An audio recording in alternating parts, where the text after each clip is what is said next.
Hello there, Magisteria.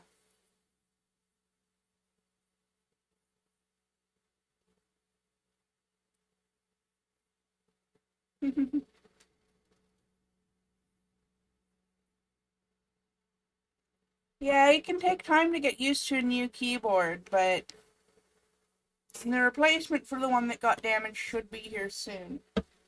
You won't have to use my spare for much longer.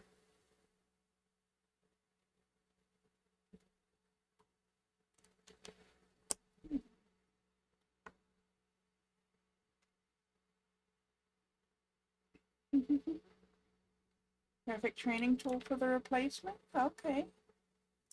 Makes sense to me.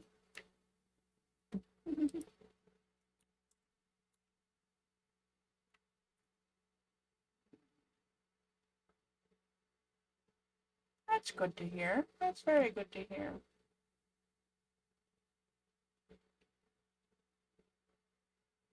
So how are you feeling tonight?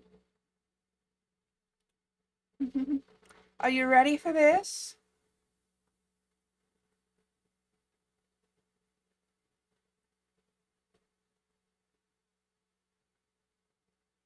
I'm glad to hear you're doing a lot better. Cause I don't know if you even knew that I had this.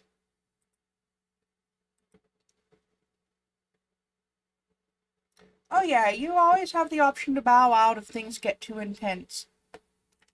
You're always allowed to leave if you can't handle it.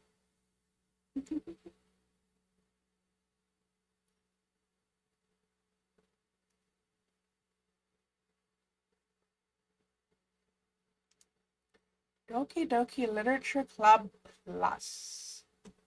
This game is not suitable for children or those who are easily disturbed. Alright, ready, Magisteria? Game on! Individuals suffering from anxiety or depression may not have a positive experience playing this game. Welcome, welcome, welcome! Was that Gray?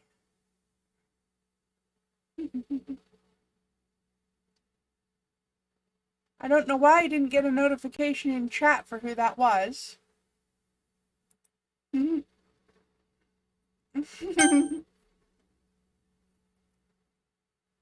Would you like to review detailed content warnings which contain spoilers? I think we'll play without content warnings. I think the default channel content warning applies. I've been pretty clear about what this game involves. So...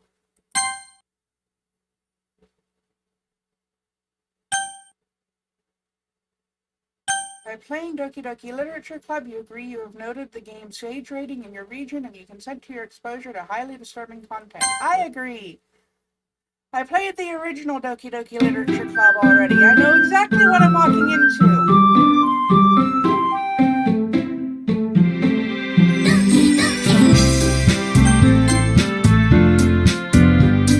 It does not.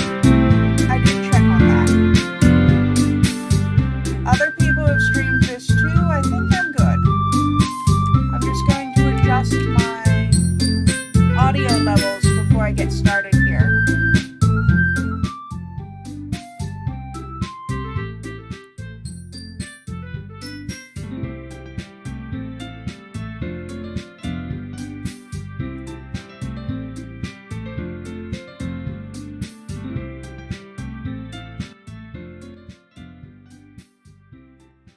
Sorry, I was literally just saying that I was going to adjust my audio levels because that was obnoxious.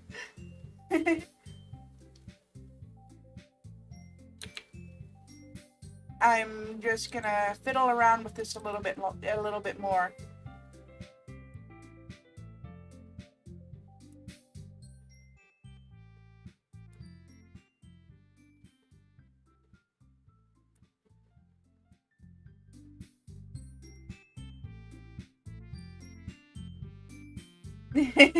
Yeah, it got really loud for some reason.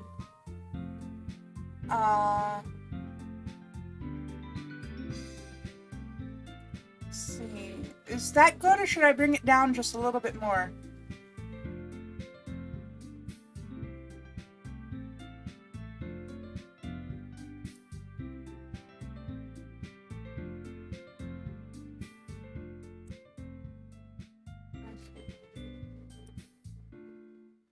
Hey, headset! It is Doki Doki tonight!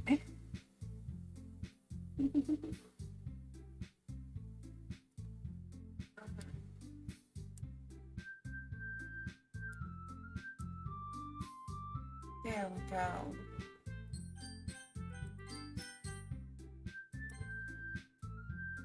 Please enter your name.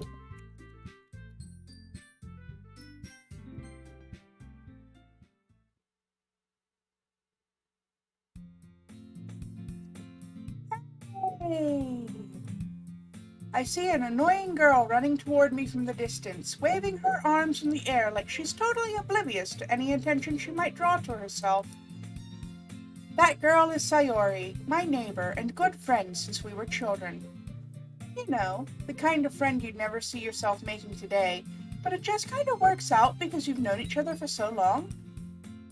We used to walk to school together on days like this, but starting around high school, she would oversleep more and more frequently, and I would get tired of waiting up. But if she's going to chase after me like this, I almost feel better off running away. However, I just sigh and idle in front of the crosswalk and let Sayori catch up to me. You know, I just realized I had a self-imposed 30-day visual novel ban for myself after I finished Virtue's Last Reward. And are you really gonna ban me from saying the name of one of the main characters in this game, you jackass?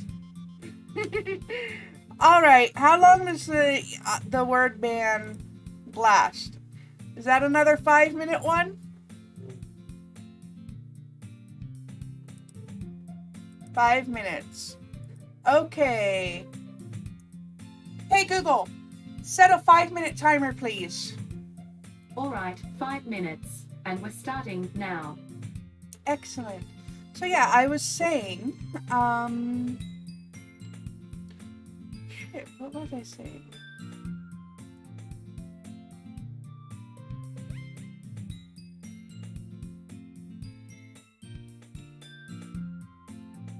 Nope, that train of thought left the station ages ago. Never mind.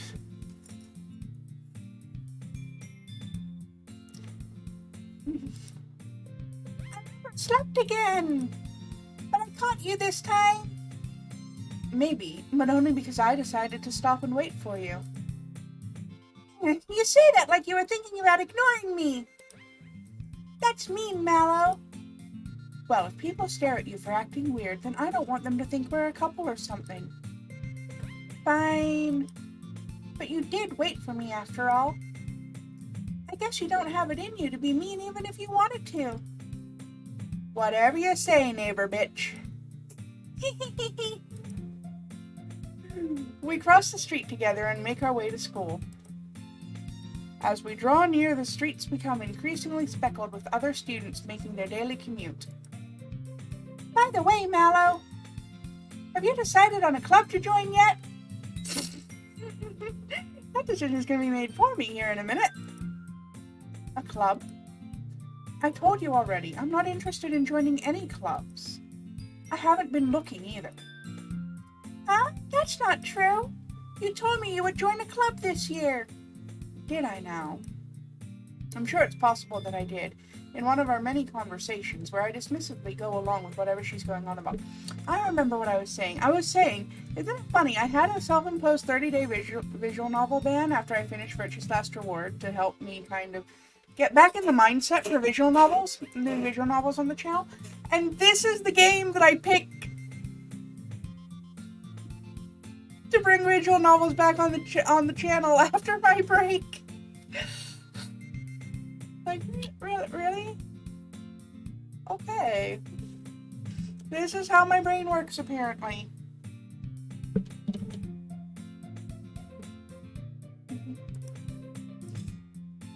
Neighbor bitch likes to worry a little too much about me when I'm perfectly content just getting by on the average while spending my free time on games and anime. Just living my best life over here. I was talking about how worried I am that you won't learn how to socialize or have any skills before college. Your happiness is really important to me, you know? And I know you're happy now, but I'd die at the thought of you becoming a NEET in a few years because you're not used to the real world. You trust me, right? About as far as not as far as I can throw you is what I was trying to say. And given how crap my back is, I don't think I could throw you very far. Don't make me keep worrying about you. It's all right. I'll look at a few clubs if it makes you happy.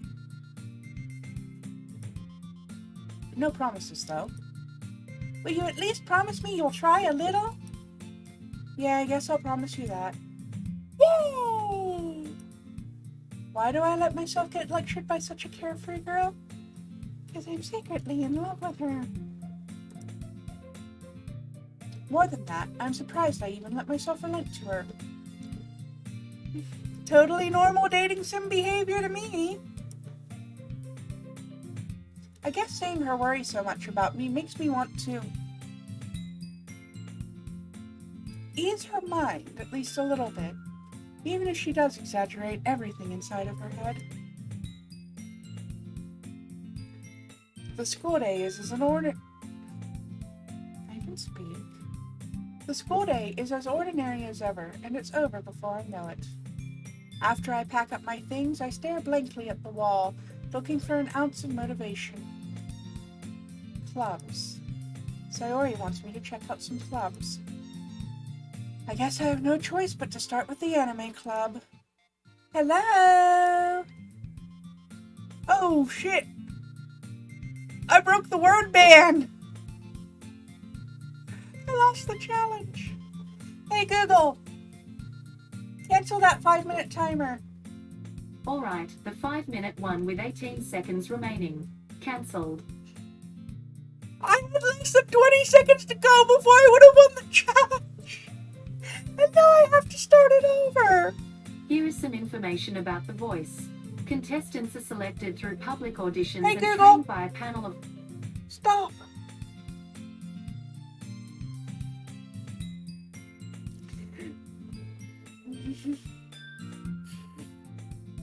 Choose the drinking club because everyone in that school makes you want to drink. Yeah, I would if I could.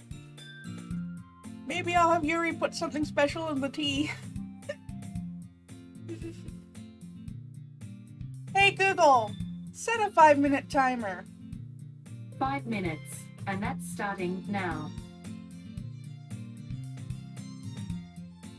Neighbor bitch must have come into the classroom while I was spacing out. I look around and realize that I'm the only one left in the classroom. I thought I'd catch you coming out of the classroom, but I saw you just sitting here spacing out, so I came in.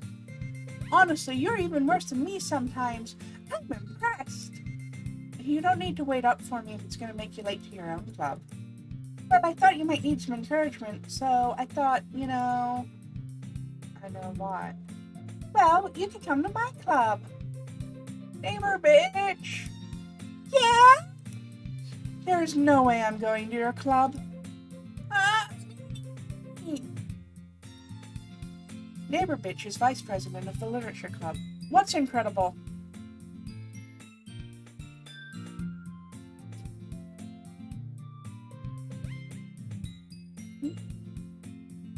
Magisteria.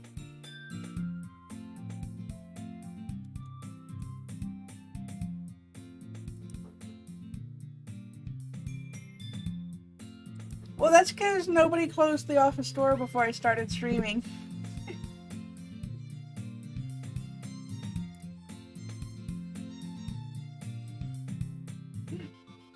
Yeah? What's the funny part?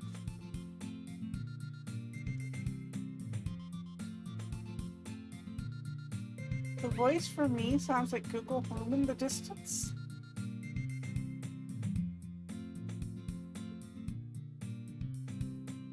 What do you mean?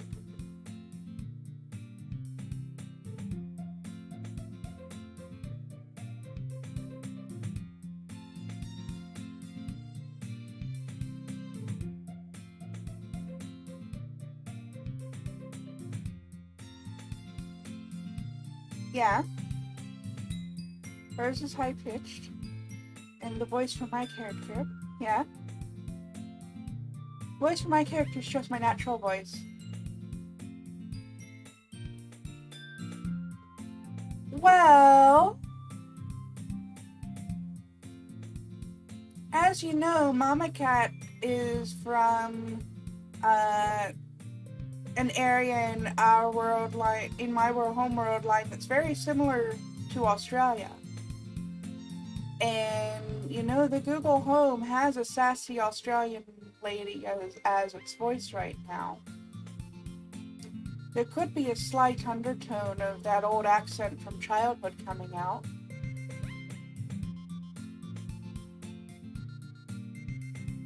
It does that sometimes.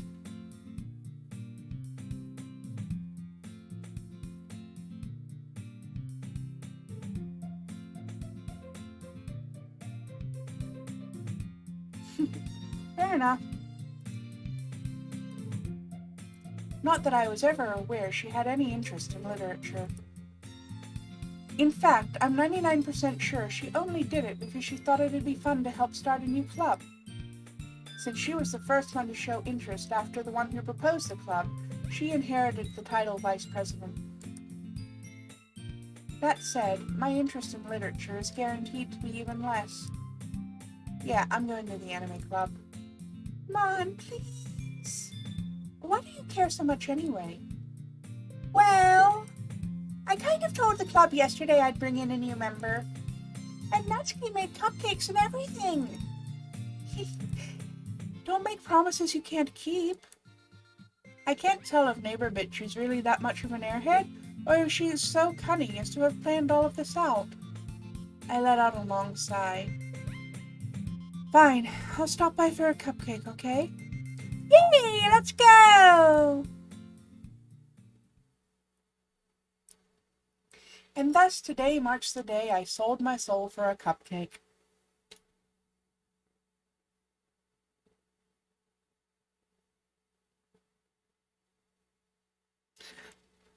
Why does that feel like something I might say outside of the confines of a visual novel under the right circumstances? Joke would be on whoever I sold it to. I'm a ginger. There are worse things you could say to soul. What were you thinking was the same thing? That I'd sell my soul for a cupcake, or that joke would be on whoever I sold it to? Hey Google, stop! Through the challenge the second try. Yay!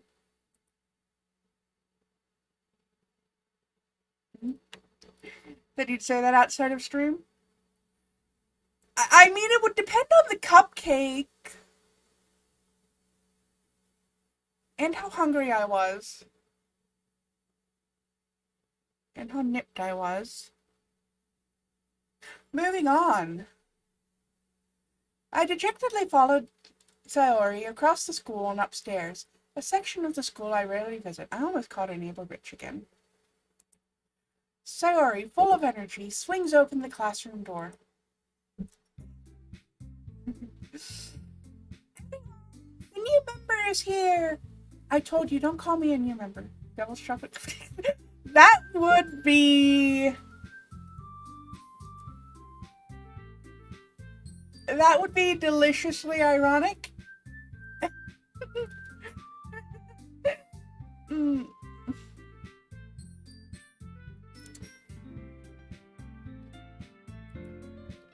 I glance around the room. Welcome to the Literature Club. It's a pleasure meeting you.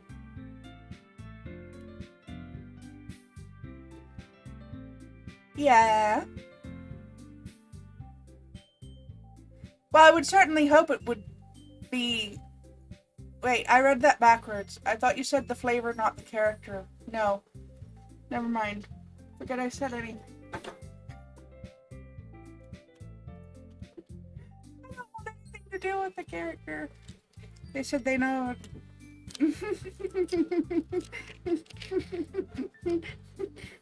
I don't know, but it sounds like an innuendo.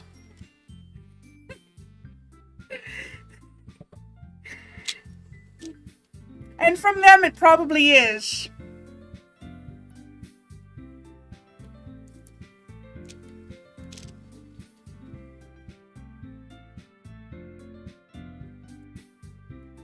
Sayori always says nice things about you. Seriously? You brought a boy? Way to kill the atmosphere. Ah, Mallow, what a nice surprise. Welcome to the club. All words escape me in this situation. This club is full of incredibly cute girls. I love that you put the Valley Girl accent on. Let's see if I remember to keep doing it. Everything's an innuendo if you think too long on it. That's true. And also, anything's a dildo if you're brave enough. Or enough of a pain slot, but we're not getting into that now, are we? Anyway, continuing. What are you looking at? If you want to say something, say it. I'm sorry.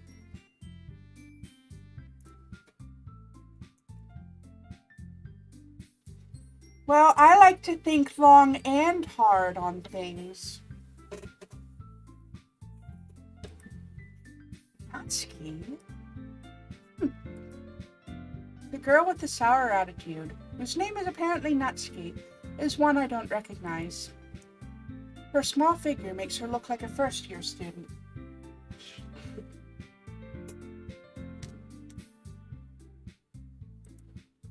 She is also the one who made the cupcakes, according to Sayori. You can just ignore her when she gets moody. Sayori says that quietly into my ear, then turns back towards the other girls. Anyway, this is Natsuki, always full of energy. And this is Yuri, smartest in the club. Don't say things like that. Yuri, who appears comparably more mature and timid, seems to have a hard time keeping up with people like Sayori and Natsuki. Ah, well, it's nice to meet both of you. And it sounds like you already know Monica, is that right? Yes. I know Monica very well from the previous iteration of this game.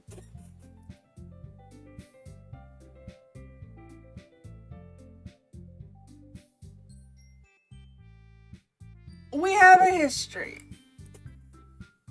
That's right. It's great to see you again, Mallow.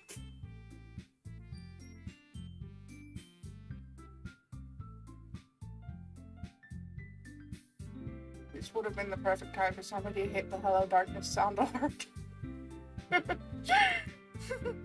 Monica smiles sweetly. We do know each other. Well, we rarely talked, but we were in the same class last year. Monica was probably the most popular girl in class. Smart, beautiful, athletic. Basically, completely out of my league.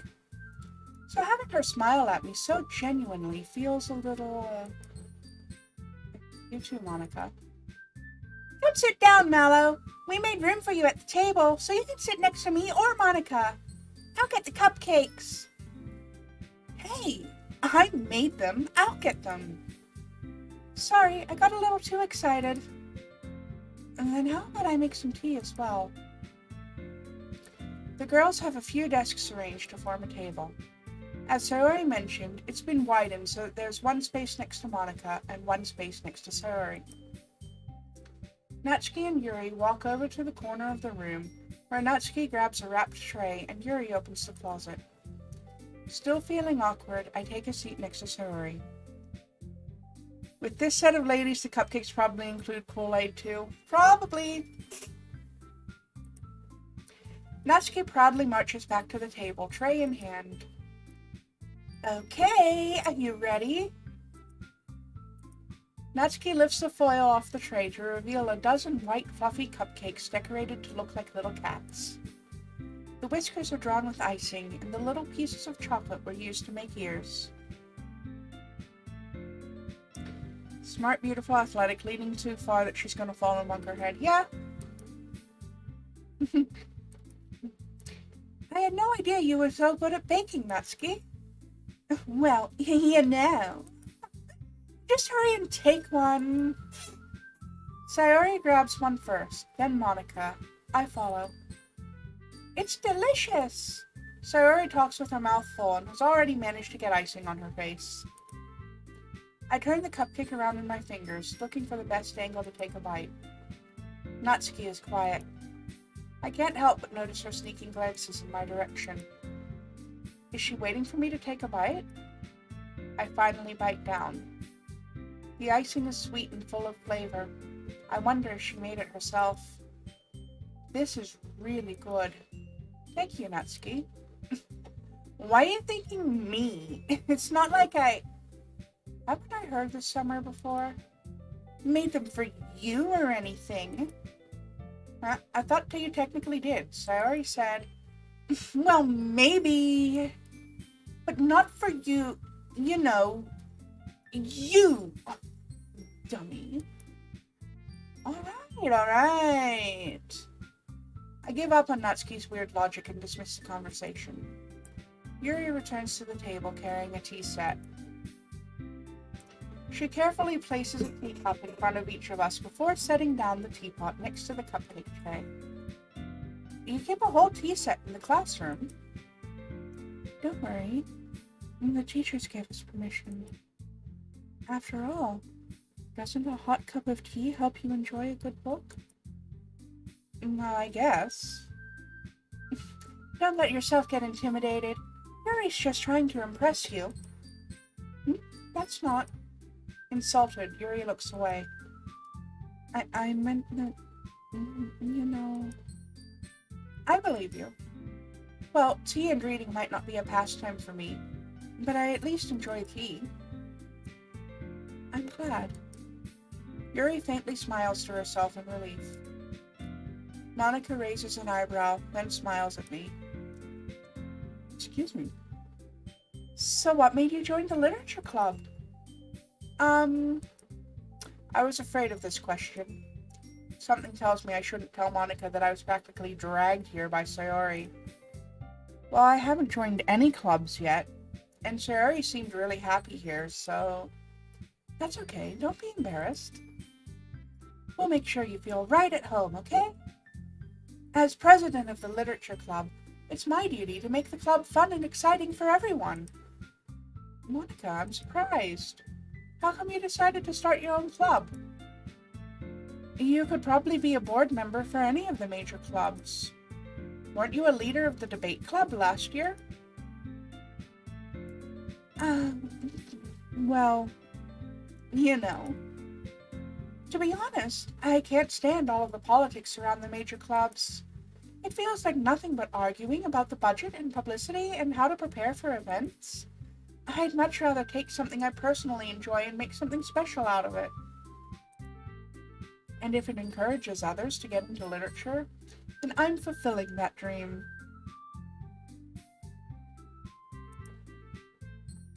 Monica is a really great leader.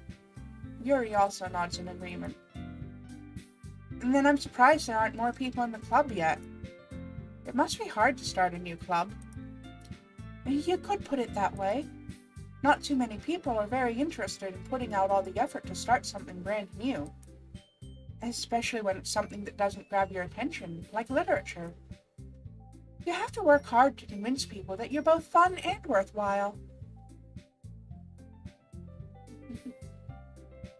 Waiting for the moment Monica falls forward every time she does that pose. Yeah, me too. I'd kind of like to see her bust her nose on a desk. Not because I know anything about this game or anything. Not at all. But it makes school events like the festival that much more important. Totally not a cult. Absolutely not a cult! Absolutely not a cult!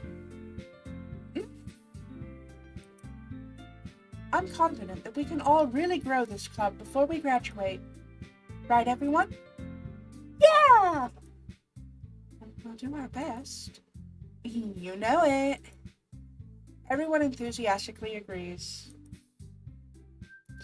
Of course not. It's a club filled with hopes and dreams and happiness.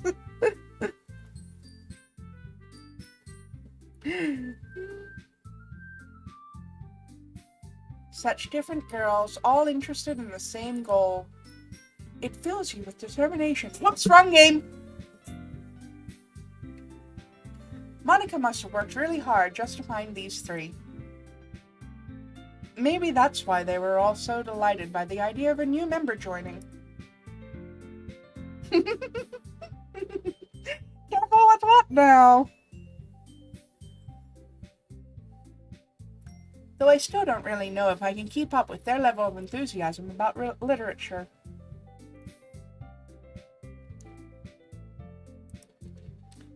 So, Mallow, what kind of things do you like to read? Considering how little I've read these past years, I don't really have a good way of answering that. Manga? I mutter quietly to myself, half joking. Natsuki's head suddenly perks up. Someone is filled with determination and it's not the main character. Oh well, we could call it that.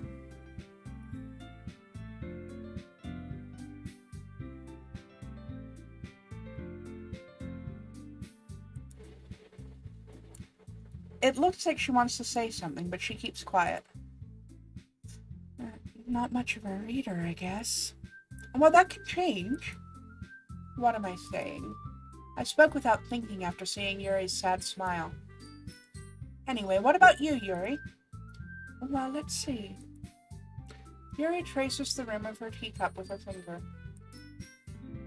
My favorites are usually novels that build deep and complex fantasy worlds. The level of creativity and craftsmanship behind them is amazing to me.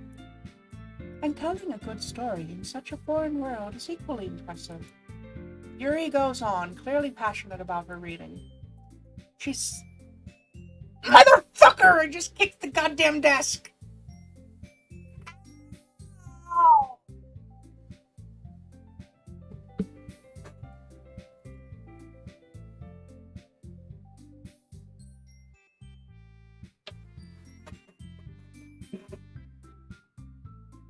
How long after a stream does it take for a VOD of mine to go up? They're just saved on Twitch automatically, so it should be pretty well instant for Twitch. On YouTube, it kind of depends. I still have quite a backup catching up on YouTube.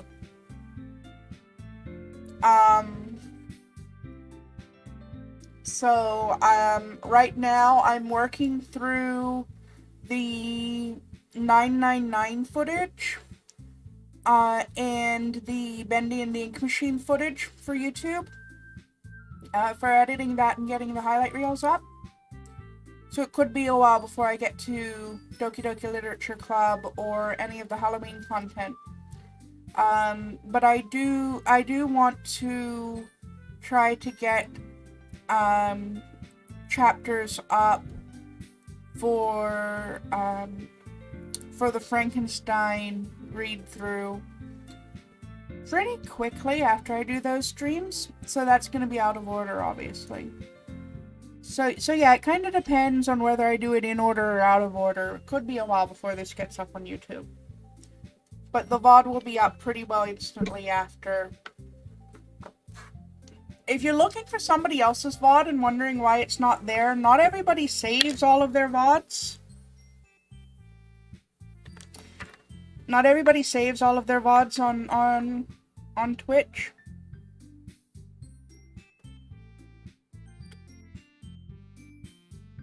Like, there's actually several reasons why somebody wouldn't save a VOD. Like, a lot of people don't share. The streamer whose VOD you're looking for is like the last few hours recent. Okay, so a lot of streamers won't save VODs if they do a media share. And a lot of streamers, like, if they get a copyright notice on a VOD, will automatically take it down instead of trying to fight the copyright notice. Yeah, it was probably either not saved or it was taken down for some reason.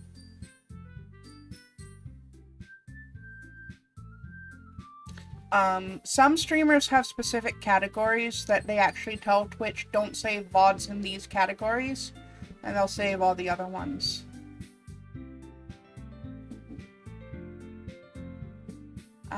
She seemed so reserved and timid since the moment I walked in, but it's obvious by the way her eyes light up that she finds her comfort in the world of books, not people. But you know, I like a lot of things. Stories with deep psychological elements usually immerse me as well. Isn't it amazing how a writer can so deliberately take advantage of your own lack of imagination to completely throw you for a loop?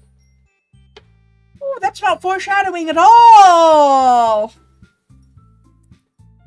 Anyway, I've been reading a lot of horror lately.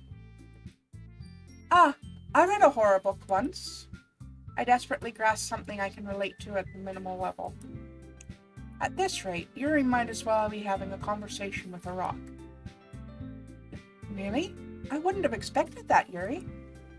For someone as gentle as you? I guess you could say that. But if a story makes me think, or takes me to another world, then I really can't put it down. Surreal horror is often very successful at changing the way you look at the world, if only for a brief moment. Oh, I hate horror. Oh, why's that? Well, Nutski's eyes start over to me for a split second. Never mind. That's right, you usually like to write about cute things, don't you, Nutski? Oh, what? What gives you that idea? You left behind a scrap of paper at the last club meeting. It looked like you were working on a poem called... Don't say it out loud! Give that back! Fine. Your cupcakes, your poems, everything you do is just as cute as you are.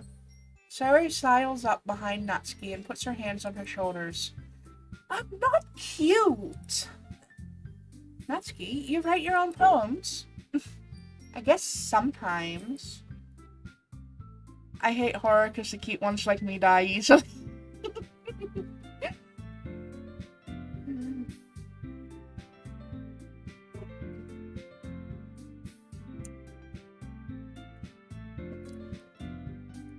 I think that's impressive.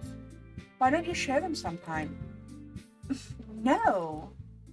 Nutski averts her eyes. You wouldn't like them. Not a very confident writer yet? I understand how Nutski feels. Sharing that level of writing takes more than just confidence. The truest form of writing is writing to oneself.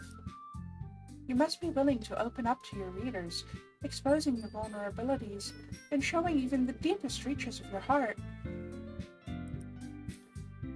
Don't you have writing experience too, Yuri?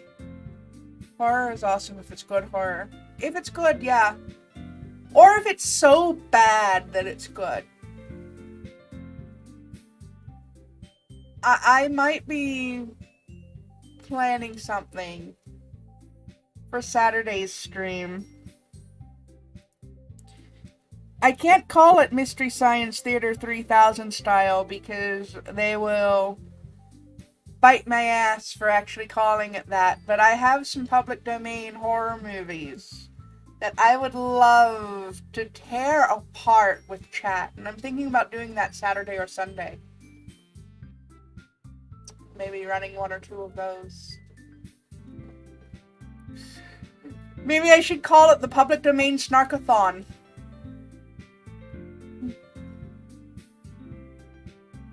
Can't be there because of work? I'll have to wait till a day you can be there then. Because I think you'd have fun with it. Let's see. I have some appointments Monday, so I'll probably do more reading on Monday. But next weekend? Let's see.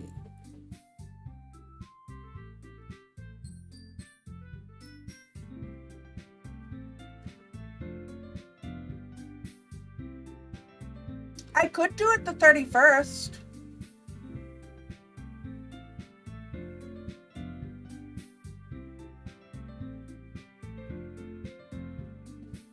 There's a difference between good and bad horror and horror that makes you just go, why do you even exist? Yeah, that's true. And it is a big difference. Hey Gray, what's your Tuesday or your Wednesday looking like? Because I could always do the Snarkathon on, like, I could always do that, like, midweek.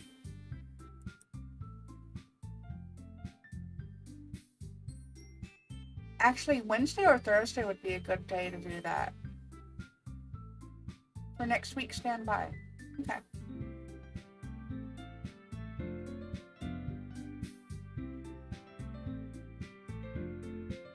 Maybe if you share some of your work, you can set an example and help Natsuki feel comfortable enough to share hers.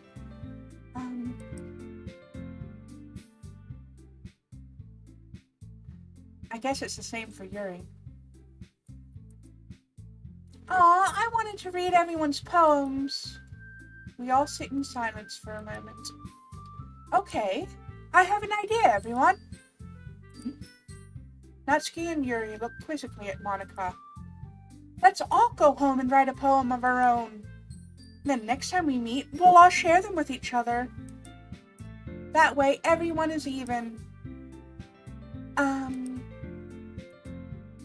Yeah, let's do it!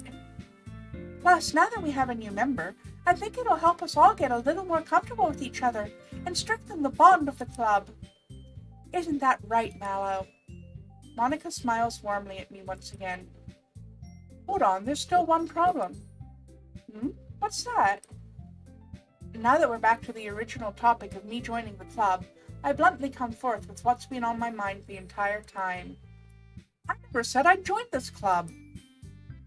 Sayori may have convinced me to stop by, but I never made any decision. I still have other clubs to look at, and... I lost my train of thought. All four girls stare back at me with dejected eyes. But... I'm sorry, I thought... No. Performance in live theater. Fair enough. I'm defenseless against these girls. How am I supposed to make a clear-headed decision when it's like this? That is, if writing poems is the price I need to pay in order to spend every day with these beautiful girls. Right. Okay. I've decided again. I'll join the literature club.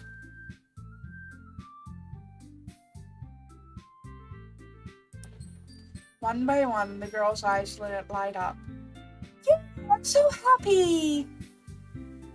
Sayori wraps her arms around me, jumping up and down. Hey! You really did scare me for a moment. If you really just came for the cupcakes, I'd be super pissed. And then that makes it official. Welcome to the literature club. Thanks, I guess. Okay, everyone. I think with that, we can officially end today's meeting on a good note. Everyone remember tonight's assignment. Write a poem to bring to the next meeting so we can all share. Monica looks over at me once more. Mallow, I look forward to seeing how you express yourself. Yeah. Can I really impress the class star Monica with my mediocre writing skills? I already feel the anxiety welling up inside me. Meanwhile, the girls continue to chit-chat as Yuri and Natsuki clean up their food. Hey, Mallow, since we're already here, do you want to walk home together? That's right. Sayori and I never walk home together anymore because she always stayed after school for clubs.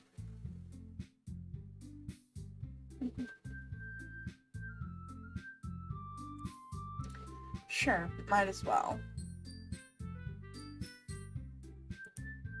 Yay! Reverend Tobias Johansson, dead in 1919, more of a crypt keeper. That sounds like fun. Right, I've decided again I'm going to join the the literature club on my own free will. Yep, absolutely not railroaded into that choice at all. With that, the two of us depart the club room and make our way home. I just want to make sure. Fair enough. The whole way, my mind wanders back and forth between the four girls. Sayori, Natsuki, Yuri, and of course MallowCat. Will I really be happy spending every day after school in a literature club? Perhaps I'll have the chance to grow closer to one of these girls. Alright, I'll just need to make the most of my circumstances, and I'm sure good fortune will find me. And I guess that starts with writing a poem tonight.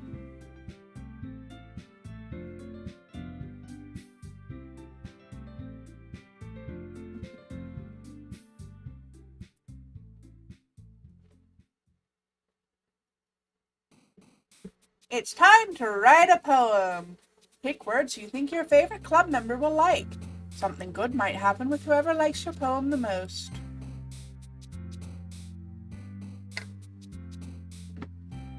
Let's see.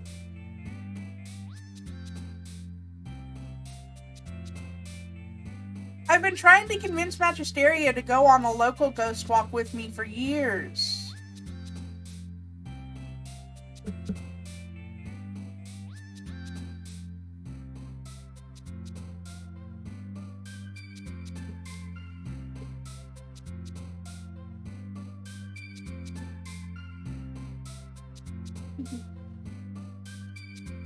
I want to go on the local one.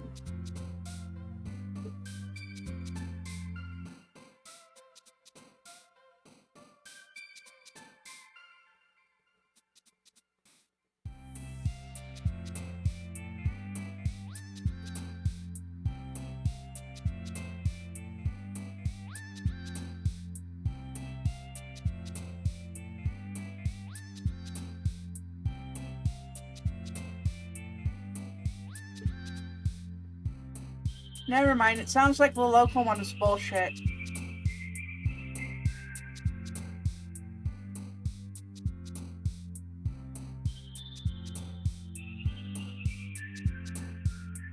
That's disappointing.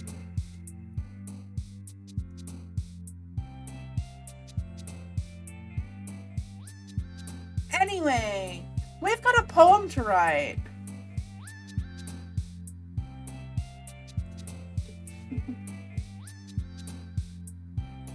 We've got a few ways we can handle this. Chat can tell me which word to click on, or chat can tell me which girl to... I only get one per page, that's why, Magisteria.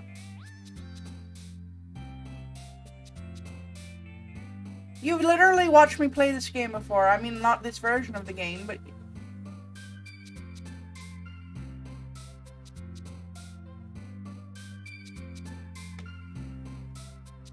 Magisteria, can I finish telling the options?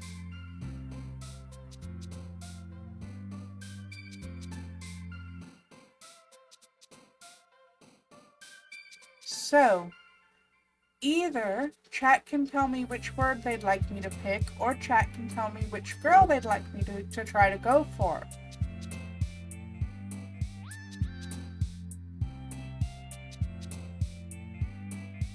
Other option is, if chat just wants to talk among themselves, I can just pick words. So I've got a vote for Graveyard, I've got a vote for Precious.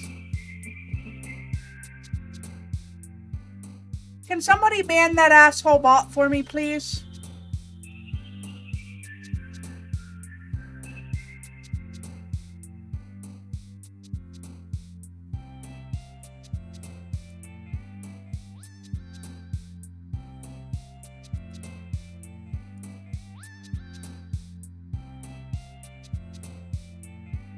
Never mind, I got it.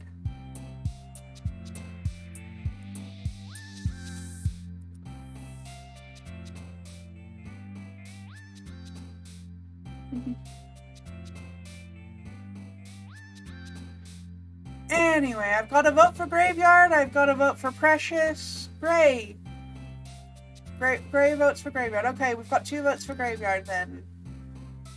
Alright.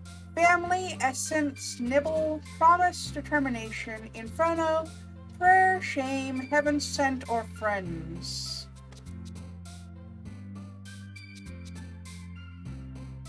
I have a vote for family.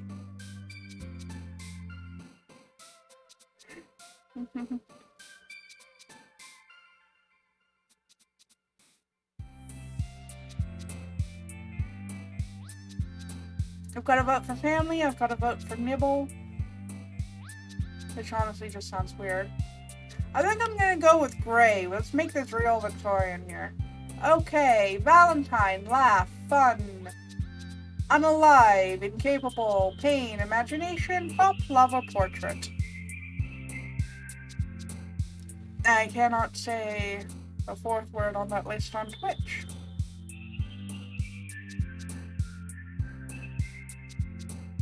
First word you saw on screen and thought of the cookie emote. I changed the name of the channel points from catnip to chocolate chips, by the way, just to avoid potential problems. Alright, I see Valentine first. We'll go with that.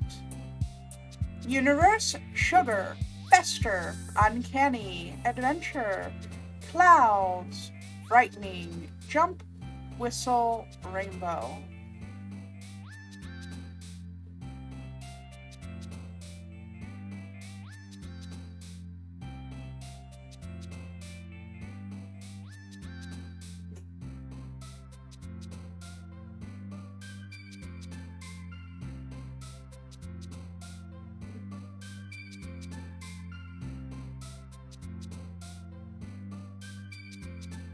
I see a vote for jump. I see a vote for fester. I got both of them at the same time. Oh, wow. 3 different ones this time. Okay. Hey, Google. Roll a d3 for me. You got 2. 2. That's disappointing.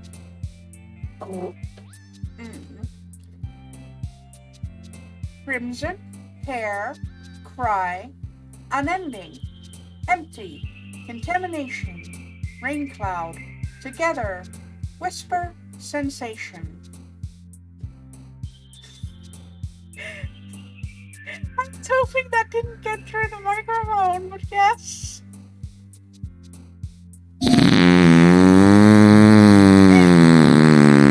Oh no!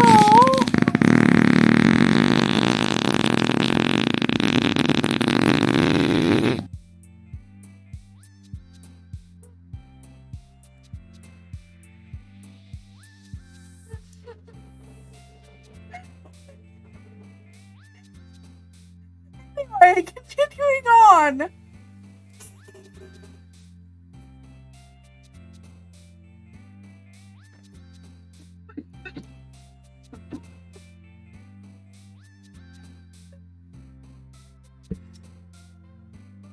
Contamination?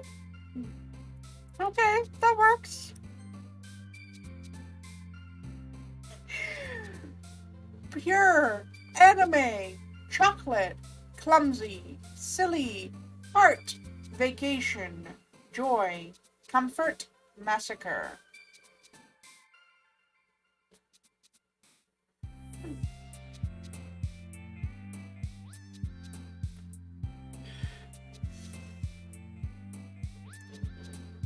Alright, I see massacre first. Let's go with that. Beauty, explode, disown, fear, destiny, passion, philosophy, bliss, color, doki doki.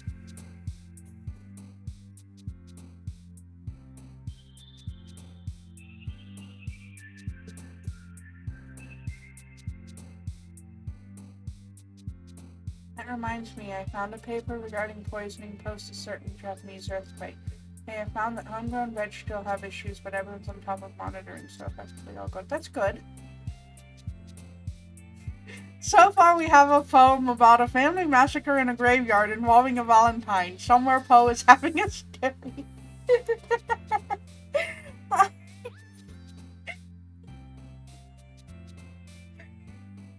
Possibly. Probably.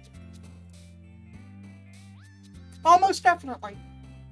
Continuing on, I see bliss first. Okay. Kawaii. Disoriented. Effulgent. Hey Google, what does effulgent mean? Vulture has two different meanings. Hey Google. Starting. That's not what I said. Excuse me. Sure, vulture has two different Hey meanings. Google. Stop. Stop! You dumb cunt!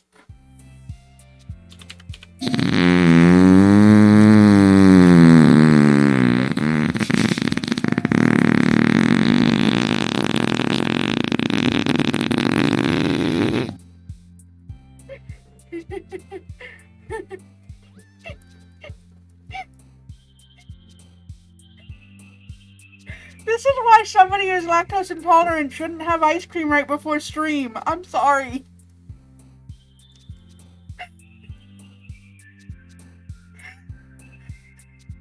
I legitimately can't help it right now, but I shouldn't have had that ice cream.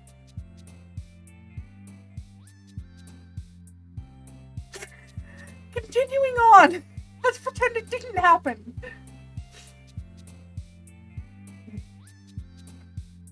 Effulgent comes from the Latin meaning out and fulgere meaning to shine. A light that is effulgent shines out or radiates. A personality that is effulgent radiates warmth and goodness. When you're in love, you have an effulgent or radiant look as though sunlight was shining from your eyes. Huh, interesting.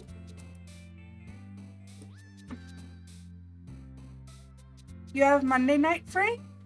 Alright. Monday night, unfortunately, Monday night, I'm planning to do some more reading of Frankenstein because I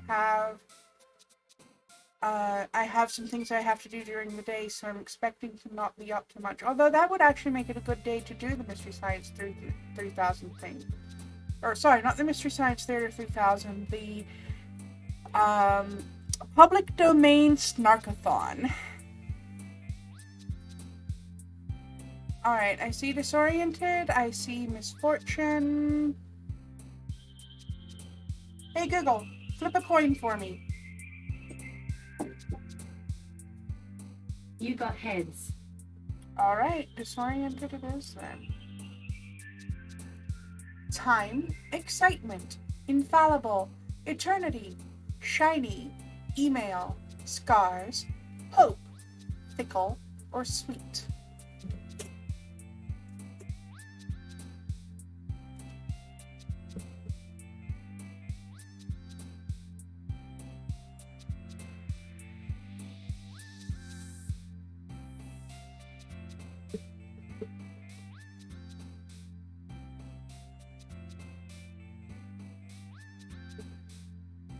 Alright, I see eternity first.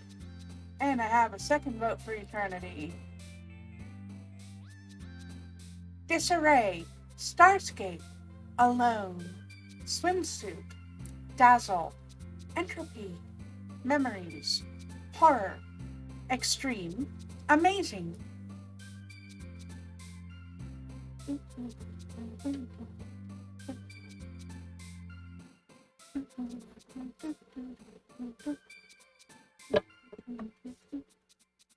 Alright, I see Entropy first. Atone, Waterfall, Vivacious, Marshmallow, Hurt, Vertigo, Music, Warm, Pink, Happiness. Of course, Marshmallow.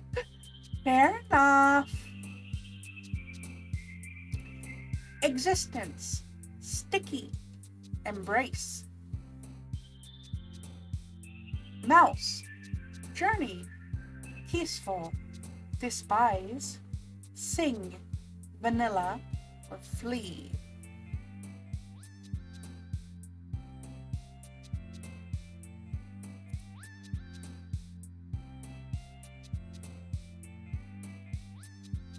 A sticky embrace sounds interesting.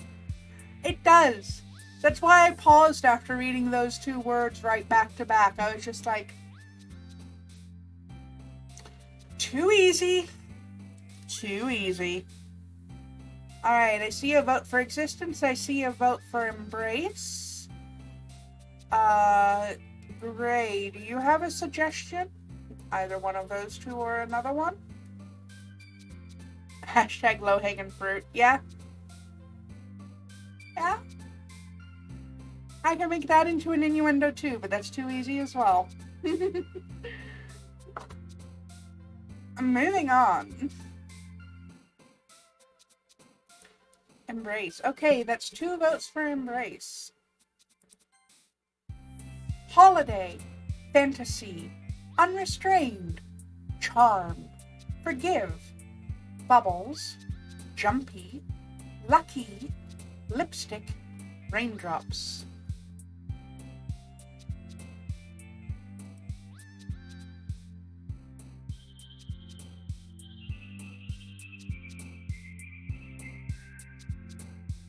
Unrestrained Charm of Marquez.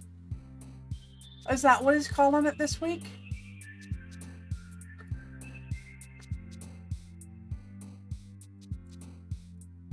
I see unrestrained. Lust. Analysis. Now, unrestrained lust. Now that. And that I can see fitting a few people that I know.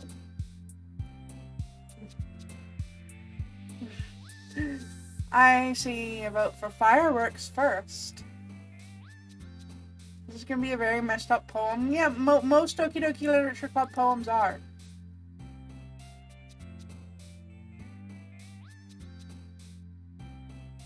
Candy, agonizing, intellectual, kiss, romance, poof, misery, skipping, feather, cage.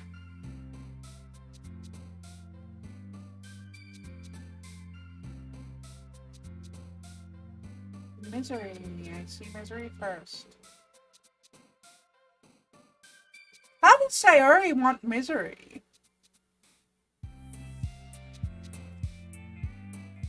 Anyway, boop, fluffy, peace, twirl, electricity, socks, calm, blanket, question, ocean.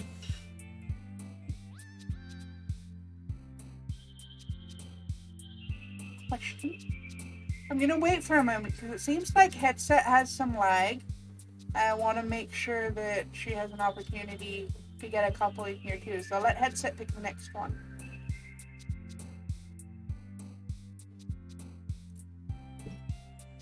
I have noticed that headset seems to be just a few seconds behind everybody else right now. Question is the most reasonable one there. Okay. Tenacious, daydream, papa, death, wrath, dream, captive, covet, cute, kitty. Is headset on Century Stink? No, I don't think you're on CenturyLink, are you, headset? You're on, your laptop is a bit ancient, and your internet service provider, on, shit, I can't remember their name. It might as well be Century Stink. Spectrum, that's them. Yeah. It's one of the local monopolies where she is. Might as well be Century Stink. Alright. I see Kitty and I don't see any other votes, so it's way better than the last one, which rarely even worked. That's true. At least you can get onto Twitch with this one. Infinite, flower, wonderful, loud, grief, special, headphones, aura, ambient, vivid.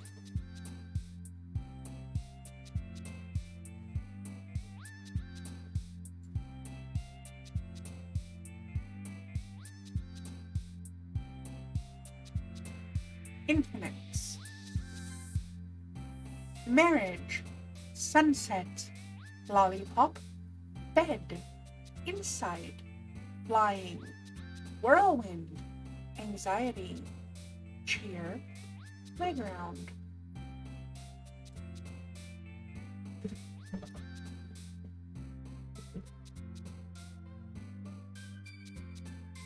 Sigma, must you slurp your nads so loudly in the background? This goes right back to slurping.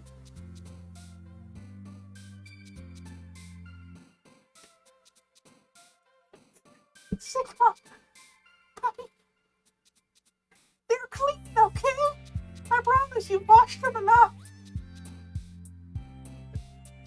Slurp, slurp, slurp, slurp.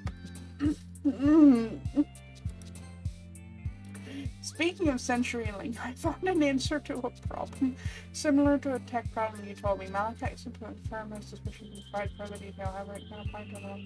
You told me about the situation on the fly. Yep, it's true. Alright, last word. Unstable. Awesome. Judgment. Sunny. Climax. Spinning. I see unstable first. We'll go with that.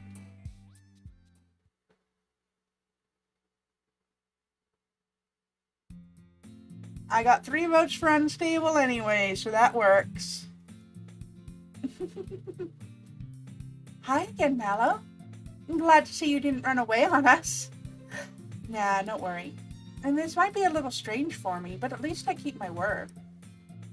Well, I'm back at the literature club. I was the last to come in, so everyone else is already hanging out. Thanks for keeping your promise, Mallow. I hope this isn't too overwhelming of a commitment for you. Making you dive head first into literature when you're not accustomed to it. Oh, come on. Like he deserves any slack. Sayori told me you didn't even want to join any clubs this year. And last year, too. I don't know if you plan to just come here and hang out or what. But if you don't take us seriously, then you won't see the end of it. Natsuki, you certainly have a big mouth for someone who keeps her manga collection in the club room. Natsuki finds herself stuck between saying Monica and manga. Manga is literature! Swiftly defeated, Natsuki plops back into her seat. Don't worry, guys. Mallow always gives it his best as long as he's having fun. He helps me with busy work without me even asking. Like cooking, cleaning my room. How dependable. And Sayori, that's because your room is so messy it's distracting. And you almost always set your house on fire once. And you almost set your house on fire. You almost always set your house on fire? I mean, that's a better line, but that's not what it said, brain. Is that so? You two are really good friends, aren't you? I might be a little jealous. How come? You and Mallow can become good friends too. Sayori?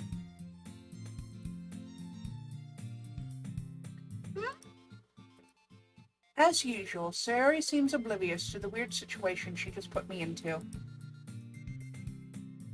Oh, Yuri even brought you something today, you know? What? Sayori? Me? Not really. Don't be shy. It's really nothing. What is it? Never mind. Sayori made it sound like a big deal when it's really not. Well, what do I do? I'm sorry, Yuri. I wasn't thinking. I guess that means it's up to me to rescue this situation. Hey, don't worry about it. First of all, I wasn't expecting anything in the first place. So any nice gesture from you is a pleasant surprise. It'll make me happy no matter what. Is that so? Yeah, I won't make it a big deal if you don't want it to be. Alright. Well, here. Yuri reaches into her bag and pulls out a book. I didn't want you to feel left out. so I picked out a book I thought you might enjoy. It's a short read, so it should keep your attention, even if you don't usually read. And we could, you know, discuss it if you wanted. This is... How is this girl accidentally seeing so cute? She even picked out a book she thinks I'll like, despite me not reading much. Yuri, thank you. I'll definitely read this. I enthusiastically take the book. Phew. Well, you can read it at your own pace. I look forward to hearing what you think. Now that everyone's settled in, I expected Monica to kick off some scheduled activities for the club. But that doesn't seem to be the case. Sayori and Monica are having a cheery conversation in the corner.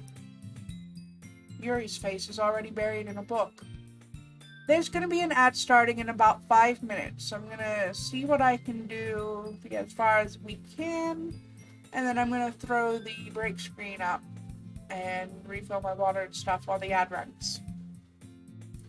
Yuri's face is already buried in a book.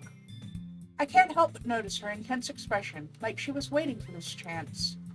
Meanwhile, Natsuki is rummaging around in the closet.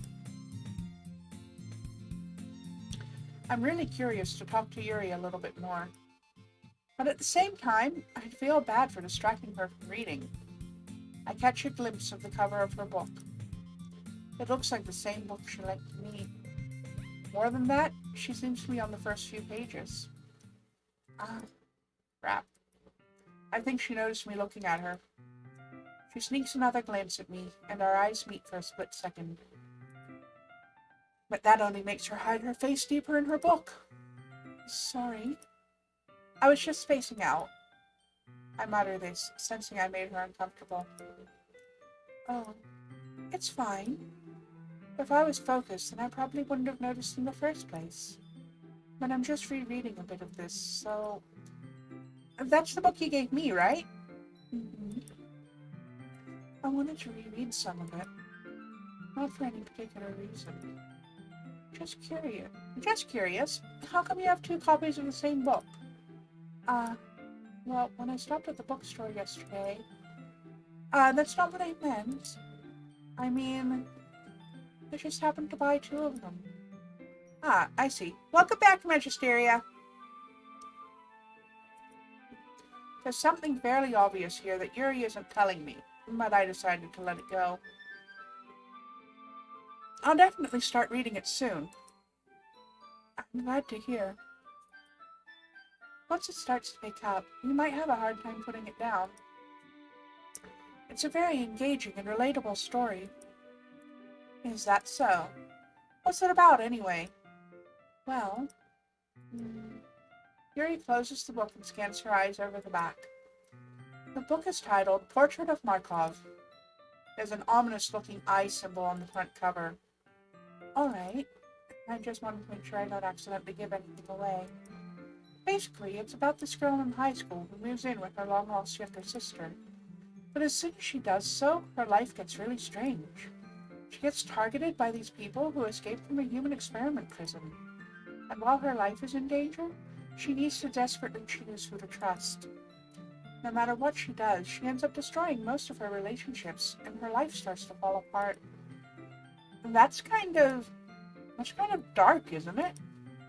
Yuri made it sound like it was going to be a nice story, so that dark turn came from nowhere. Yuri gently giggles all of a sudden. Are you not a fan of that sort of thing, Mallow? No, it's not that. I mean, I can definitely enjoy those kinds of stories, so don't worry. I hope so. Yeah, I totally forgot that Yuri is into those things. She's so shy and reclusive on the outside. But her mind seems to be completely different. It's just that those kinds of stories, they challenge you to look at life from a strange new perspective.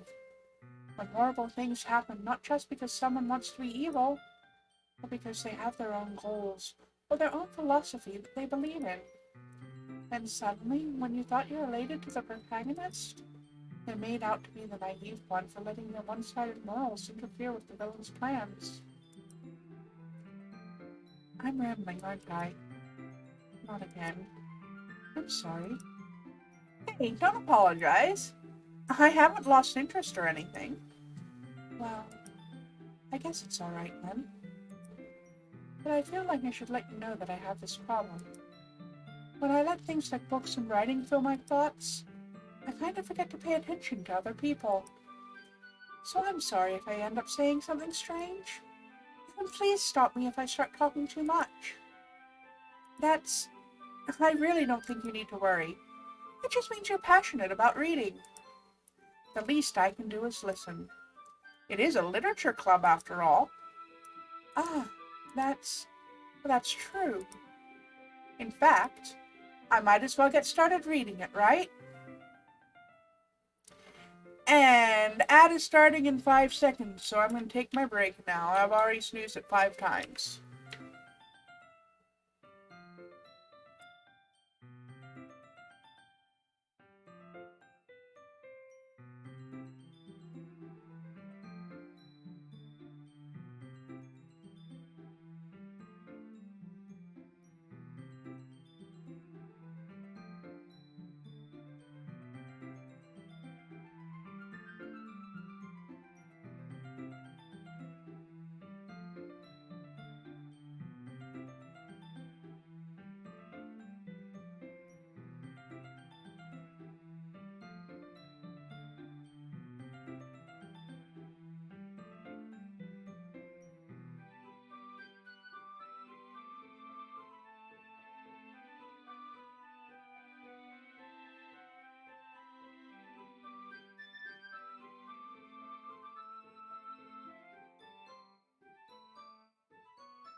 Alright. Let me catch up on chat, and then...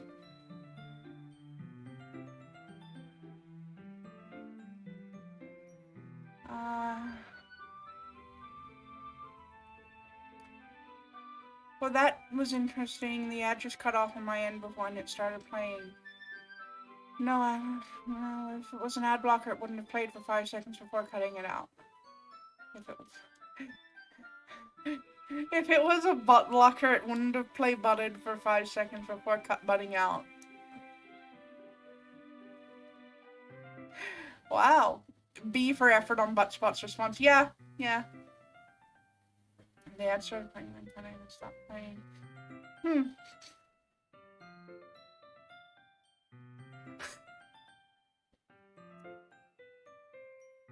The ad started playing, then stopped playing.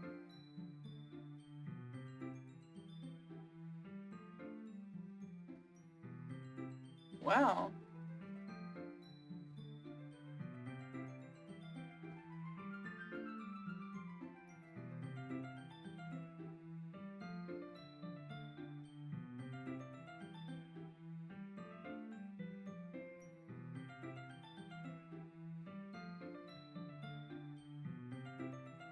Magisteria, that didn't even make sense in this context.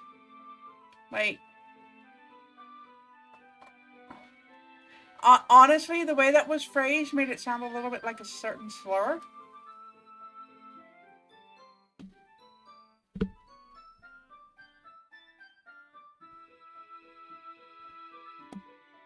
I wouldn't recommend doing that again.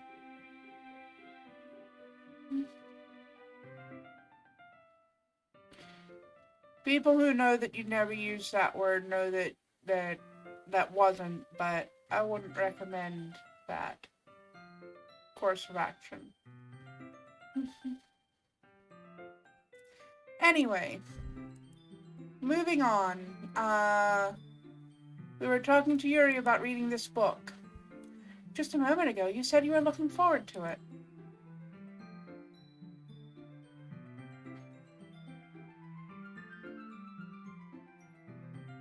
Okay, but that joke made no sense, Magisteria, in this context. And phrasing it the way you... I'll send you on Skype what it sounded like at first, because the resistance is futile joke makes no sense in this context.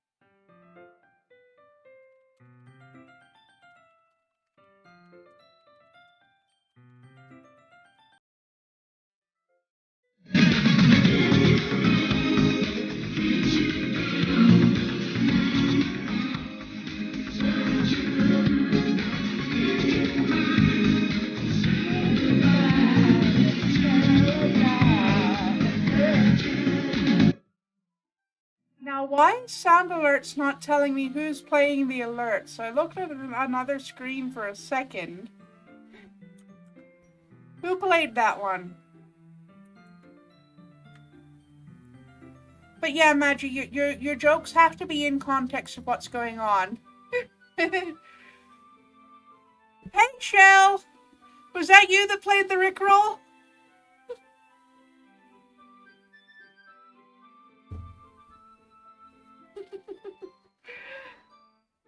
It seems like the sound alerts are either way too quiet or way too loud. Could have them turned off in sound alerts. It shouldn't be. Give me 1 second. Let's check the sound alerts dashboard and see.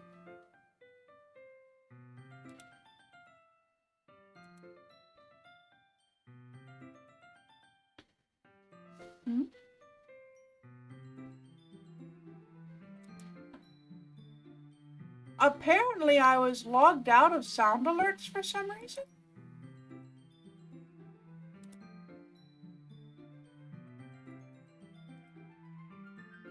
No, this is strange.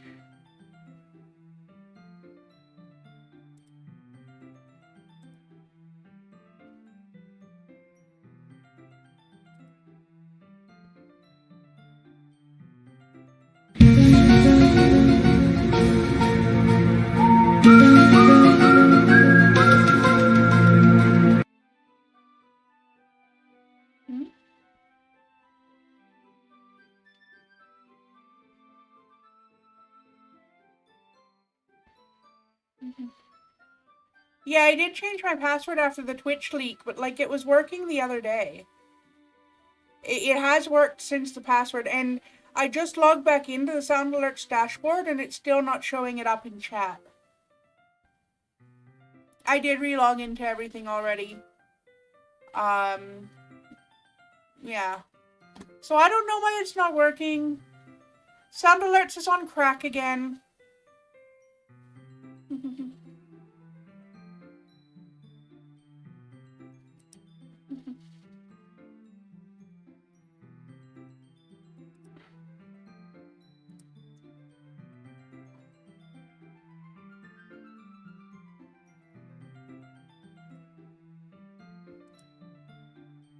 Like, I betcha if I was to play one of the channel point sound alerts, it would probably work.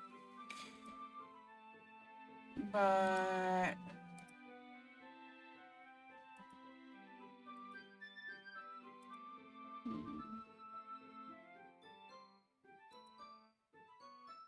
let's just see. Yeah, so that shows up. It's also loud as fuck.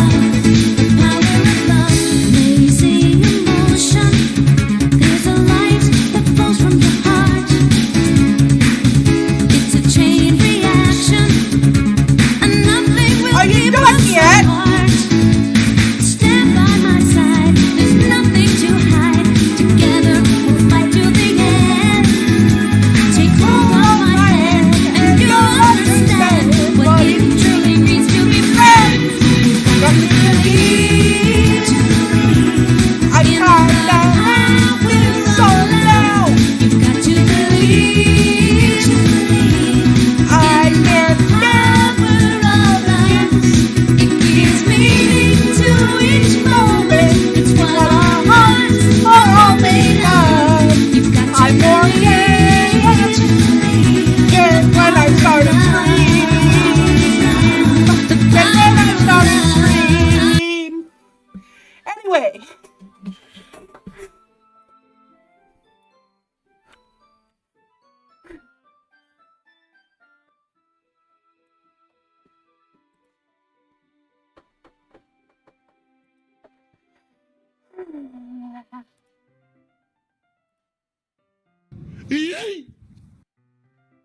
Nah. Sound Alerts is drunk again. Anyway.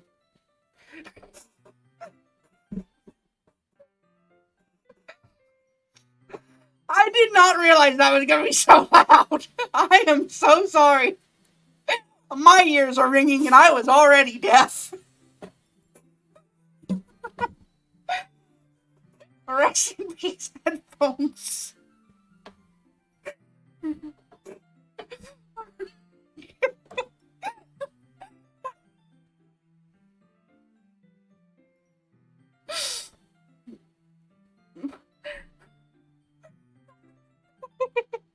No, they're fine. That was unexpectedly loud. That blasted my eardrums. That one was even louder than the ones before. That was, ow. I'm the one that played it and I didn't have my volume down far enough. I am so sorry to everybody. I really am. Holy shit.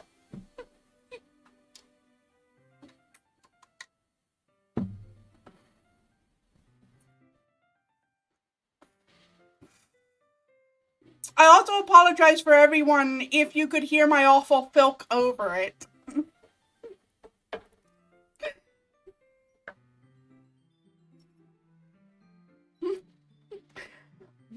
Continuing. Buttspot, are you really gonna bully me today? Changing my name like that. It's cool, you were doing it to the rest of the chat during yesterday's stream. Moving on. I quickly retrieved the book that I'd put into my bag. Alright, it's fine if I sit here, right? I slip into the seat next to Yuri's. Yeah. Are you sure? You seem a little apprehensive. Buttspot is out for blood. Buttspot seemed a little constipated tonight, I'll tell you that.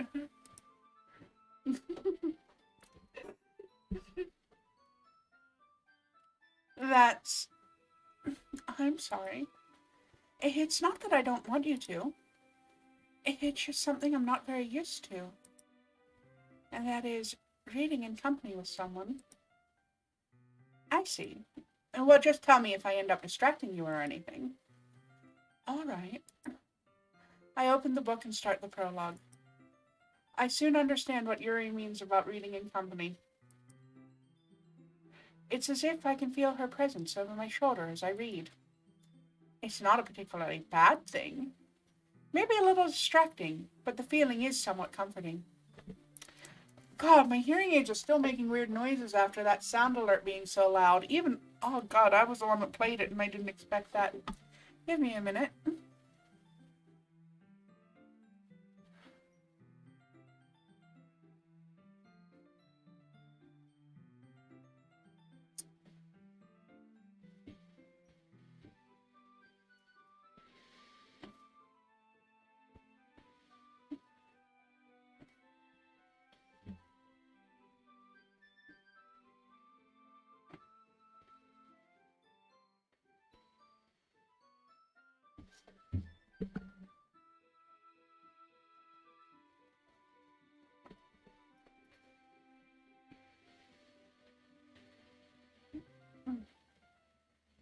Okay. Yuri is in the corner of my eye. I realize that she's not actually looking at her own book. I glance over. It looks like she's reading from my book instead.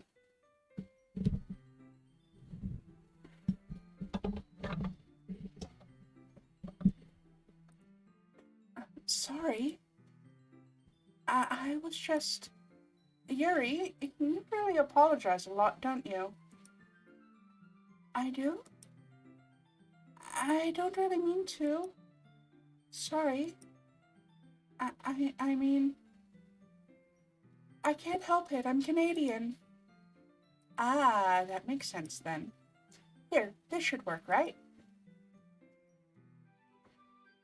I slide my desk until it's up against Yuri's, then hold my book more between the two of them. I suppose so.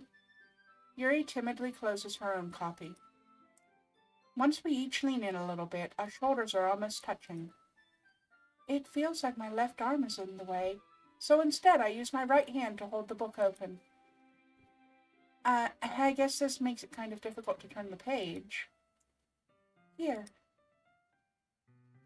Yuri takes her left arm, and she holds the left side of the book between her thumb and forefinger.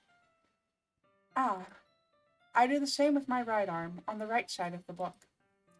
This way, I turn a page, and Yuri slides it under her thumb after it flips to her side. But in holding it like this, we're huddled even closer together than before. It's actually kind of distracting me, and making Monica jealous. She's totally not going to kill everybody by the end of this game. There are no yandere here at all. It's as if I can feel the warmth of Yuri's face, and she's in the corner of my vision. Are you ready? Huh? To turn the page. Sorry. I think I got a bit distracted for a second. I glance over at Yuri's face again, and our eyes meet. I don't know how I'll be able to keep up with her. That's okay. You're not as used to reading, right? I don't mind being patient if it takes you a bit longer. It's probably the least I can do, since you've been so patient with me. Yeah, thanks. Monica is in the corner, thirsting something fierce. Yeah, she is. We continue reading. Yuri no longer asks me if I'm ready to turn the page. Instead, I just assume that she finishes the page before me, so I turn it by my own volition. We continue the first chapter in silence. Even so, turning each page almost feels like an intimate exchange. My thumb gently letting go of the page, letting it flutter over to her side as she catches it under her own thumb. Hey, Yuri. This might be a silly thought, but the main character kind of reminds me of you a little bit. You think so? How does she? Well, I guess she's more blunt in a lot of ways, but she also second guesses all the things she says and does. Like she's afraid she'll do something wrong. It's not like I can see into your head or anything, but they're kind of reminiscent of some of your mannerisms. I see. Yuri remains silent for a moment. But Mallow, and that's probably a terrible thing to have in common with her. That's so embarrassing that you think that. Wait, I didn't mean it in a bad way or anything. Sorry, I really didn't know you were self-conscious about that sort of thing. I guess I more meant that it's kind of cute. What are you saying all of a sudden? Okay, everyone! I think it's about time we share today's poems with each other. We might not have enough time if we wait too long. Yuri exhales, spared from finishing her thought. Is that all right, Yuri? You look kind of down. I'm sorry if you haven't been looking forward to this. It's not... It's fine. Yuri releases her hand from the book, causing it to close on top of my thumb. All right, I guess I'll do some more reading tonight. Or would you prefer I only read it with you? I guess I don't have too much of a preference either way. In that case, I'll read a little more tonight. It'll be more fun to read with you after it picks up a bit, you know? That's good reasoning. In that case, feel free to finish the first 2 chapters in your own time. All right. I stand up. I make a mental note of where I left off in the book and slip it back into my bag. By the way, did you remember to write a poem last night? Yeah. My relaxation ends. I can't believe I'd agreed to do something so embarrassing. I couldn't really find much inspiration since I've never really done this before. Well, now that everyone's ready, why don't you find someone to share with? Wait! Sayori and Monica enthusiastically pull out their poems. Sayori's is on a wrinkled sheet of loose leaf torn from a spiral notebook. On the other hand, Monica wrote hers in a composition notebook. I can already see Monica's pristine handwriting from where I sit. Natsuki and Yuri reluctantly comply as well, reaching into their bags. I do the same myself. Who should we show the poem to first? Sayori, Natsuki, Yuri, or Monica? Shall I run a poll? I think I'll run a poll.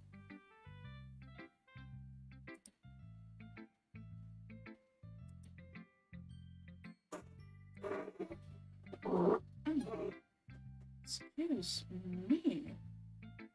Let's see.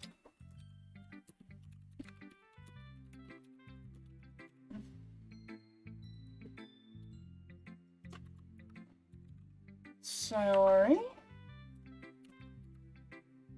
Natsuki, Yuri, or Monica?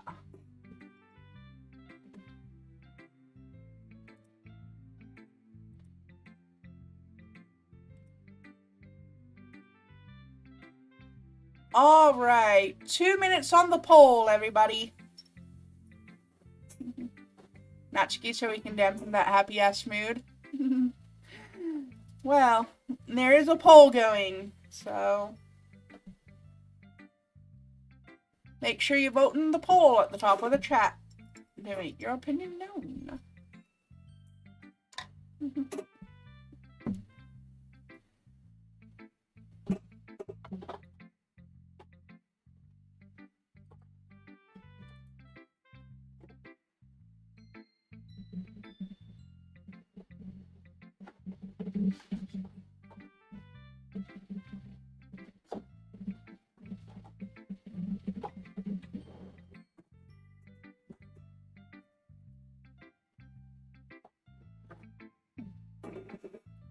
Had to flip a coin before voting. And Magisteria voted to be contrary? Why doesn't that surprise me any?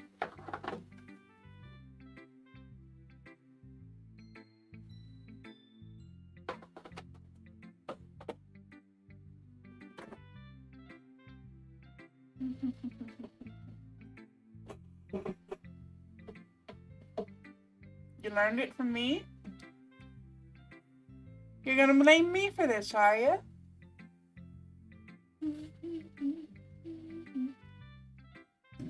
Excuse me.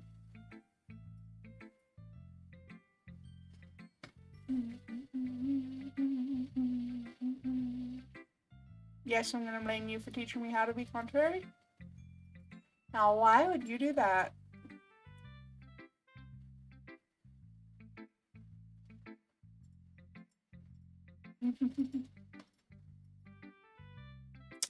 Natsuki has won with 2 votes. Okay.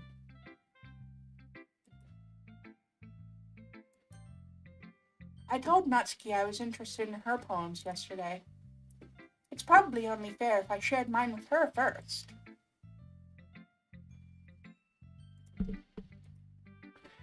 Well, it's about what I expected from someone like you.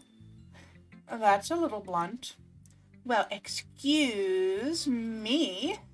It's not like I said it was bad. It just didn't evoke any emotions.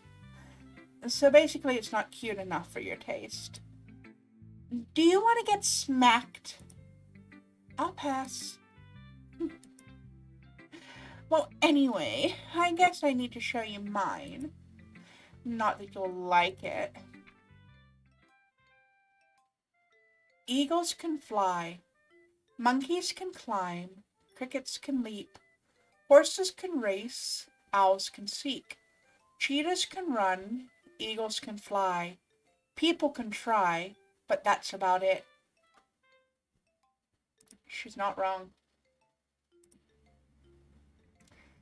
Yeah. I told you you weren't gonna like it. I like it. What? Just be honest. I am. Why are you so convinced that I wouldn't like it? Well, because everyone in high school thinks that writing has to be all sophisticated and stuff. So people don't even take my writing seriously. But isn't the point of poems for people to express themselves? Your writing style wouldn't make your message any less valid. Yeah, exactly. I like when it's easy to read but hits you hard. Like in this poem. Seeing everyone around you do great things can be really disheartening. So I decided to write about it. Yeah, I understand. But the other nice thing about simple writing is that it puts more weight on the wordplay. Like, I set up for a rhyme at the end, but then I made it fall flat on purpose. It helps bring out the feeling in the last line. So you did. I guess more went into it than I realized. And that's what it means to be a pro. I'm glad you learned something.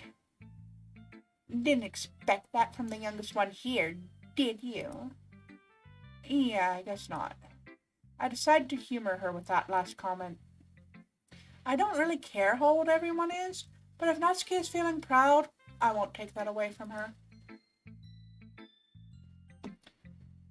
Alright, next.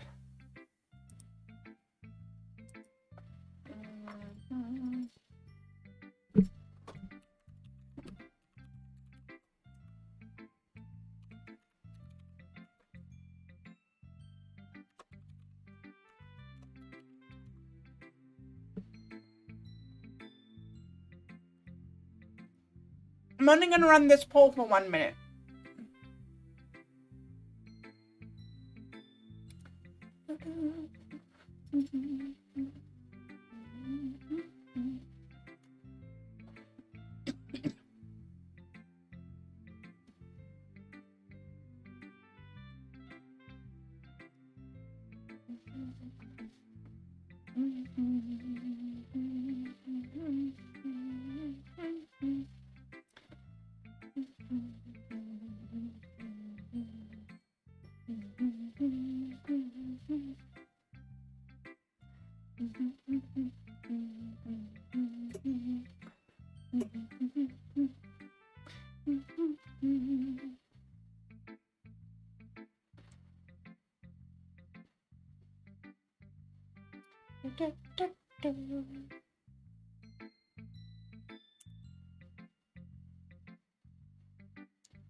Oh!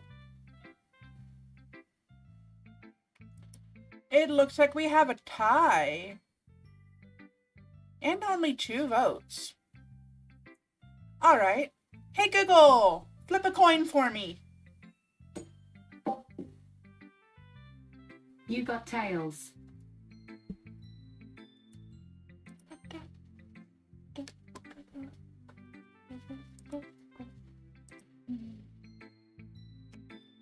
As Yuri reads the poem, I notice her eyes lighten. Exceptional. What was that? And did I say that out loud? Yuri first covers her mouth, but then ends up covering her whole face. He's gonna hate me. You really didn't do anything wrong, Yuri. I guess you're right. What am I getting so nervous for? Yuri takes a breath. So, what kind of writing experience do you have? Your use of imagery and metaphors indicates you've written a lot of poetry before.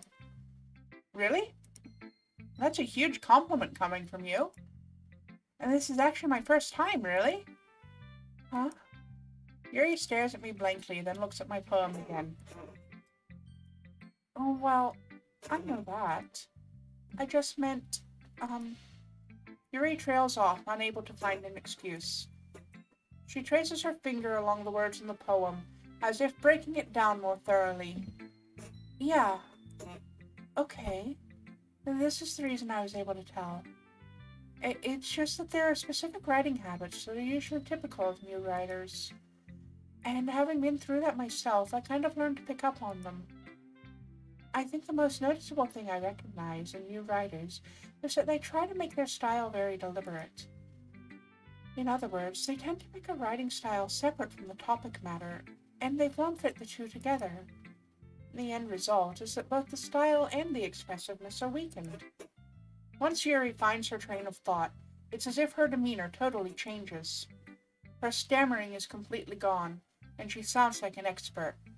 Of course, that's not something you can be blamed for. There are so many different skills and techniques that go into writing even a simple poem. Not just finding them and building them, but getting them to work together is probably the most challenging part. It might take you some time, but it all comes with practice, and learning by example, and trying new things. I also hope that everyone else in the club gives you valuable feedback. Natsuki can be a little biased, though. Biased? How? Well, never mind. I shouldn't be talking about people like that. Sorry. It's fine.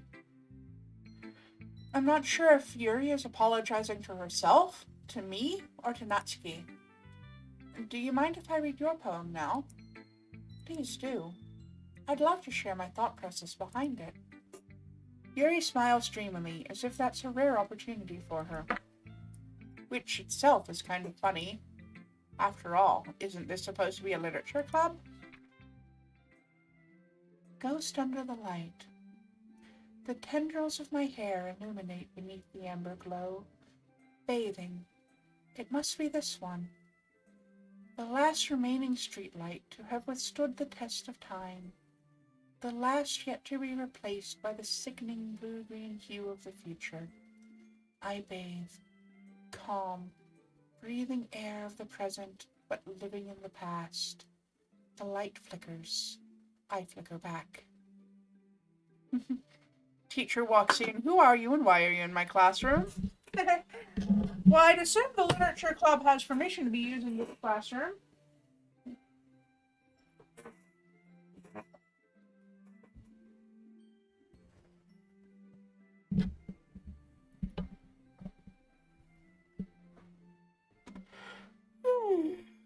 Excuse me. That was a yawn. I'm sorry I have such terrible handwriting. What? I wasn't thinking that at all. But it took you a long time to read. Well, I just don't read script very often. I actually think your handwriting is pretty. Huh? That's early. Also, I liked the poem.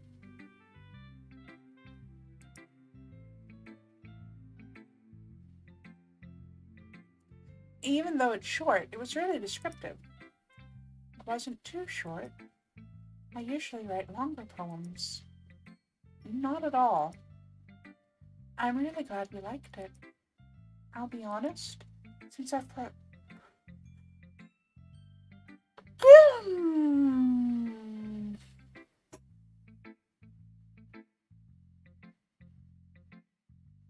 Yuri, you're putting me to sleep here. Since it's our first time sharing, I wanted to write something a little more mild. Something easy to digest, I suppose. Are you into ghosts, Yuri? Actually, the story isn't about a ghost at all, Mallow. Really? I must have totally missed the point. Well, I suppose you did only glance over it after all. But remember that poets often express their own thoughts, feelings, and experiences in their work.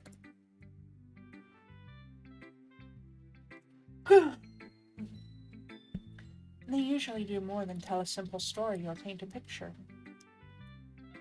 In this case, perhaps the subject of the poem is only being symbolically compared to a ghost, lingering in her last remaining place of comfort, unable to let go of the past.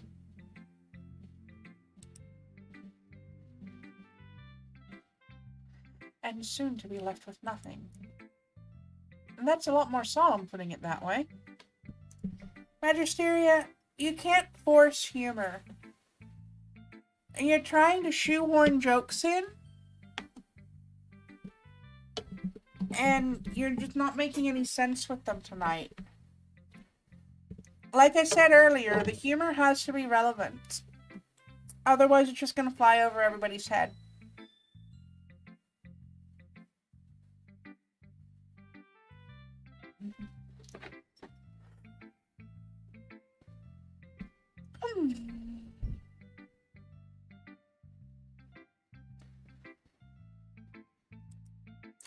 I hadn't even thought of that. That's impressive. Huh? It's nothing, really. Yours was impressive, too, so... Nah. If anything, I could probably learn a thing or two from you. You think so? Yeah, of course.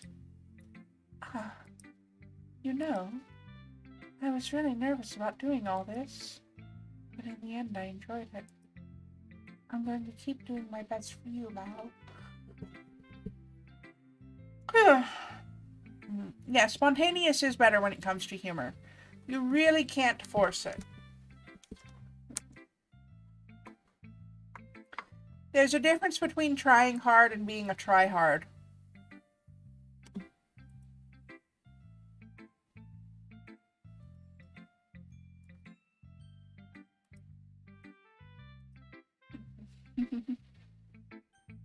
Alright, we'll do Sayori next, and then Monica. Because Sayori did tie last time, and Google broke the tie.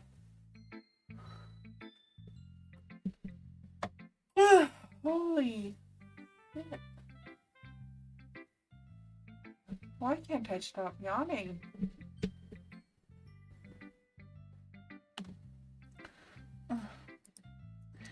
This This is a good poem, Mallow. Are you sure it's your first time?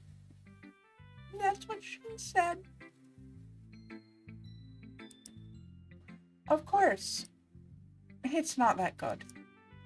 Am I the kind of guy who'd rewriting poems in his spare time? I guess you're right. But that's why it impressed me. Well, to be honest, I was afraid you wouldn't do it seriously. Or that you wouldn't write one at all. I'm really happy that you just wrote one. Google is good at breaking things.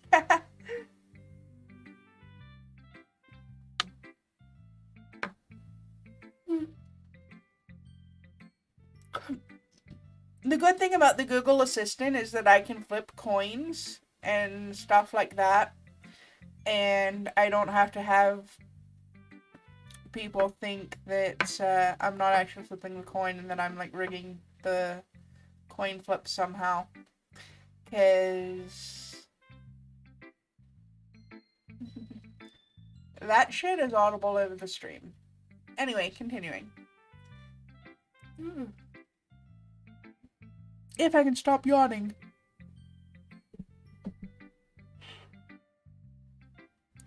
Ugh, fucking hell. Wake up, Mallow.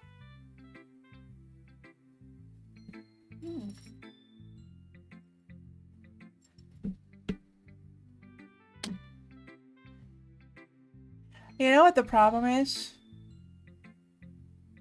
I only had 2 espresso shots today. I think when my next commercial break happens, I'm gonna have to go put the percolator on and make some coffee.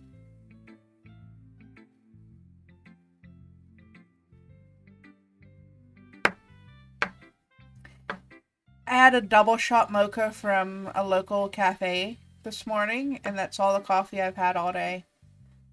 That is not nearly enough for this marshmallow.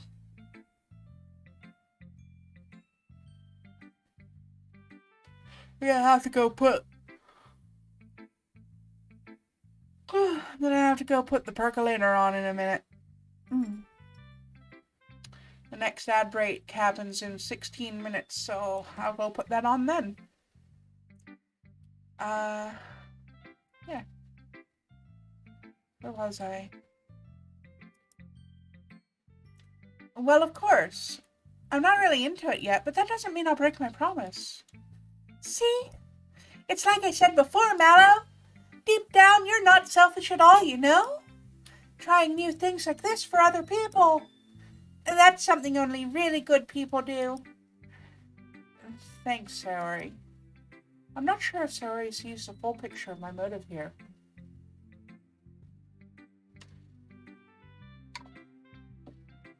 To be fair, it was a double shot mocha. So at least there was espresso involved. If it wasn't espresso, I would probably be wanted for murder. Also, the fact that I also had an interview at a police station for an ongoing legal case I'm involved in is probably part of the reason I'm not wanted for murder. I wouldn't exactly want to, you know, off the detective that's trying to help me. She's actually a sweetheart. As much of a sweetheart as a cop can be.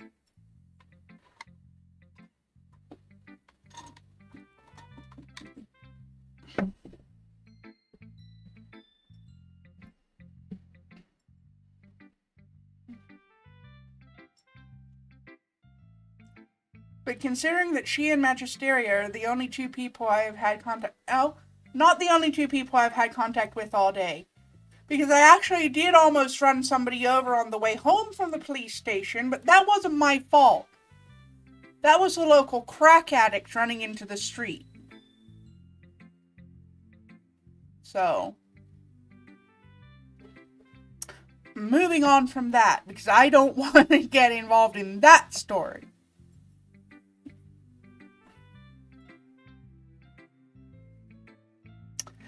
I don't think he saw me. I think he saw the delivery van in the lane next to me.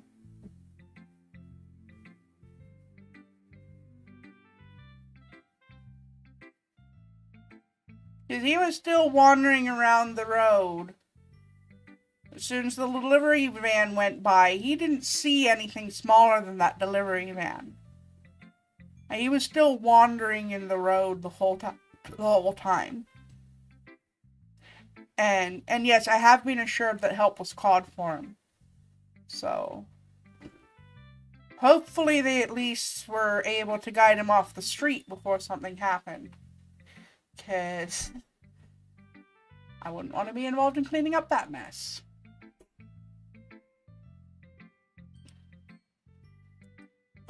Then again, I can't deny that she's part of the reason I joined.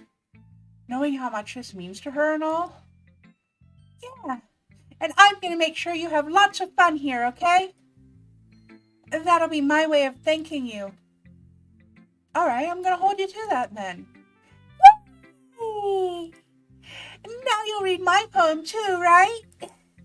Don't worry, I'm really bad at this. We'll see about that.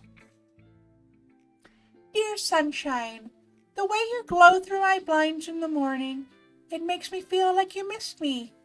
Kissing my forehead to help me out of bed, making me rub the sleepy from my eyes. Are you asking me to come out and play?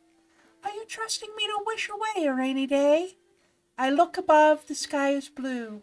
It's a secret, but I trust you too. If it wasn't for you, I could sleep forever. But I'm not mad. I want breakfast.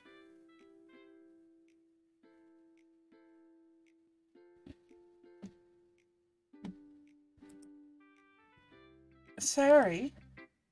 This is just a guess, but did you wait until this morning to write this? No. Just a little bit. You can't answer just a little bit to a yes or no question. I forgot to do it last night. Well, at least that makes me feel a little better about myself. Don't be mean. I still tried my best. Yeah. I didn't mean to say that it was a bad poem. It came out nice, or how shall I put it? It sounds just like you. Really? Yeah. Especially that last line. I made eggs and toast. Even though you were late to school? It's bad to skip breakfast. I get all cranky. Well, I guess there's no point in arguing. Anyway, thanks for showing me. This was so much fun. Monica's the best. Yeah. But next time I won't forget.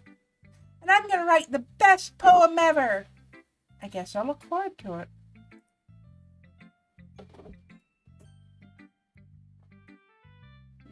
Monica's the only one left. Hi, Mallow. Having a good time so far? Yeah.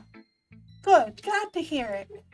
By the way, since you're new and everything, if you ever have any suggestions for the club, like new activities or things we can do better, I'm always listening. Don't be afraid to bring things up, okay? All right. I'll keep that in mind. Of course I'll be afraid to bring things up. I'm much better off just going with the flow until I'm more settled in. Picks up Monica and throws her out the window. Well, looks like there's no one else to talk to, dang it. Anyway, want to share your poem with me? It's kind of embarrassing, but I guess I have to. Don't worry, Mallow. We're all a little embarrassed today, you know? But that's the sort of barrier we'll all learn to get past soon. Yeah, that's true. I hand Monica my poem. Great job, Mallow. I was going, ooh, in my head while reading it. It's really metaphorical. I'm not sure why, but I didn't expect you to go for something so deep. I guess I underestimated you. It's easiest for me to keep everyone's expectations low. That wasn't creepy at all. That way, it always counts when I put in some effort. That's not very fair. Well, I guess it worked anyway. You know that Yuri likes this kind of writing, right? Writing that's full of imagery and symbolism. Unlike Saori, who likes using simple and direct words to describe happiness and sadness. Yuri likes it when readers are left to derive their own meaning out of it.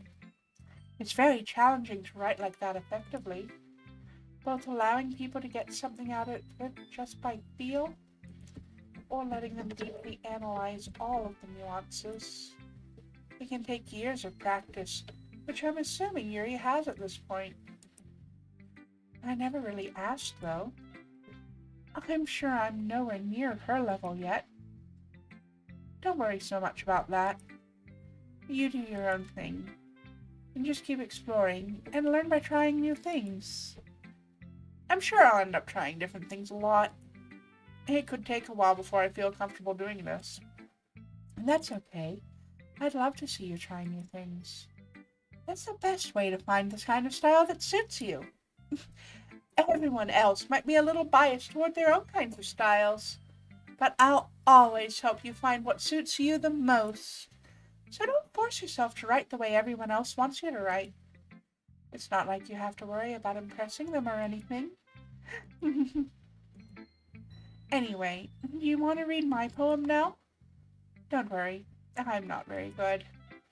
You sound pretty confident for someone who claims to not be very good. Well, that's because I have to sound confident. That doesn't mean I always feel that way, you know? Monica, don't make me put the cone of shame on you. I'm about ready to give her a bonk and send her to horny jail. Well, let's read it then. Hole in wall. It couldn't have been me. See the direction the spackle protrudes. A noisy neighbor? An angry boyfriend? I'll never know. I wasn't home. I peer inside for a clue. No, I can't see. I reel, blind, like a film left out in the sun. But it's too late. My retinas, already scorched with a permanent copy of the meaningless image. It's just a little hole. It wasn't too bright. It was too deep, stretching forever into everything. A hole of infinite choices. I realized now that I wasn't looking in. I was looking out. And he, on the other side, was looking in. So what do you think?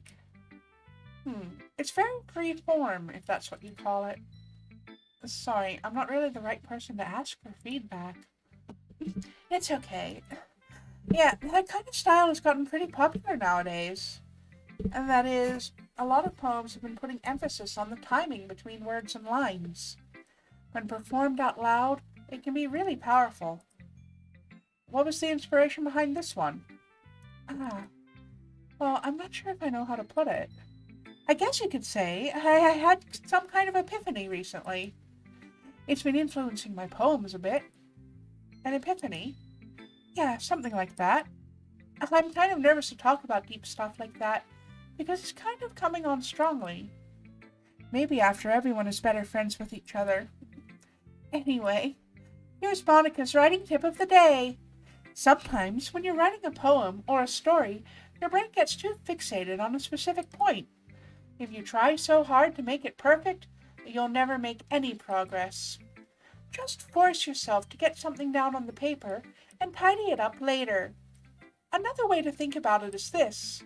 If you keep your pen in the same spot for too long, you'll just get a big dark puddle of ink. So just move your hand and go with the flow. That's my advice for today. Thanks for listening. I guess that's everyone. I glance around the room. That was a little more stressful than I anticipated. It's as if everyone is judging me for my mediocre writing abilities. Monica doesn't follow what she preaches. I know. Even if they're just being nice, there's no way my poems can stand up to theirs. This is a literature club, after all. I sigh. I guess that's what I ended up getting myself into. Across the room, Sayori and Monica are happily chatting. My eyes land on Yuri and Natsuki. They gingerly exchange sheets of paper, sharing their respective poems. As they read in tandem, I watch each of their expressions change. Natsuki's eyebrows furrow in frustration. Meanwhile, Yuri smiles sadly. Oh, what's with this language? Hmm? Did you say something? Oh, it's nothing. Natsuki dismissively returns the poem to the desk with one hand. You were shunned out of the poetry club in high school for writing material too dark. Somehow that doesn't surprise me. I guess you could say it's fancy. Thanks. Yours is cute. Cute? Did you completely miss the symbolism or something? It's clearly about the feeling of giving up. How could that be cute? I know that. I just meant the language, I guess. I was trying to say something nice. Huh. You mean you have to try that hard to come up with something nice to say? Thanks, but it really didn't come out nice at all. Oh. Well, I do have a couple of suggestions. If I was looking for suggestions, I would have asked someone who actually liked it. Which people did, by the way. Sayori liked it, and Mallow did too. So based on that, I'll gladly give you some suggestions of my own. First of all, excuse me, I appreciate the offer, but I've spent a long time establishing my writing style. I don't expect it to change anytime soon, unless, of course, I come across something particularly inspiring, which I haven't yet. And Mallow liked my poem too, you know. He even told me he was impressed by it. Natsuki suddenly stands up. Oh, I didn't realize you were so invested in trying to impress our new member, Yuri. Huh? That's not what I... You're just... Yuri stands up as well. Maybe you're just jealous that Mallow appreciates my advice more than he appreciated yours. And how do you know he didn't appreciate my advice more? Are you that full of yourself? No. If I was full of myself, I would deliberately go out of my way to make everything I do overly cutesy. Is everyone okay? Well, you know what? I wasn't the one whose boobs magically grew a size bigger as soon as Mallow started showing up. Natsuki? Natsuki, that's a little... This doesn't involve you! I don't like fighting, guys. Suddenly, both girls turned towards me, as if they just noticed I was standing there. Mallow? She's just trying to make me look bad. That's not true. She started it. Shots fired, need all of her sisters run massive shootout. If she could get over herself and learn to appreciate that simple writing is more effective, then this wouldn't have happened in the first place. Oh, what's the point in making your poems all convoluted for no reason? The meaning should jump out at the reader, not force them to have to figure it out. Help me explain that to her, Mallow. Wait, there's a reason we have so many deep and expressive words in our language. It's the only way to convey complex feelings and meaning the most effectively. Avoiding them is not only unnecessary, limiting yourself, it's also a waste. Do you understand that, right, Mallow? Well... How did I get dragged into this in the first place? It's not like I know anything about writing. But whoever I agree with, they'll probably think more highly of me.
All right.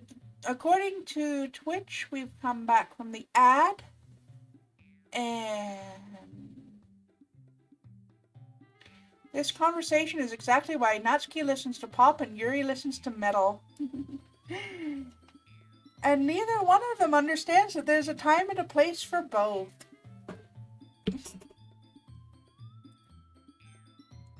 So, let's run the poll.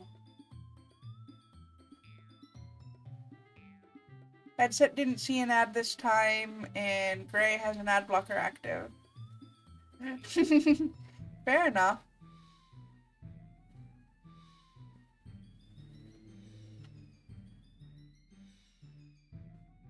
Well, not everybody gets an ad every time. I think it randomly chooses which viewers to show an ad to. Anyway.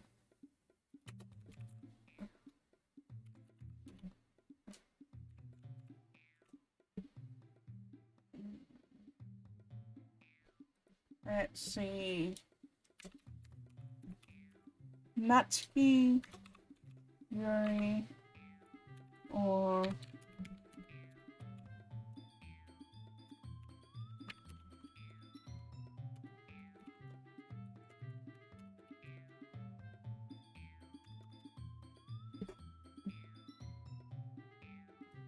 there we go.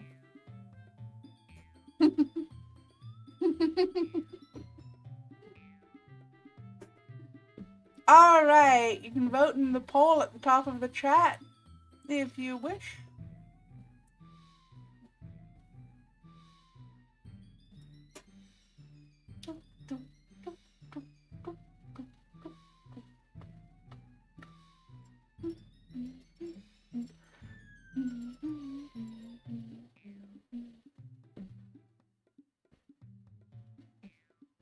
Actually, Manchesteria, do you think you could put on the coffee? That way I don't have to actually take a special break to do it. I was gonna put on the percolator, but I think just using the drip coffee machine will be just as good. Yeah, just the drip coffee machine.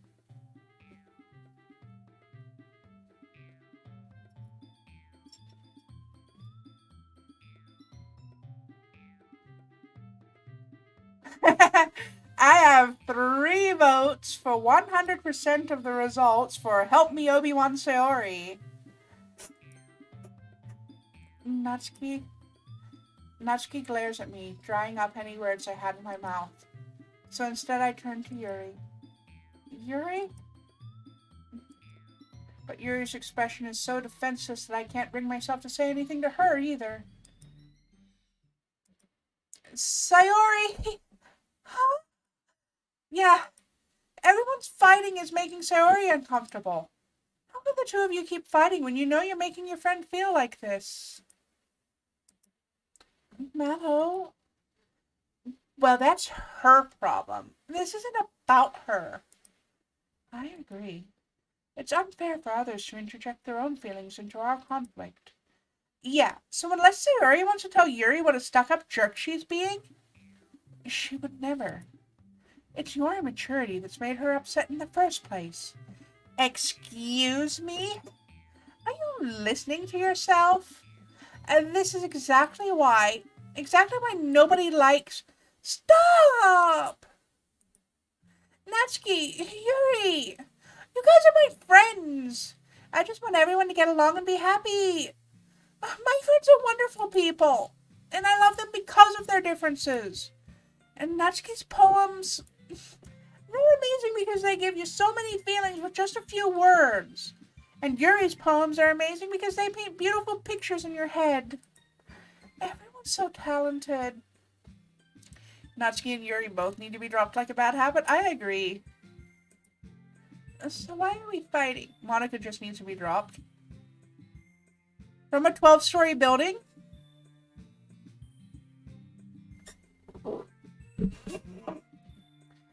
Because... Wow. Also, Natsuki's cute and there's nothing wrong with that. And Yuri's boobs are the same as they always were.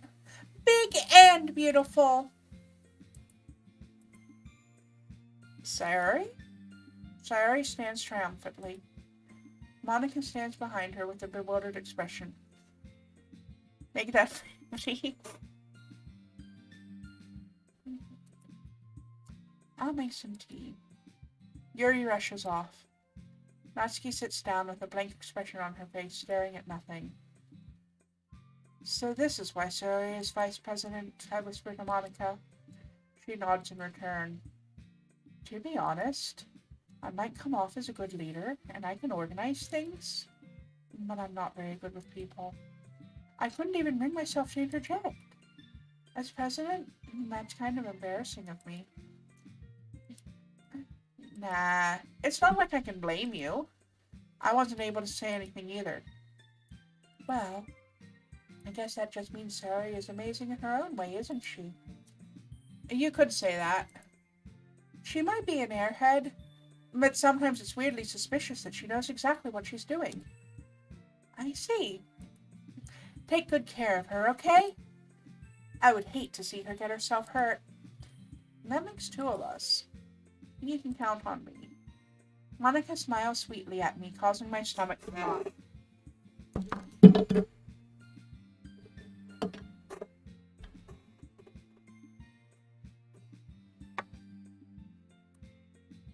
Such a genuine person really does make a good president, regardless of what she says.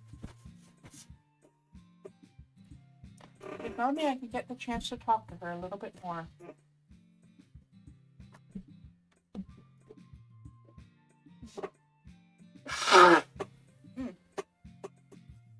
Start reading for too long, reading out loud for too long, and my sinuses start to block up.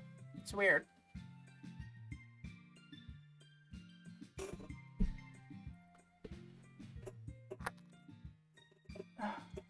Anyway.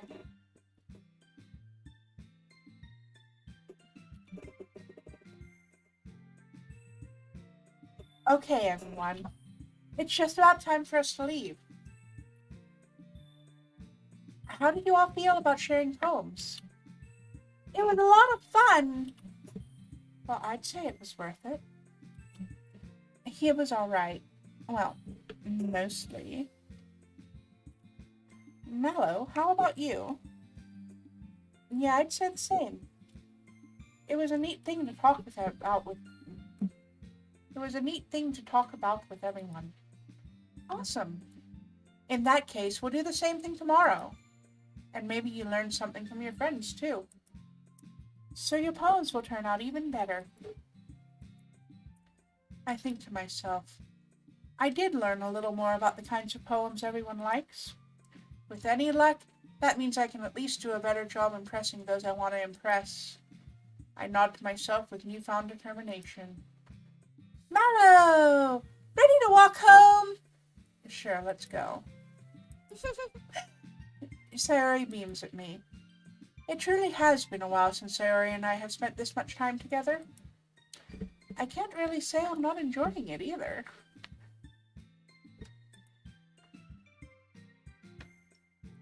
Sayori, about what happened earlier. What do you mean? You know, between Yuri and Natsuki. Does that kind of thing happen often? No. That's really the first time I've seen them fight like that. I promise they're both wonderful people. You don't hate them, do you? No, I don't hate them. I just wanted your opinion is all. I can see why they'd make good friends with you. You know, Mallow, it's nice that I get to spend time with you in the club. But I think seeing you get along with everyone is what makes me the happiest. And I think everyone really likes you, too. That's... Every day is going to be so much fun. It looks like Sayori still hasn't caught on to the kind of situation I'm in. Sure, being friends with everyone is nice, but does it really need to stop there? We'll just have to see what the future holds, Sayori. I pat Sayori on the shoulder. I said that more to myself than to her, but it's easy to use Sayori as an internal monologue sometimes. Okay, yeah, let's do this. This is more red flags than a NASCAR race. Yeah, it does. All right, it's poem time. Words to choose for page 1. Papa, dazzle, unstable, frightening, headphones, whirlwind, marriage, doki doki, sing, charm. Unstable? Extraordinary, swimsuit, universe, music, scars, captive, entropy, peace, bunny, heartbeat.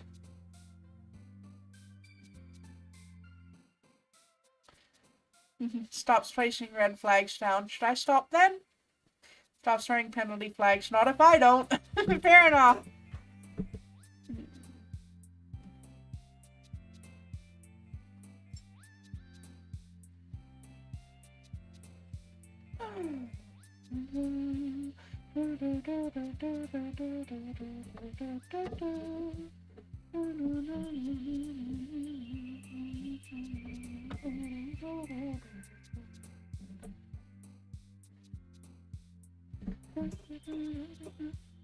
Alright. I see entropy and I don't see any other responses. Misfortune. Wonderful. Cute. Valentine. Secretive. Laugh. Electricity. Skirt. Tragedy. Pink.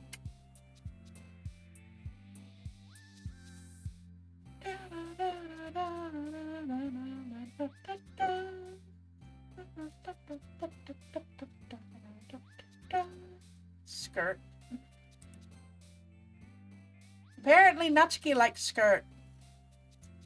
Party. Imagination. Sadness. Strawberry. Oh, I didn't see you say misfortune headset. I'll let you pick the next one. Strawberry. Cry. Covet. Death. Adventure. Ambient. Email. Alright, headset, your turn to pick this one. I'm sorry I missed you on the last one.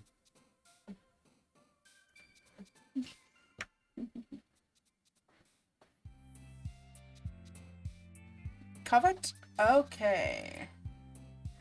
Fireworks. Unrestrained. Amazing. Raindrops. Journey. Tenacious. Together.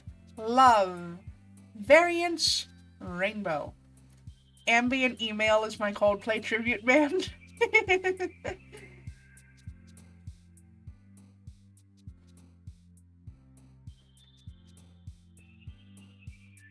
Variance. Uncontrollable. Promise. Bubbles. Dream. Nibble. Dark. Cheeks. Judgment. Twirl. Calm.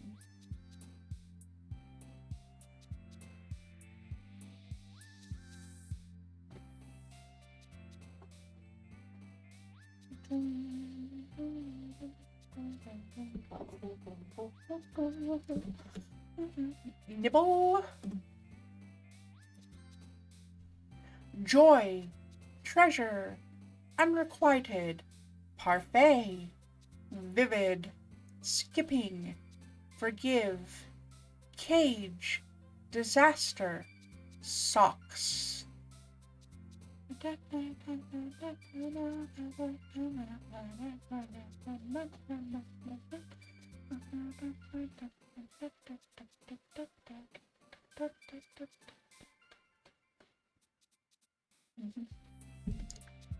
Vivid.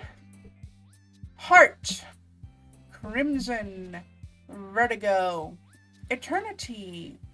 Warm. Hope. Unalive. Infinite. memories, clouds. Disaster socks? I have several questions. I need to make disaster socks merch for the channel now. I saw 2 votes for Crimson, so that's what we went with. Candy, philosophy, fear, kitty, shopping, pure, bed, bliss, inferno, marshmallow.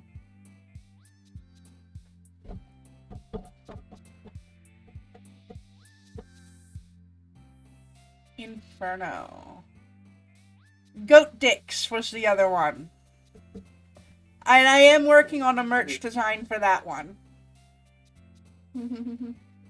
Alright, I see Inferno. Embrace. Landscape. Vacation. Dance. Flying. Wrath. Defeat. Loud. Ribbon. Passion. Goat dicks disaster socks. Yes. Goat dicks is the band. Disaster socks is the album.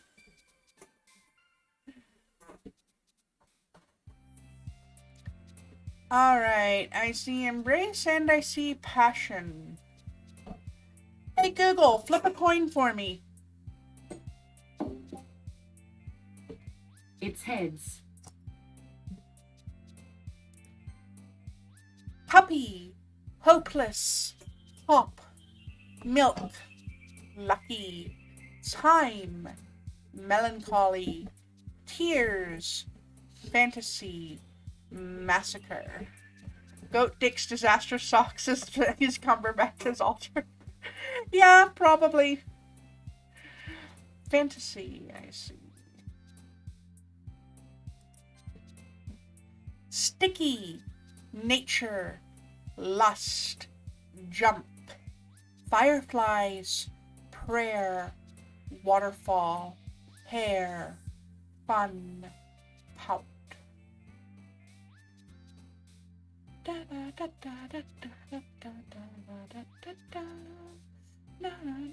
Sticky.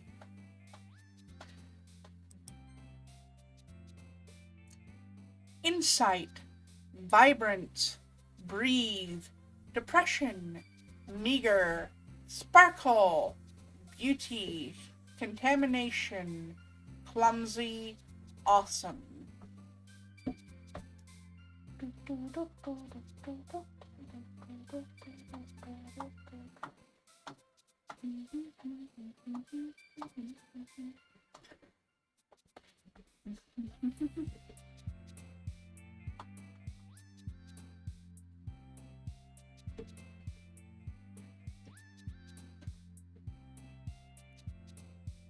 Beauty, I see.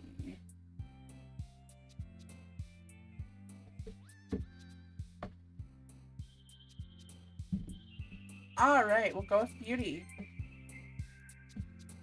Beauty contamination is my new favorite term for destroying someone's ego, and I will use it profusely. Let me know how that goes for you. Whistle, lazy, feather, agonizing, pleasure. Those 3 words right there, in that order. I don't know if I can say that on Twitch.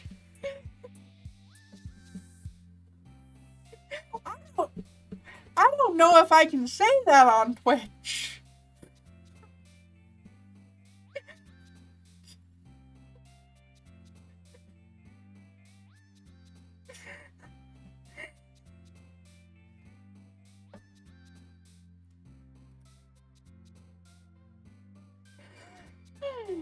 Anyway. Incongruent. Okay. Hurt, vivacious, daydream, sweet, grief, uncanny, melody, vitality, intellectual, pain.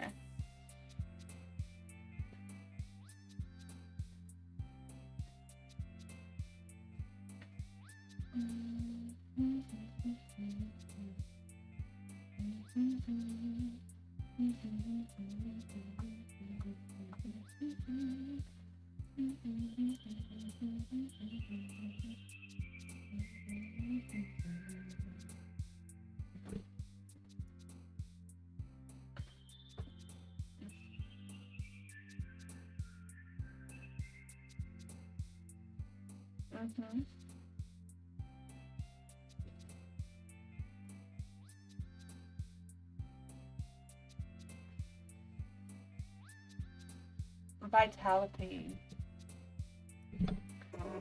Effulgent. Family. Shame. Blanket. Blanket? Blanket. Destiny. Pleasure climaxes require a lot of vitality.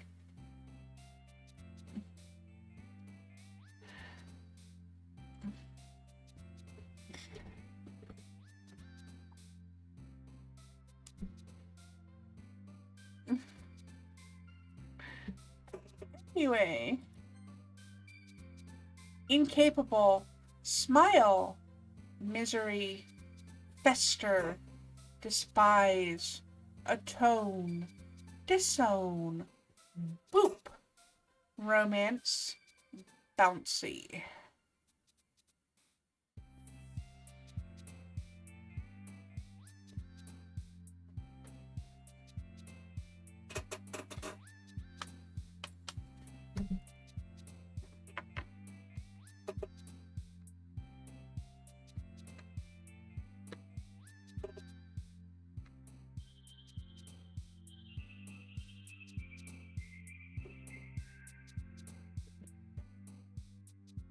Atone.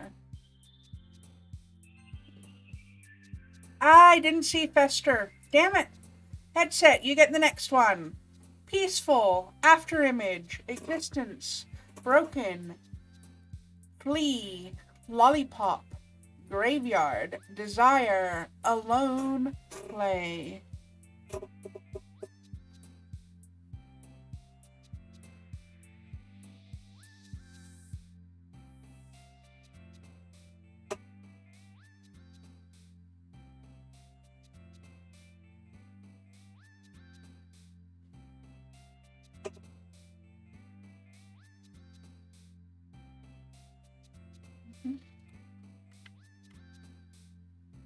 Fire. Lollipop Graveyard is my baby metal cover band. Desire. Okay. Lollipop Graveyard does sound like a good name for a baby metal band. A baby metal cover band, rather.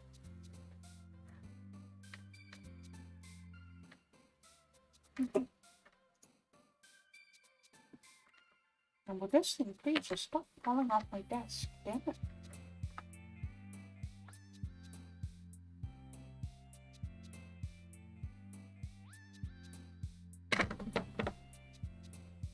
Trying to repair something here, and I keep dropping the damn bottle of E6000.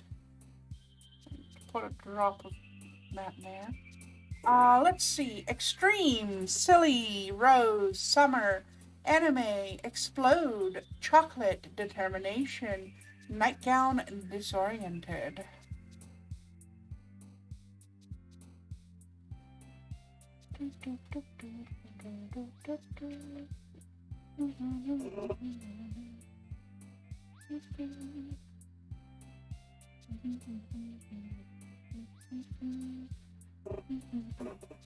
Disoriented.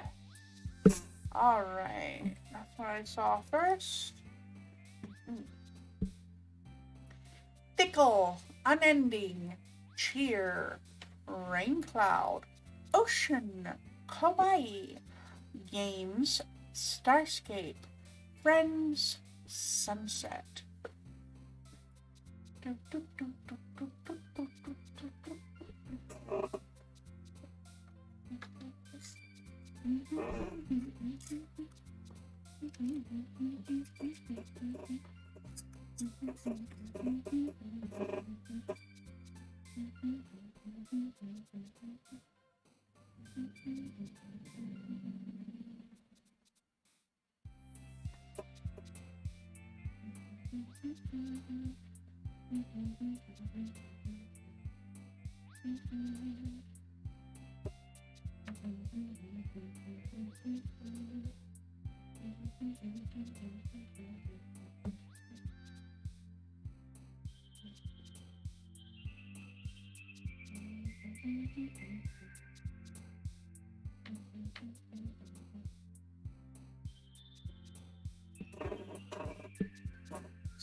The new album from Lollipop Graveyard, Pleasure Climaxes, featuring the smash hits Chocolate Nightgown and Disaster Socks. Available now at iTunes and all fine music retailers.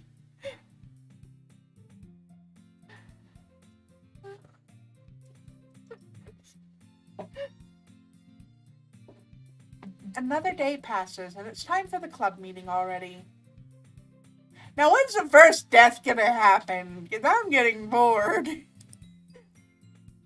I've gotten a little more comfortable here over the last couple of days.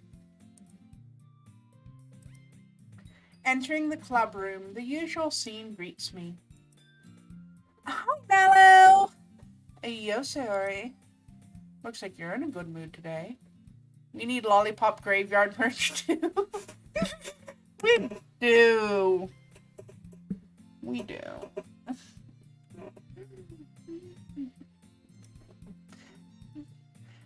I'm just still not used to you being in the club, that's all.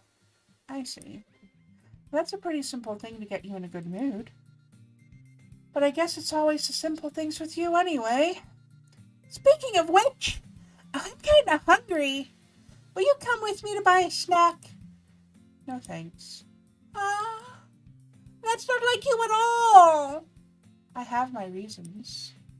Why don't we take a look at your purse, Sayori? Why that all of a sudden? No reason, really. I just wanted to look at it. Sayori nervously retrieves her coin purse. She fumbles with the latch and gets it open. Then she turns it upside down and lets its contents spill onto the desk. Only 2 small coins fall out. I knew it. I can see right through you, Sayori. That's not fair. How did you know? It's simple. If you had enough money in the first place, you would have bought a snack before coming to the club room. So either you're not hungry and want an excuse to take a walk, or you plan to conveniently forget that you spent all your money so that I would lend you some. But there's one more thing. You're always hungry. And so that leaves only one option. I give up. Don't make me feel guilty. If you feel guilty, that means you deserve to feel guilty. Yuri suddenly giggles. I didn't notice that she was listening in. Her face is in her book as always. Oh, I wasn't listening or anything. It was just something in my book. Yuri, tell Mallow to let me borrow some money. And don't get me involved like that, Sayori. Besides, you should only buy what you can responsibly afford. And frankly, after putting a mischievous little stunt like that, your suffering is fair enough retribution. Thank you. Coffee's here. Coffee, coffee, coffee, coffee, coffee, coffee, coffee, coffee, coffee, coffee. Coffee, coffee, coffee.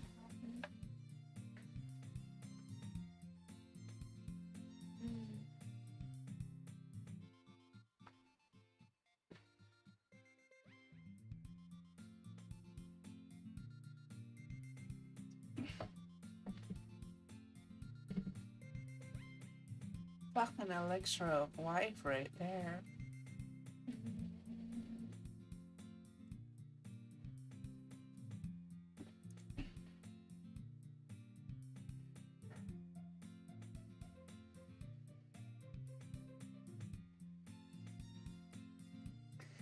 And I didn't mean that. And I got too absorbed into my book. I really like when you speak your mind, Yuri. It doesn't happen much, but it's a fun side of you.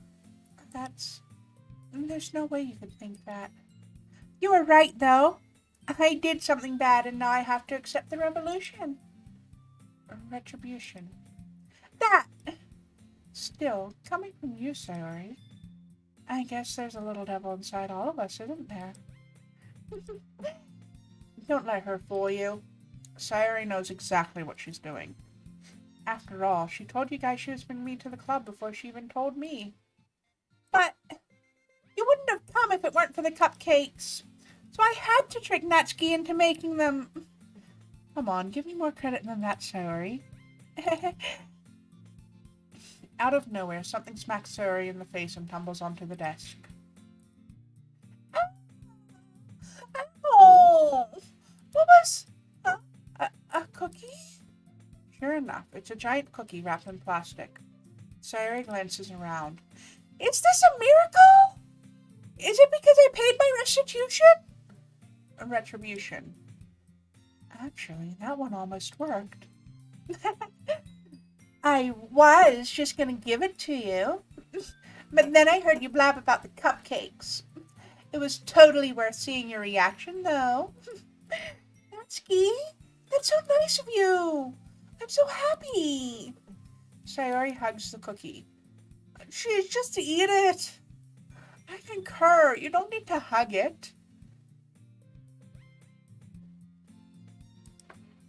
Sayori rapidly tears open the wrapper and takes a big bite.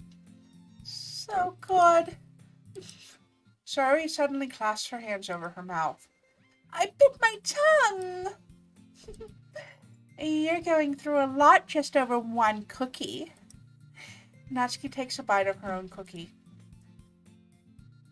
Yours looks really good too, Natsuki. Can I try it? Jeez. Beggars can't be choosers. But yours is chocolate. Yeah? Oh, why do you think I gave you that one? Fine. Still, I'm really happy that you shared this one with me.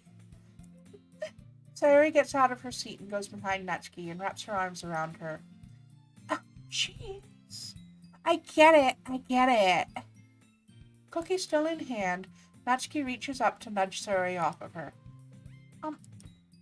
Sayori suddenly leans down and takes a bite out of Natsuki's cookie. Hey, did you seriously just do that? Mouth full, Sayori trots away to safety. Welcome back, Magisteria. Thank you for the coffee.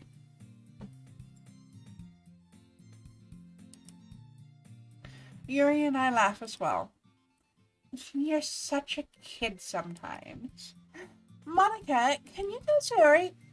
Huh? Natsuki glances around. Monica isn't in the club room. Where is Monica anyway? Good question. Have any of you heard anything about her being late today? Not me. Yeah, I haven't either. That's a bit unusual. I hope she's okay. Of course she's okay. She probably just had something to do today. She is pretty popular after all. You don't think she has a... I wouldn't be surprised. She's probably more desirable than all of us combined. That's true. Excuse me? Suddenly the door swings open. Sorry. I'm super sorry. There you are. I didn't mean to be late. I guess we have to vote for a new cult leader. A new club leader. Hashtag not a cult.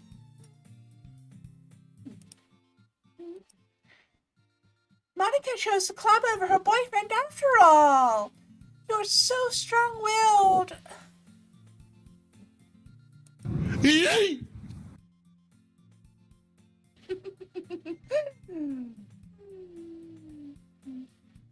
Boyfriend? What on earth are you talking about? Monica quizzically glances at me. Never mind that. Oh, what held you up anyway? Well, my last period today was study hall. To be honest, I kind of just lost track of time. That makes no sense, though. You would have heard the bell ring at least.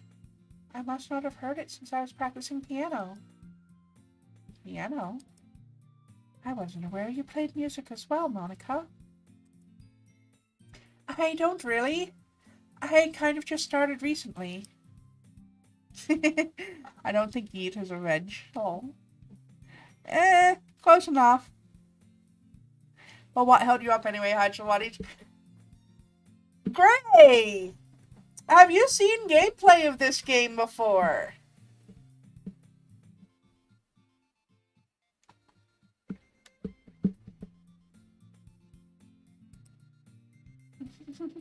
That's so cool. You should play something for us, Monica. Monica looks at me. Maybe once I get a little better, I will. Yay! That sounds cool. I have not, but I'm a well-educated horror connoisseur. Mm.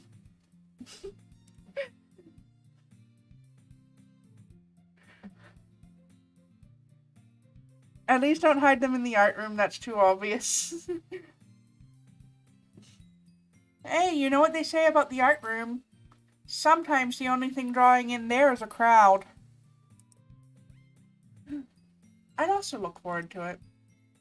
Is that so? In that case, because I've watched entirely too much Law and Order.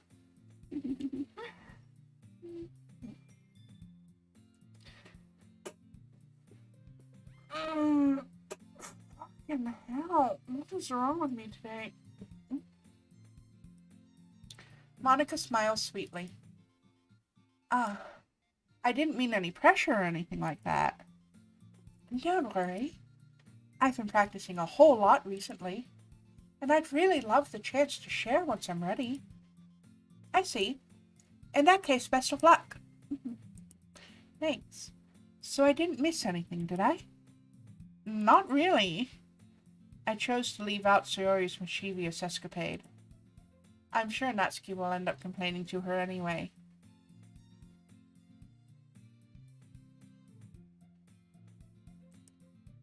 It looks like everyone has already settled down. Sayori somehow already finished her entire cookie. Yuri is back to her book, and Natsuki disappeared into the closet. Hey, Yuri. I've suddenly noticed that Yuri is reading a different book from the one we've been reading together.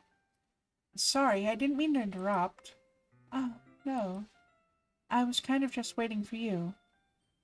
Cut to hallway where a locker door swings open and bodies fall out. Fair enough. If that's the case, well, why don't we go ahead and get started? Yes, let's. Actually, I have a request. Do you mind if I make some tea first? Not at all. Thanks very much. If there's one thing that can make my reading time here any better, it's a nice cup of tea. Not to mention for yourself as well. Yuri stands up and makes her way to the closet. I follow and watch as she retrieves a small water pitcher from the shelf, the kind with a filter inside. Can you hold this for a second? Sure. Yuri hands me the water pitcher and also fetches an electric kettle. I'm going to plug this in at the teacher's desk, and then we'll go get some water. She walks past me and sets the kettle down on the teacher's desk.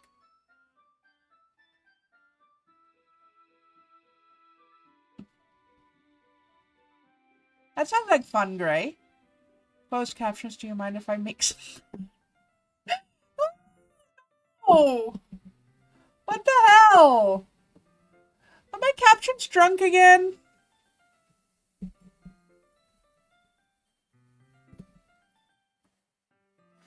I need some more coffee for that.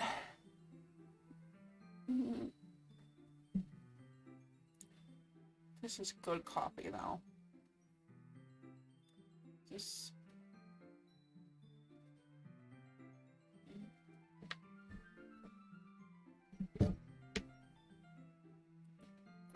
Anyway, to my surprise, the way she moves really contrasts her speaking mannerisms.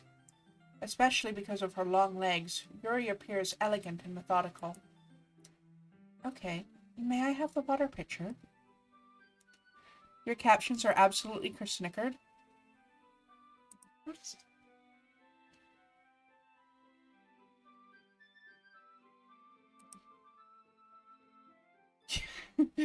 I would not advise having me as a teenage character. I would react badly when students debated whether dissection and buy a costume moral should or not.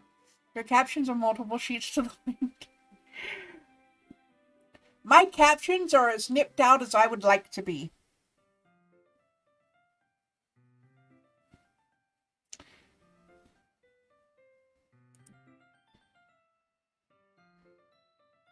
Thanks. I'll be right back. I might as well walk with you. Yeah. Why not? Shall we go then? Yeah. And where are you two off to? Huh? Oh, Yuri was going to make some tea, so I suddenly realized how weird it sounds to explain this to Monica. We're just filling the water pitcher. Oh, okay. Dissections in front of vampire. Pretty sure the beast would take over at the sight of blood long before any debate would. Fair point. Very valid point, actually. Sorry, I was just being a bit curious.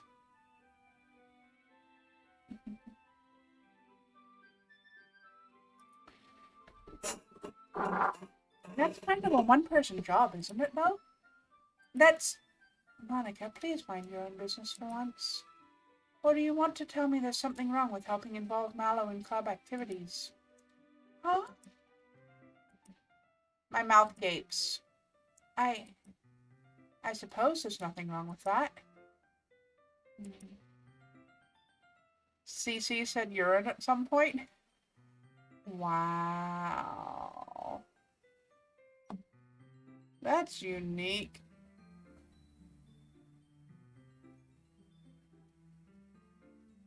So many shots fired. It's a damn massacre out here. Yuri quickly exits the room and I follow. Well, you know, there is not much that is more terrifying than a teenage girl.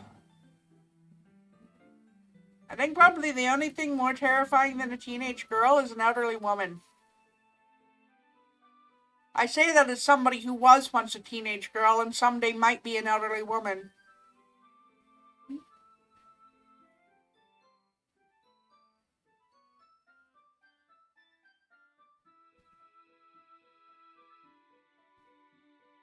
There's like a 40-year period between the ages of 20 and 60 where women start to behave kind of like thinking rational beings. The rest of our lifespans, it's a fucking coin flip. You say terrifying like it's a bad thing? In this case? Trust me, I've been a teenage girl. You would not have wanted to know teenage me.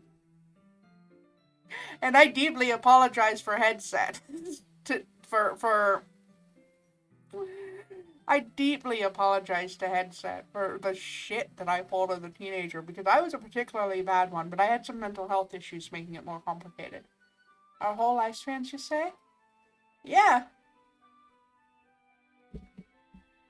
Women, specifically. Mallow isn't wrong. It's like someone flips a switch right around 25 and flips it back around 40. Yeah.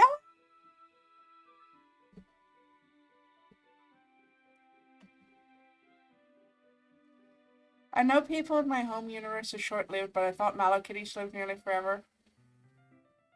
Mallow kitties are fragile and squishable. The marshmallow cream never goes off.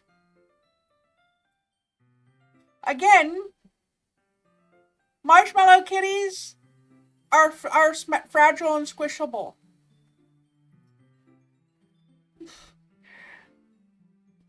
I know I like to challenge people to fight me on shit, but please don't actually fight me. I will break. Unless I don't.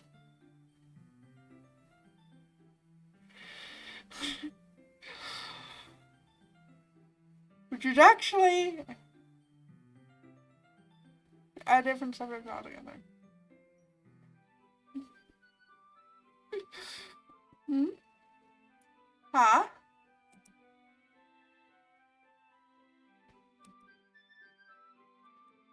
I'm missing something about the phrasing of that one, I think.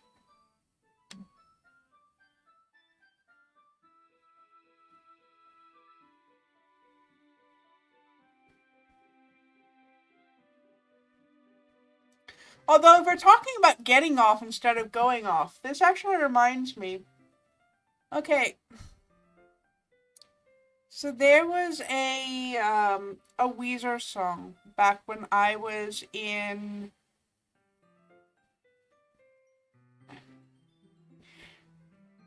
Magisteria. Not on stream, but maybe later. So there was a Weezer song back when I was in high school. The album version was We Are All on Drugs. The radio edit and the video version was We Are All in Love. Now, all they changed was taking On Drugs and changing it to In Love. Which means the line, We Are All on Drugs, Never Getting Off, became We Are All in Love, Never Getting Off.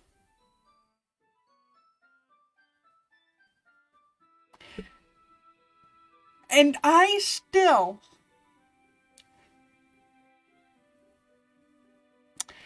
17 fucking years later, can't get over the fact that they took something that maybe might have made a few parents raise an eyebrow and turned it into something entirely different. I'm pretty sure they did it on purpose. But also, that is some genius level trolling. That's almost as high level of a troll as one that actually recently took me about 20 years to figure out, where Utada Hikaru released the song Hikari in Japan.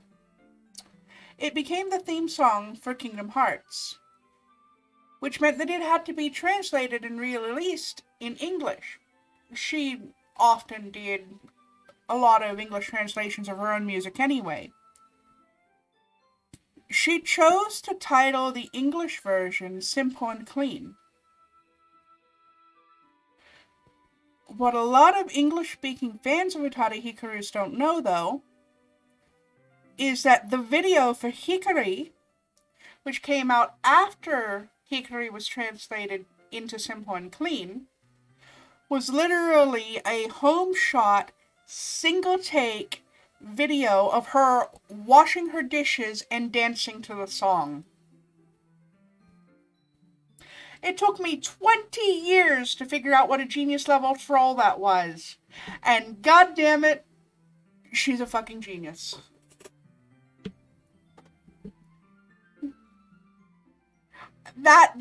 It was gold. I figured it out and I swear I didn't stop laughing for 3 days.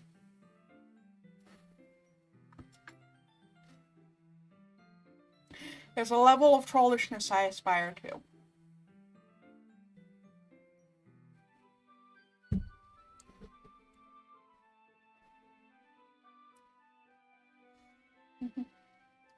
Anyway.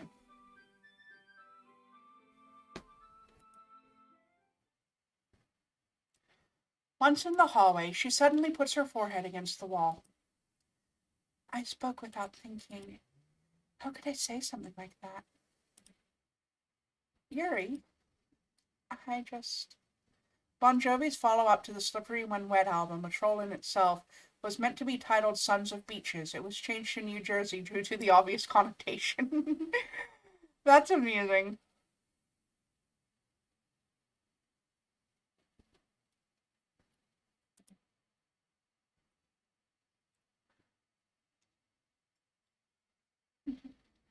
Something about the way she said that. It made me feel so irritated.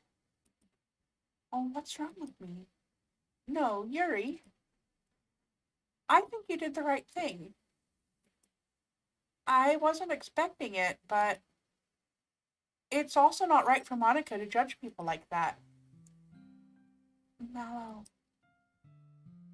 how come even when I do something bad, you're being nice to me?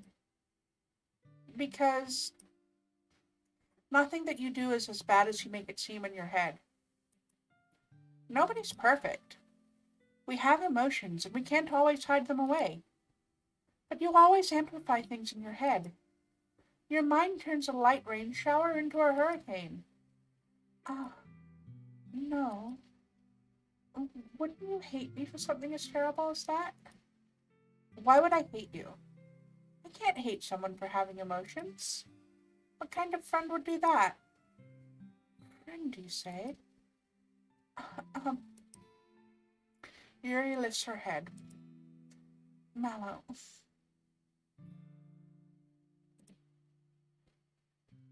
I really like being friends with you. Thanks, Yuri. I like being friends with you too. I feel kind of awkward saying something like that, but I'm doing my best to help Yuri feel better. Anyway. Yeah. Shall we go? Yeah. Nobody's perfect, but my friend Mickey, she's pretty damn close. She's the second cutest thing in the world between fruit bats and corgis. Aw, she sounds adorable. Perfection is in the eye of the beholder. As Magisteria likes to say, perfection is an asymptote. It's something that can never be reached, but that's not going to stop us from trying.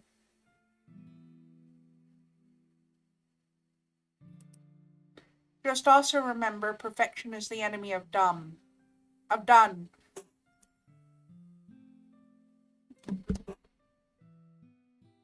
That was a misspeak. Perfection is the enemy of done. Have you ever seen a beholder?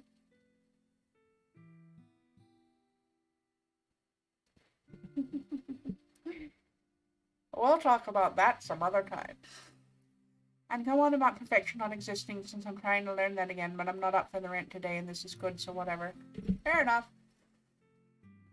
Yuri and I walk to the nearest water fountain. Once we fill up the water pitcher, we return to the classroom. Mallow, do you like a long tea? Yeah. Anything's fine. Very well. Yuri sets the temperature of the kettle to 200 degrees.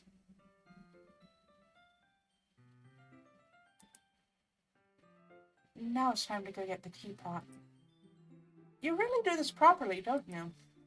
Of course. I shouldn't do any less when I'm making tea for others. Even if I'm not an expert on tea or anything? In that case, you'll only be even more impressed. My famous blind beholder Steve did have a family? Interesting. Perhaps I will. Yuri fetches the teapot and begins measuring the tea leaves. To my surprise, she even starts humming a little to herself. You must be in a good mood now. Is that so? I was letting it show, and you noticed. I was doing a bit of thinking, and I decided that I would try expressing myself a little more. It turns out it's not very hard for me to do, when it's you who's around anyway. That's great, Yuri. Just don't push yourself too much. You're always worrying about me, Mallow. It's very endearing. Yuri wasn't kidding. I don't even know if I can keep up with this. I watch Yuri pour a cup of tea for each of us. Mallow, I have another request. Do you mind if we sit on the floor today? Why's that? It's a little bit easier on my back. I can read with my back against the wall rather than bending over at my desk. Sorry, I didn't realize. No worries. I just have back pain fairly regularly, so I do my best to manage it. Is that so? I wonder why that is. It's most likely because uh, my, your posture, right? Always hunched over like that while reading. Yes, I have terrible reading posture, so that's why we should sit on the floor. Fair enough. I'll go ahead and get the book. I retrieve my book from my bag. I have some chocolate as well. There's a bag of small chocolate candies that I kept hidden from Celery's candy radar. I take it, since it'll go well with the tea. Yuri and I then sit against the wall, teacups at our sides. As if in sync, we assume the same reading position as last time, each holding one half of the book. Except this time, our bodies are even closer to each other. I can't see too well. Yuri slides closer until our shoulders are touching. How am I supposed to focus on reading like this? Yuri was always kind of cute, but when she's being less apprehensive, it's almost more than I can handle. Your teacup. Yuri hands me my teacup. Yuri, have you seen Monica's posture when she leans forwards? Holding it with my hand that's not holding the book, I end up in a position that makes it even harder to focus. Because now I need to worry about making sure I don't accidentally touch her chest. Meanwhile, Yuri hasn't noticed a single thing. She wears her intense reading expression, and I can only presume the world around her has faded away. I use all of my willpower to focus on reading. After a few minutes, I finally manage to relax a little.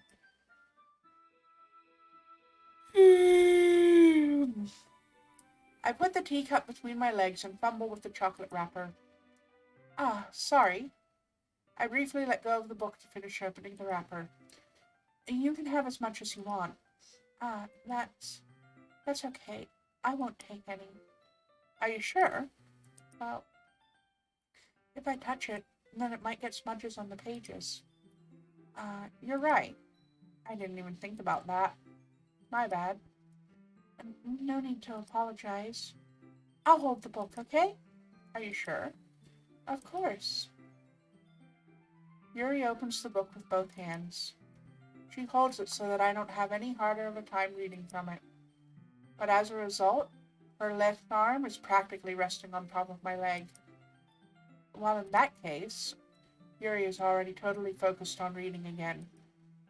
I take a chocolate candy and pop it into my mouth. Then I take another chocolate and hold it up to Yuri. She doesn't even look away from the book. She simply parts her lips as if this situation was completely natural. But that means I can't stop here. I apprehensively place the chocolate in her mouth. Just like that, Yuri closes her lips over it. Huh? Yuri's expression suddenly breaks. Did I just... Yuri looks at me like she needs to confirm what just happened. Mallow? Sorry, I guess I shouldn't have done that. Well, you were just helping. That's something that friends do, right?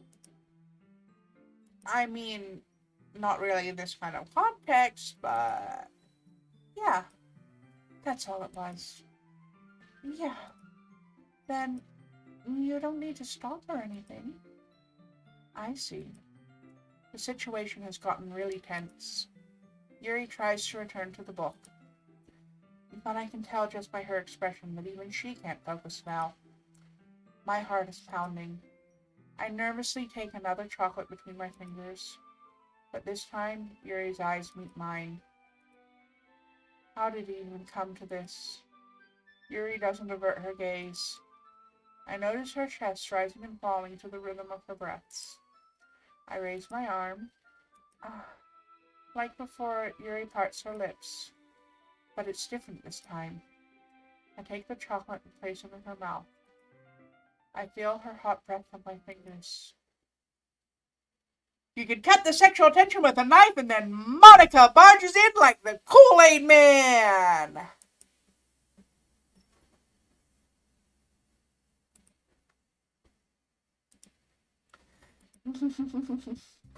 Yuri jolts back.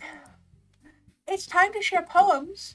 Mallow, you can help Yuri put away the tea stuff, right? Yeah, of course.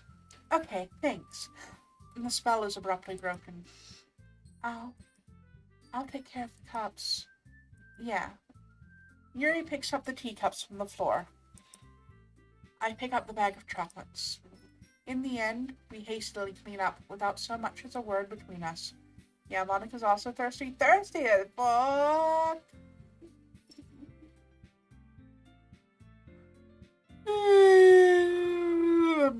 About 2 minutes 30 until the next ad break starts. Just to warn everybody. In the end, we hastily clean up without so much as a word between us. I get the feeling this is something neither of us will have the courage to bring up. All right.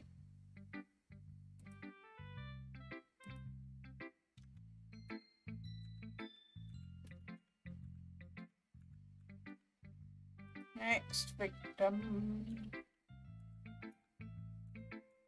Sayori.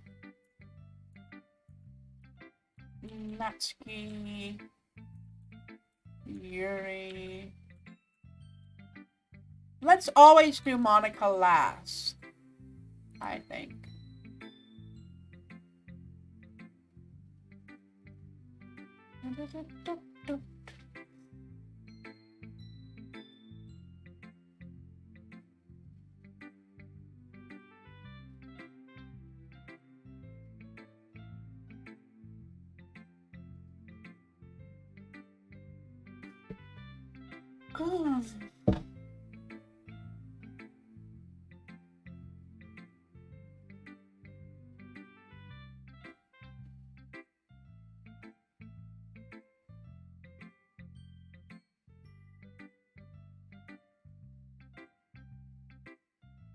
Speaking of beholders, you just noticed a very interesting little fact, did you?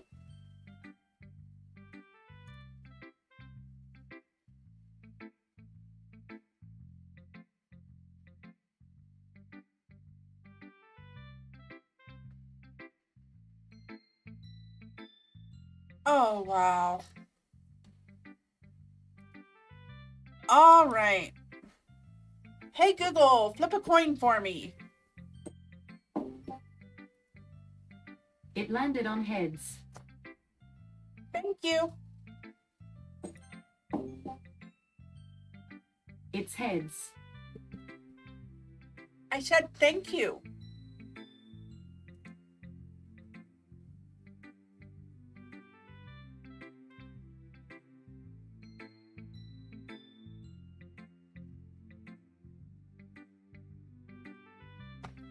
Anyway. I like this one, Mallow. It has some nice feelings in it. Ah, I'm glad. Does that mean it's better than yesterday's? Let me think. I don't know. I guess I like them both. That's not very helpful, you know? Alright, we've got an ad in progress, so I'm going to take this time to drink some coffee. Magisteria, would you mind refilling my water for me real quick?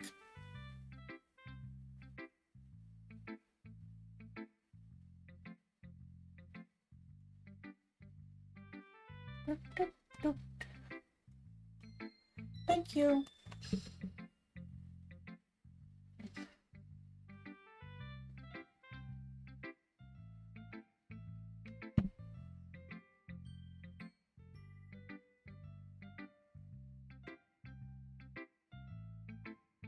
Thank you, love. Alright, fair enough, headset.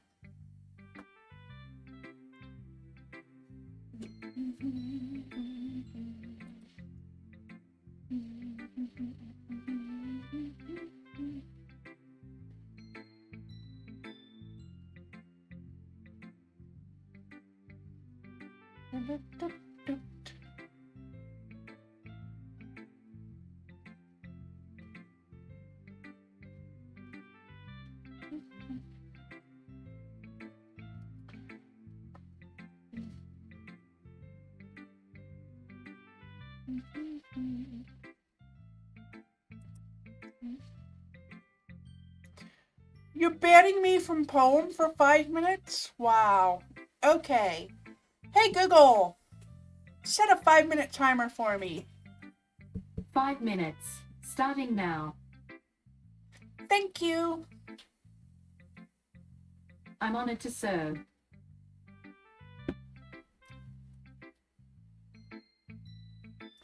Anyway.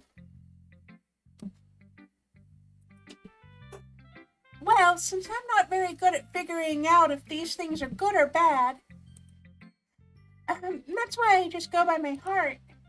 If it makes me feel things, then it must be a good thing.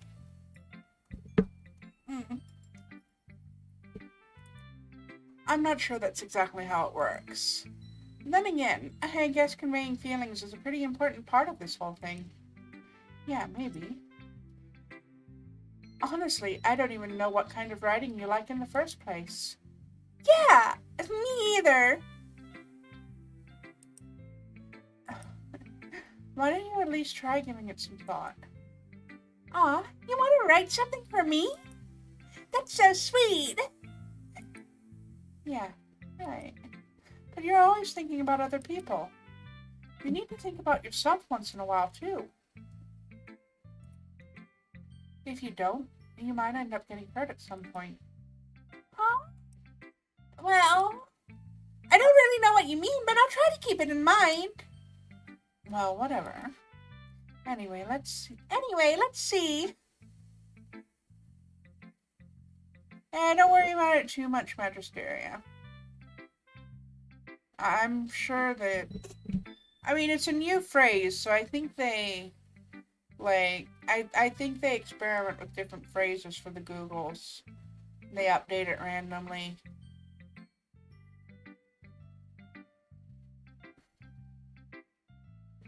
But anyway. I guess I like happy poems. Wait, sometimes I like sad poems too. Sometimes a little bit of both. There's a word for that, right? Oh, what's the word I'm looking for? Bittersweet. Yeah. I like things that are happy and things that are sad. Happy and sad.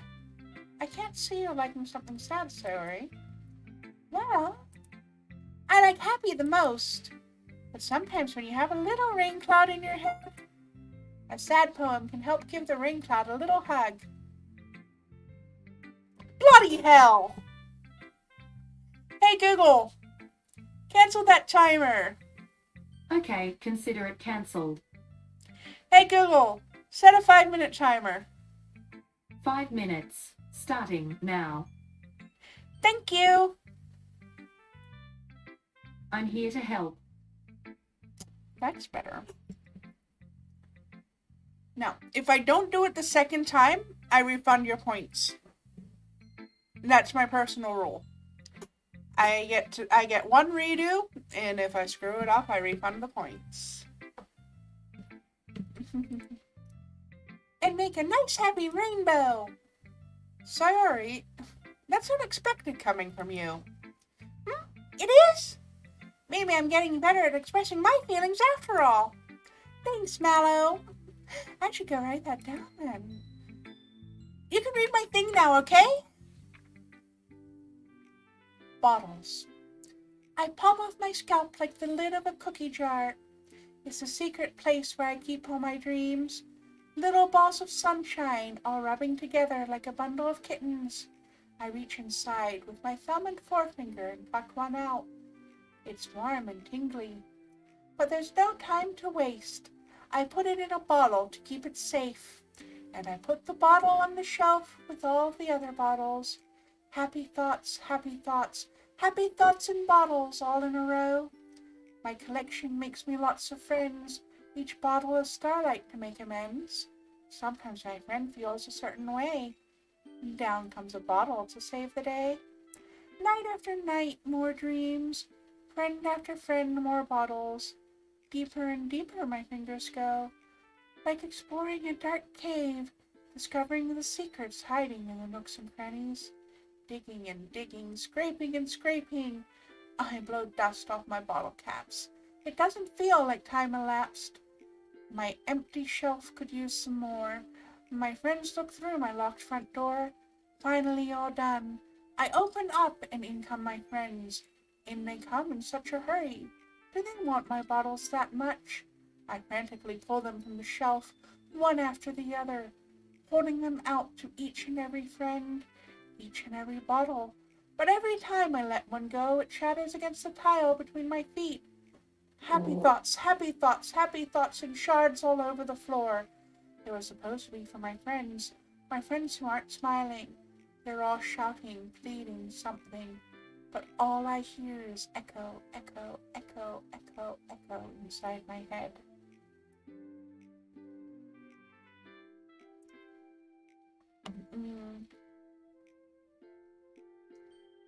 Mallow, what do you call a piece of literature that rhymes in verse but isn't a song? That's the... I'm not falling for that, Gray. That's the musings of a drug addict if I've ever seen it. Maybe. A drug addict or an alcoholic.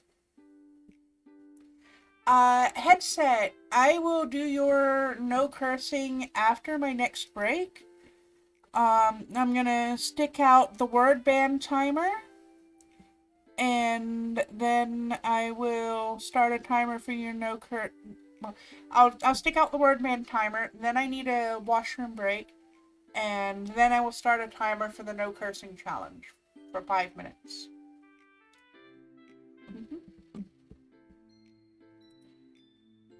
Is that fair?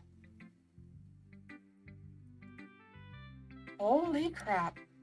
Sorry, did you really write this? Of course I did.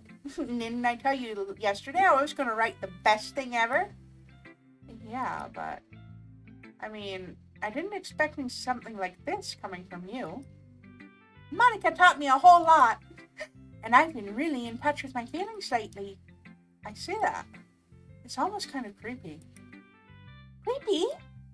Well, not exactly. Maybe because I'm so used to you being so cheerful. Never mind. I'm thinking too hard about it. The point is, it came out good, so you should be proud of it. Aw, thanks! I feel like I was meant to express myself this way. It even helps me understand my own feelings a little better. Writing is like magic. You've gotten pretty passionate about this, huh? Sorry, stay away from Monica. Yes, stay all the way away from Monica. Don't trust Monica. I mean, wait. Monica is love, Monica is life. I hope you keep it up. Yeah! Writing's the best. I'm gonna keep writing until I die. Oh God, the foreshadowing. Stop. All right. 5-minute break for me. I will be right back.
Yeah, that's fair enough, Gray. This was an interesting game when it first came out because the actual technique that it used hadn't been used very often before. It's a pretty common gimmick in games now. But a couple of years ago, when Doki Doki Literature Club, the original version, was new, the actual technique that they use for what Monica does and who Monica is was not one that was employed very often in games.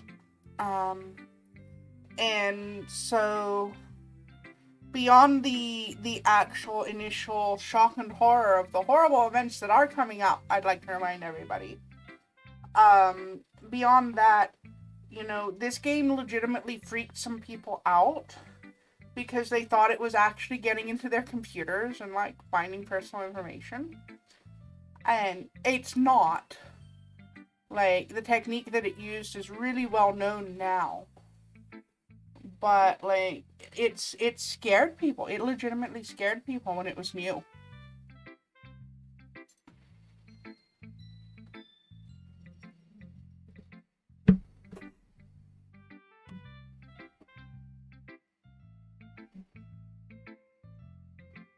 It's the Furby urban legend all over again. Except this is more than that because it actually does look like it's getting your personal information at some points towards the end of the game. And I'm not going to give any spoilers on what it actually does. But it was something new and unique at the time that people didn't have a lot of knowledge about.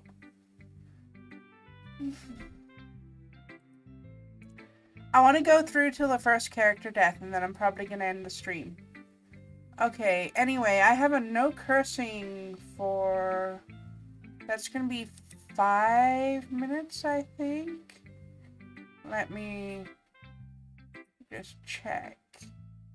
Oh, 10 minutes. Okay. I've got a 10-minute no cursing. That's going to be difficult. Hey, Google. Set a 10-minute timer, please. 10 minutes. Starting now. Thank you. You're very welcome. Oh, I was freaked out for a second there. I thought it was going to call me by my real name. Sarah has always had a habit of getting obsessed with something. It says 10 minutes on the actual reward. Yeah, it says I keep it family friendly for 10 minutes. That's okay. I can do it for 10 minutes. Siler's always had a habit of getting obsessed with something before dropping it no more than a week later. I wonder if this is one of those times. But seeing the passion in her eyes makes it hard for me to be pessimistic. Alright. Let's see. What were our results on that poll before? I know we had a tie. Okay. We've already showed it to Sayori, so next is Yuri.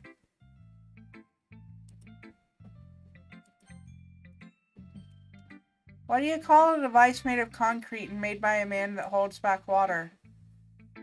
In other words, I want to see the darn poem. Yeah, I'm going to show you the darn poem. Also, it's a dam, a D-A-M, which is not a swear, but good try. Here's another one. What did the fish say when it swam into a wall?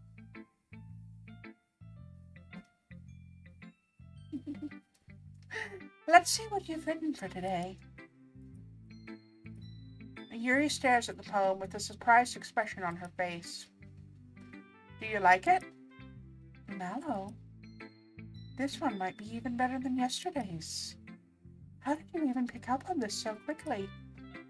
Just yesterday I was telling you the kind of techniques worth practicing.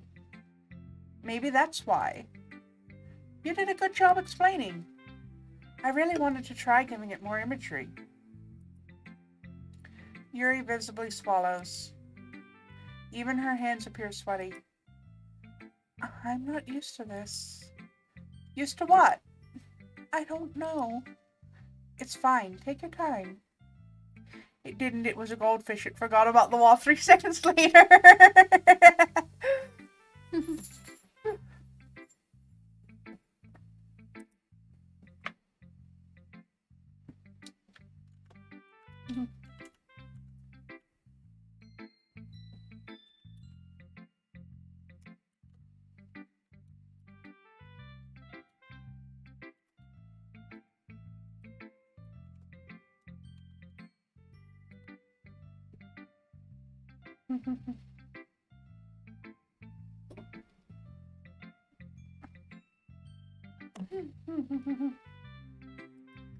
Yuri breathes and collects her thoughts.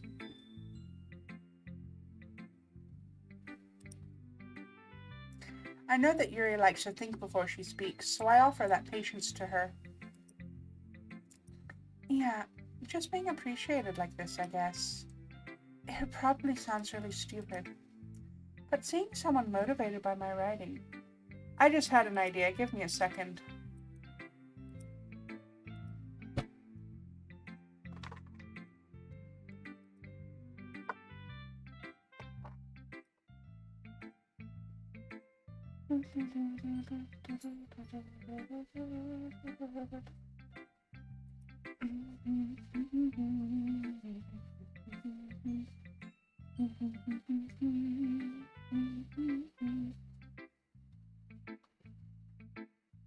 There we are. That one will work. Give your reward a name.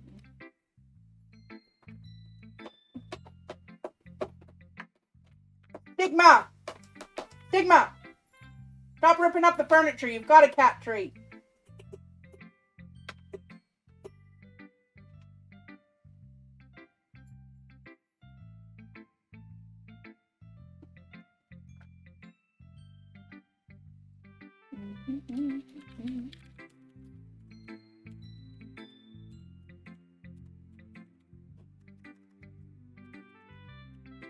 Thank you, Magisteria.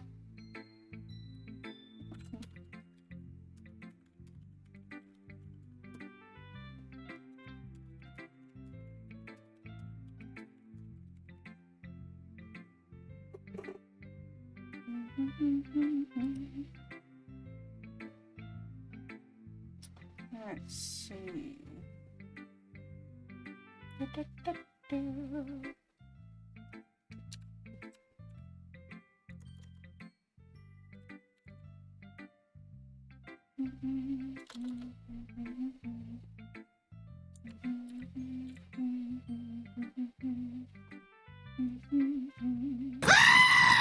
Shit! Who did that? That's it! Yeah, there will be a death soon. I do know that much. I'm just gotta get there.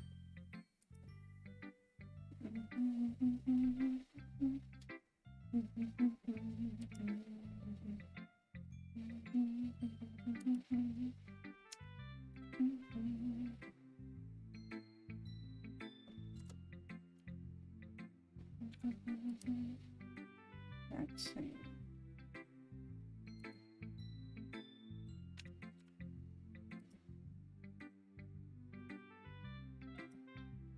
There.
Did that one not get saved for some reason?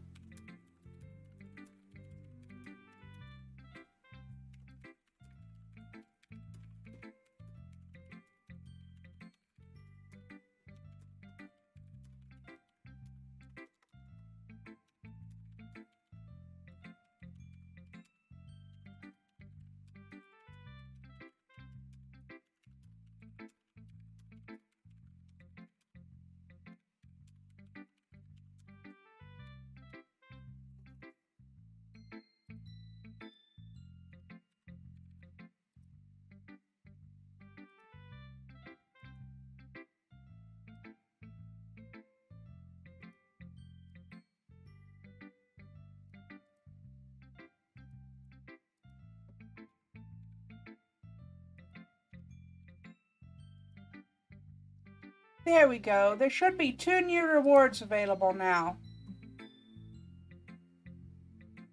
Let me see.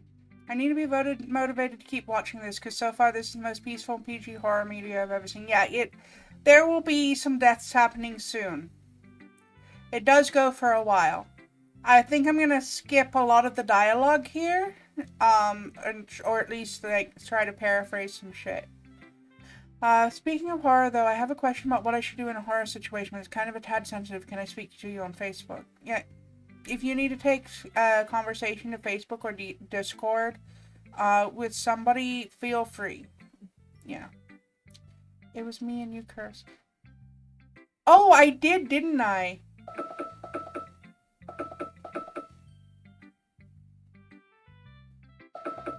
Stop! Hey, Google. Set a 10-minute timer. 10 minutes, and we're starting now. Alright, I'm gonna try again, headset. Alright. Okay, see you soon.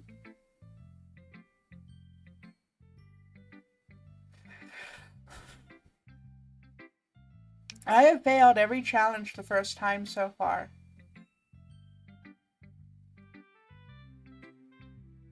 That is the kind of day I'm having. But seeing someone motivated by my writing, it just makes me really happy. Are you saying you've never shared your writing before? Yuri nods. Really? I don't believe it. I really only write for myself. And besides, people would just laugh at me. You really think that? Again, Yuri nods. Okay, show me the poem! Show me the poem!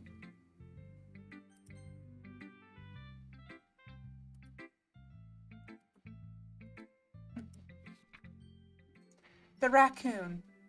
It happened in the dead of night while I was slicing bread for a guilty snack. My attention was caught by the scuttering of a raccoon outside my window. That was, I believe, the first time I noticed my strange tendencies as an unordinary human. I gave the raccoon a piece of bread, my subconscious well aware of the consequences, well aware that a raccoon that is fed will always come back for more. The enticing beauty of my cutting knife was a symptom, the bread my hungry curiosity, the raccoon an urge. The moon intermits its phase and reflects that much more light off my cutting knife, the very same light that glistens in the eyes of my raccoon friend. I slice the bread, fresh and soft. The raccoon becomes excited. Or perhaps I'm merely projecting my emotions onto the newly satisfied animal. The raccoon has taken to following me. You could say that we've gotten quite used to each other. The raccoon becomes hungry more and more frequently, so my bread is always handy. Every time I brandish my cutting knife, the raccoon shows me its excitement. A rush of blood, classic Pavlovian conditioning. I slice the bread, and I feed myself again. I can't curse in response to that. But oh crap. I was a little more daring with this one than yesterday's. I can see that! It's a lot more metaphorical, I hope. I don't know if it's my fault, but I can't begin to imagine what this poem is about. That's right. It's a bit closer to my preferred writing style, using the poem as a canvas to express vivid imagery and conveying emotions through them. Yeah, if I take it at face value, then I can't even figure out what it's supposed to mean. Well, I think it's something that different people can relate to in their own way. I wanted to express the way it feels for me to indulge in my more unusual hobbies. It's those sort of things that I'm usually forced to keep to myself, so I sometimes enjoy about writing them. Why do you keep them to yourself? Because they're embarrassing, and people would make fun of me.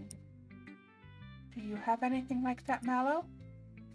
Well, I guess I do. She might have ate the raccoon. I don't know. I feel like everyone has a little something like that. The best we can do is respect each other and our individual.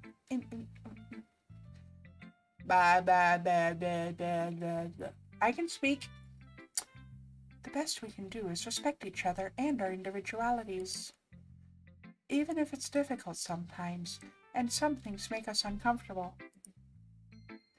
After all, if I hadn't learned to embrace my own weirdness, I would probably hate myself. I might be ranting a little bit now, but I'm glad that you're a good listener.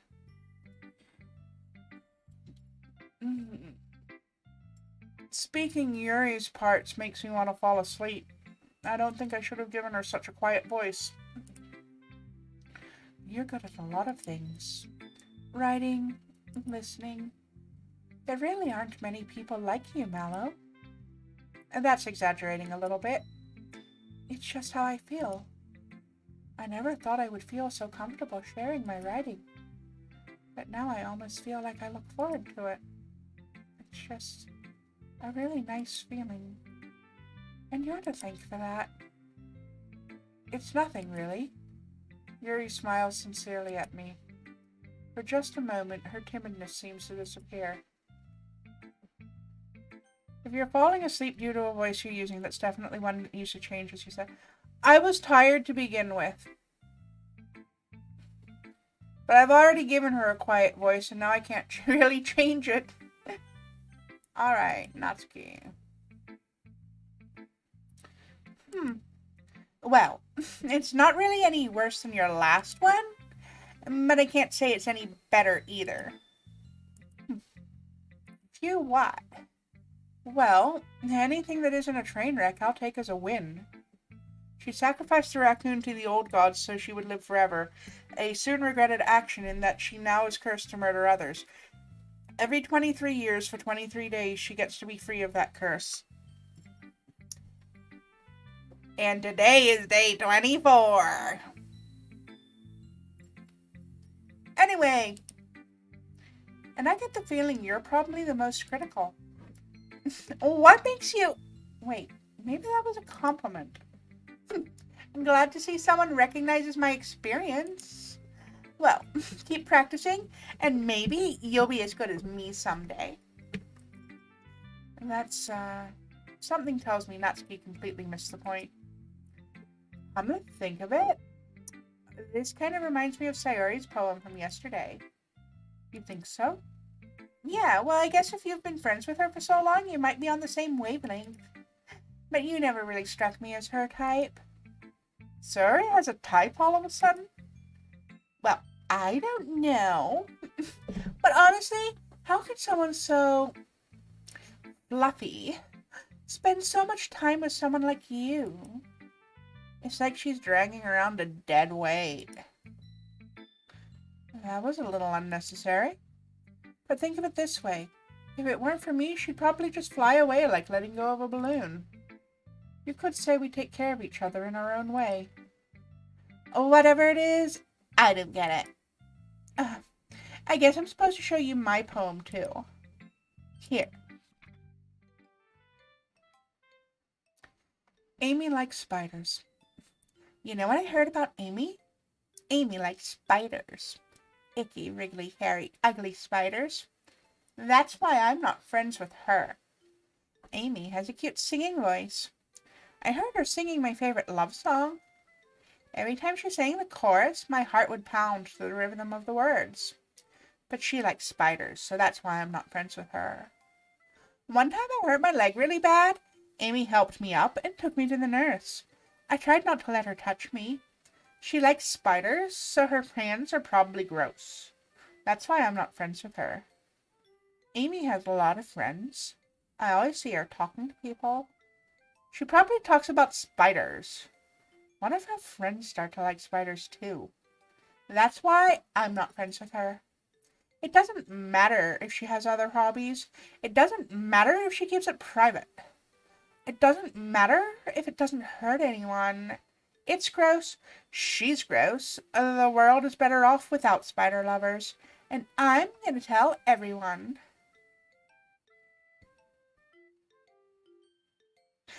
I can't curse at this one either. And I want to call her a name so bad right now.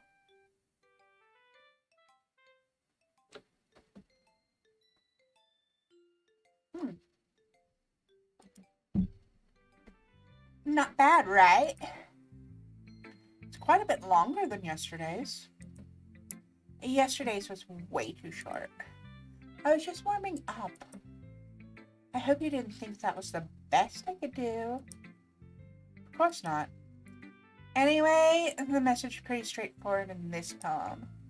I doubt I have to explain it. Sometimes you can explain complicated issues with much simpler analogies, and it helps people realize how stupid they're being.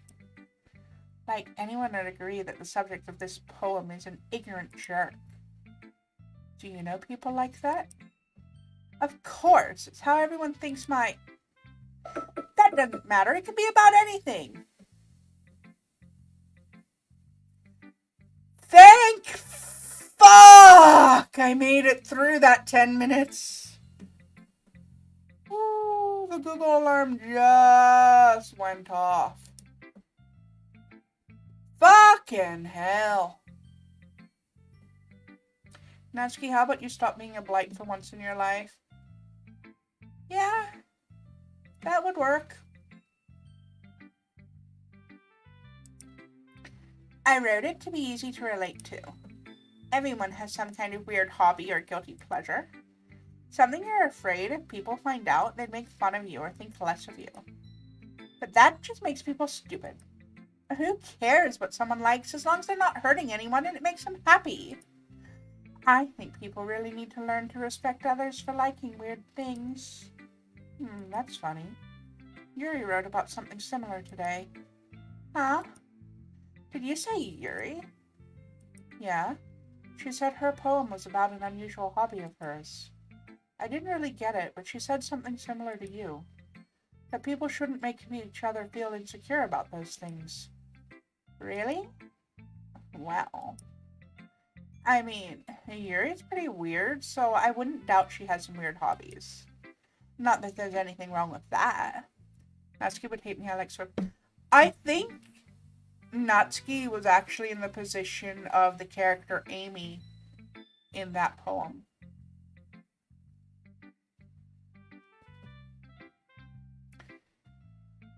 Scorpions are interesting.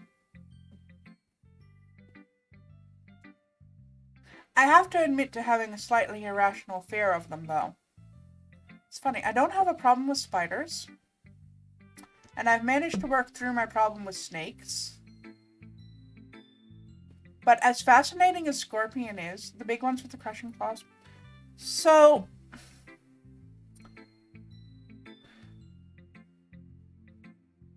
I've always had really vivid nightmares. And I always told people that the reason I had an irrational fear of snakes was because I grew up in an area that had very venomous snakes. Rattlesnakes, copperheads, lots of venomous, problematic snakes, danger noodles. Okay? But the truth of the matter actually is that the main subjects of my nightmares when I was a child were giant snakes and giant scorpions.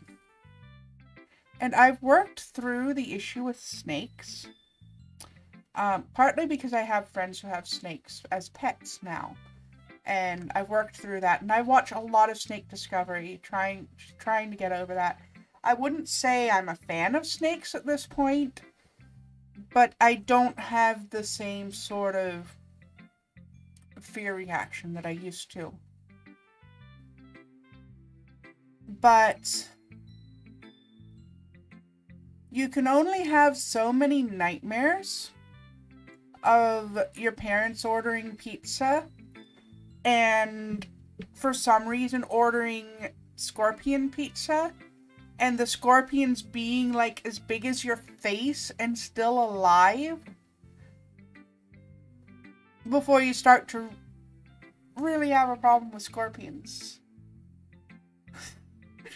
I have no idea where this shit came from. My mind is fucking warped. Like, I don't even know what goes on in it sometimes. But I've always had really vivid nightmares, and the ones that involved critters always involved, like, snakes or scorpions. And, yeah. Like, I had other very vivid nightmares that didn't always involve, like, giant-sized versions of earth critters, but we don't need to get into all of my psychological issues right now. I'm trying to create new ones with this game! If we can ever eventually get to a character death.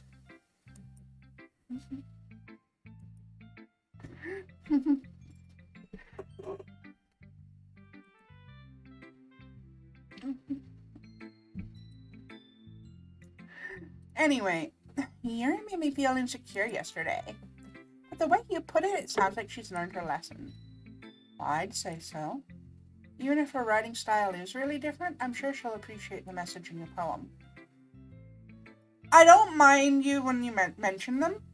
I don't mind them being mentioned. Yeah. My favorite weird critter in recent years is the message. Mantis shrimps are interesting. So, I am working on a lot of my irrational fear responses to things. I'm working on the scorpion thing. I think it just, since I do have friends that have pet snakes, it's easier to get through the snake fear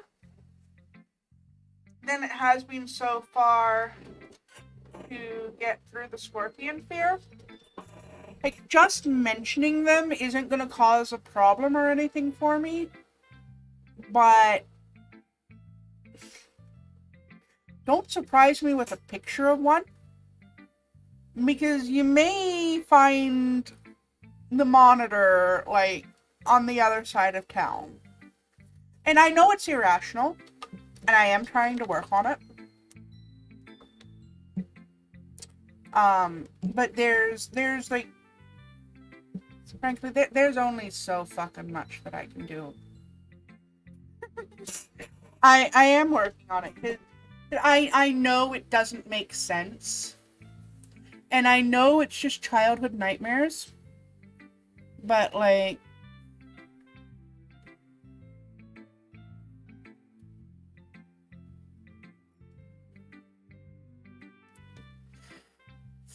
yeah, I can't explain it.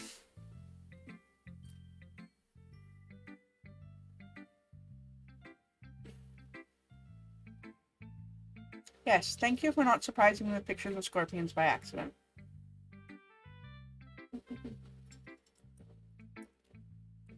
Moving on.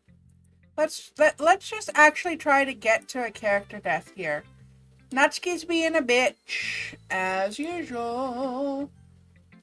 Alright, Monica! What about 80s hair metal band The Scorpions? I can't say I'm familiar with their work, but I probably would not have a problem with them specifically.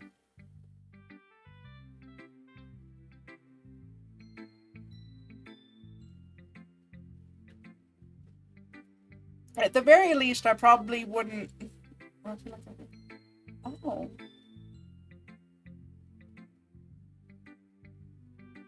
Maybe.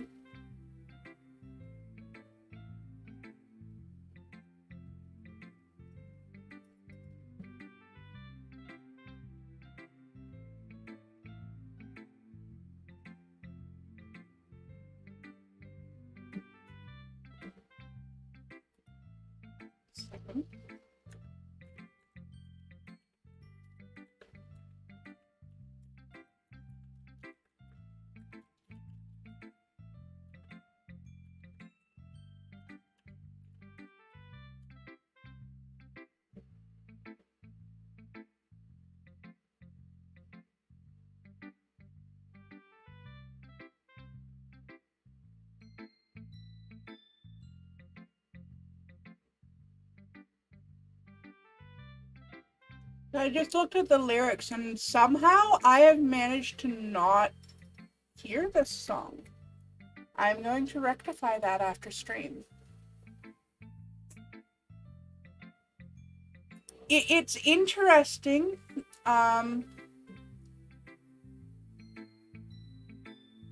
It's interesting being in this sort of limbo where, like, I have enough hearing that I'm familiar with some music, but not enough that I'm familiar with a lot of music. So just because something was famous doesn't mean that I'll have heard it. I'm catching up. Definitely not a kid's song. Fair enough. Yeah, I just looked at the lyrics and definitely not a kid's song. But yeah, I'm kind of in this weird limbo where I'm deaf enough to not be familiar with a lot of music, but I have enough hearing that I'm familiar with some. So, and I'm doing a lot of catching up as far as music goes, because I was 25 when I got hearing aids again, 24, 25-ish. Let's see. When I got hearing aids again. So I was in my mid-20s, and I had not had hearing aids between about the ages of 11 or 12 and about 24 or 25. So that's over a decade that I didn't have hearing aids at all, where as a teenager I would have been discovering, like, all this stuff. You need to recommend Chris Stapleton. I will look it up. I will look him up. Because yeah. So I'm doing a lot of catching up with things that I should know. And then I'm also in this kind of weird limbo where just because I've heard something doesn't mean I'll be familiar enough with it to recognize it by name either. I am trying to, work on correcting some of these gaps in my musical education. But yeah, try being a deaf Broadway nerd. Okay, I'm just gonna throw that out there. Try being a deaf Broadway nerd. Okay, the first musical that I ever saw was Cats. And having been previously deaf enough that Broadway would have been entirely lost on me, it is a trash musical, story-wise. I fully understand that Cats is trash, but it was the first one where I could actually hear what was going on. So even though it's trash, it's my favorite, and nobody gets it when I say this. But it's like, that was my opening to the range of stuff that the human voice was capable of. It was because my sister, my little sister is way more obsessed with cats than even I am. Like, I have the reputation in the friend circle as I'm the cat lady of the friend circle. My sister is more obsessed than I am. and she got the VHS for Christmas that year, and made us all watch it. It was the first, so I hate it because it is such a trash musical, but I love it because it was my first one. Which is something that you can say a lot of things, something you can say about a lot of things, because I'm not even going to get on that train of topic. No, back to the present brain. Anyway, even though Cats is objectively a trash musical, because it was my first kind of opening to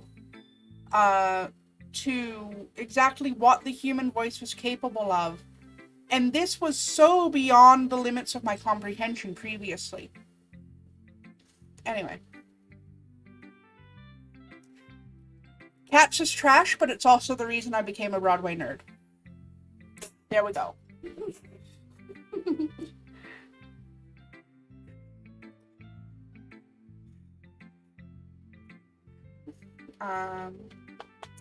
Yeah. And an ad starting in 5 seconds, and I've been rambling about cats for the last... Anyway.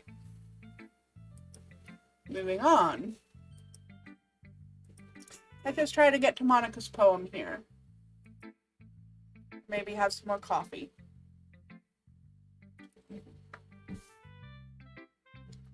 Imagine being forced to watch Sweeney Todd the movie, not the play. I've seen Sweeney Todd performed live. Blue Bridge Theatre here in town did it. And I enjoyed that one. But I also knew what I was expecting out of it. People who try to watch it as a horror film or a horror, performance are not gonna get it, because I'm not getting into that. Cats tried to be a reprise of Ziegfeld Follies style shows, and it just didn't work in the 1980s. The movie isn't exactly awful, but when you've seen the stage, it's just not right. I concur.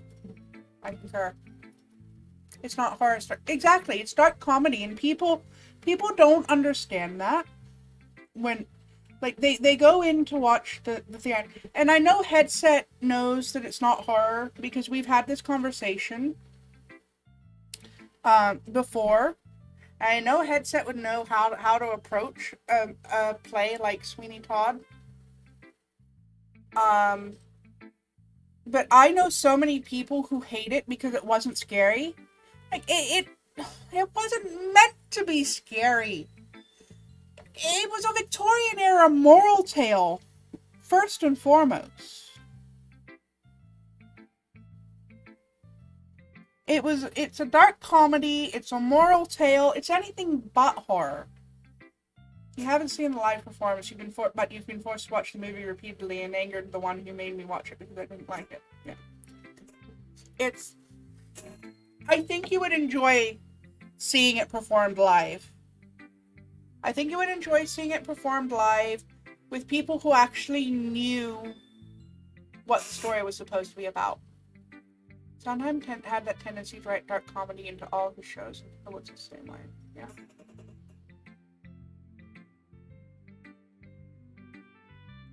Jekyll and Hyde is a good one to see live. I haven't seen that live yet.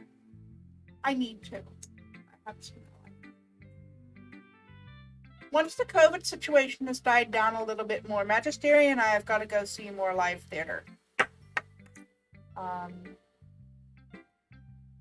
What was that one that we saw when we went to Chimena's Magisteria? It's on YouTube. I'll watch it on YouTube, but I'd love to see some of this live too. I love the experience of live theater. It's a struggle to appreciate live theater when you're deaf, because it's so much harder. Like, there's no captions. Sometimes the audio cuts out. Mrs. Warren's Profession, yes, that's the one. That was fun. By George Bernard Shaw. Yeah, that's the one. That's the one we saw in Chimena's. I had a lot of fun with that one. We've got to do more live theater. That's something that I've been missing. Because of COVID, was being able to just hop up island whenever I wanted to and go see live theater. And I didn't realize how much I missed it until suddenly I wasn't allowed to do it. Phantom Live hits way different than seeing it on screen. Yeah, that's one we've got to see live if Tremendous Players ever does it. Mallow, you haven't told me your thoughts on pet roly-polies. You probably... Oh, I didn't see your thoughts on pet roly-polies. I didn't see it. I'm sorry. Let me scroll up.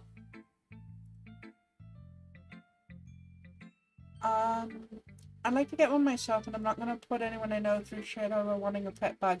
I would like... Oh, roly-polies!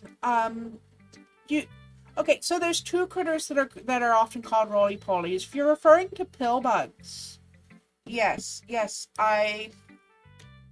pill bug roly-polies I love. I'm trying to remember what the other, because I know there's two critters, because I referred to pill bugs as roly-polies before, and somebody was like, I want one of those. It's a deep sea isopod that looks like a huge. But yeah, I love pill bugs. They're harmless. They're just wood lice, but you poke them and they roll up, and it's hilarious. Yeah, pill bugs. Yes, pill bugs. I'm totally okay with pill bugs. I love them. Phantom is a damn hard show to do because it's vocally impossible and visually massive. True. So, but sponges. Roly-polies are also occasionally confused with pit bulls. How?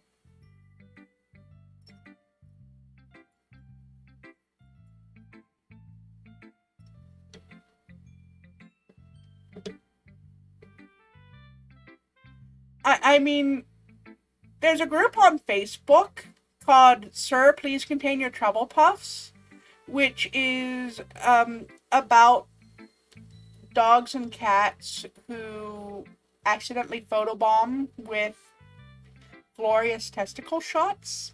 And somebody, we once had somebody join that group thinking that it was a group about pit bulls. I don't know why, but roly-polies just confuses me. Because pit bulls are just confused lovable bears. That's true.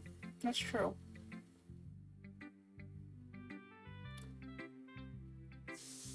That is true.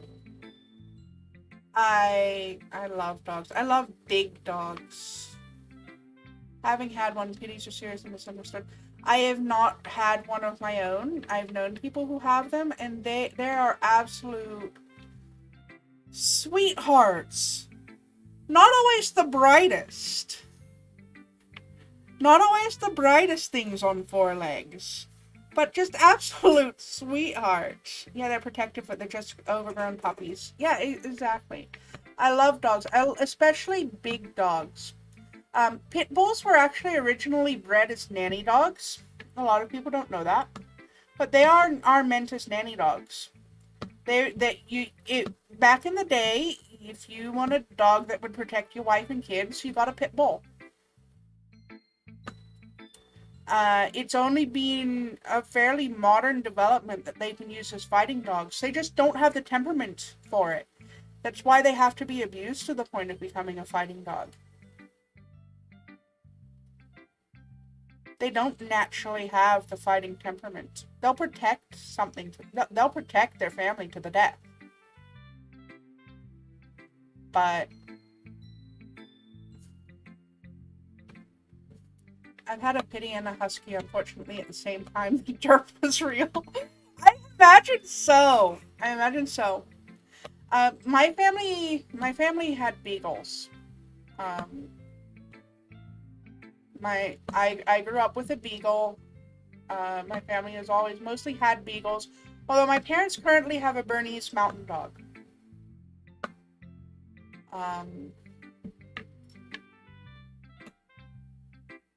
Pit bulls have a bad rep because of people in the media. Exactly. It's people in the media. I'm dying for. I would love a corgi. The thing is though, a corgi, having a corgi in this house with me and Magisteria, that would be having something with the intelligence of me and Magisteria combined, my attention span, and Magisteria's impulsiveness. Do you think that would go well?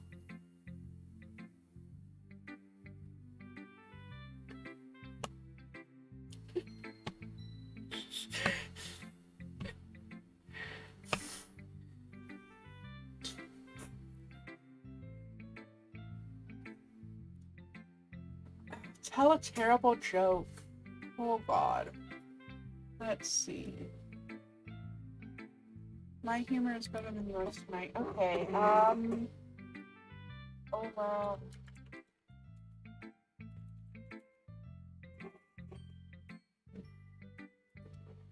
Wow. Let me see.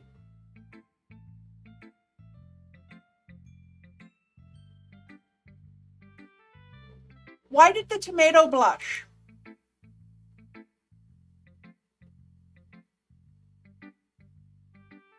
Anybody? It saw the salad dressing.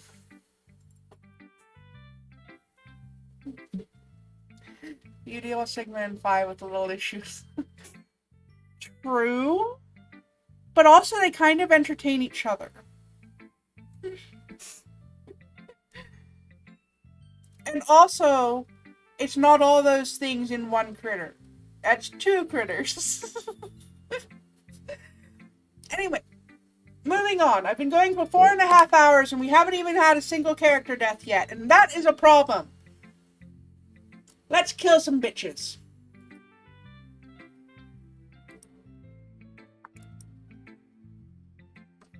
I could tell an awful dad joke, but I'd have to search for it. I keep them organized for future use. I keep them in a database, if you will.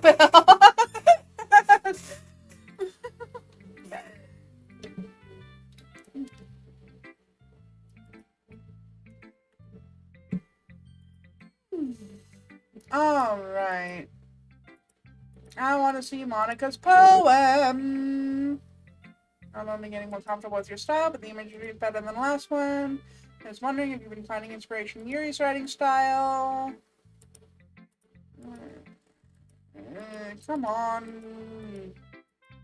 Stop talking! Kill somebody already.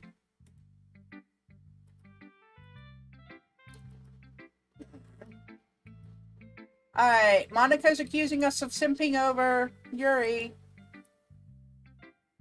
I deal with a dog who's a sweetie that doesn't know his own strength, and another who will use the sweetie to escape, as well as having eaten electric wires that were connected to a running TV. Fair. And you're pretty sure that they're pity mixes too, aren't you? At least the one is. I also was recently asked by a magician to think of a vegetable for a prediction. Apparently, oh! Oh! Oh!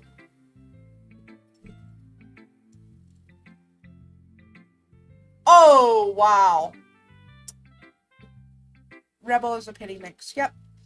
I think I'd be capable of... Yeah, dealing with Rebel and Tesla, yeah, specifically having dealt with Tesla, I think you'd be fine with a Corgi.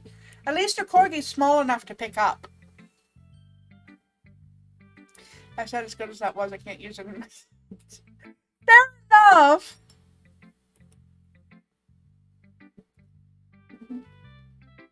I also banned Trump ahead of time. Fair, fair, fair, fair.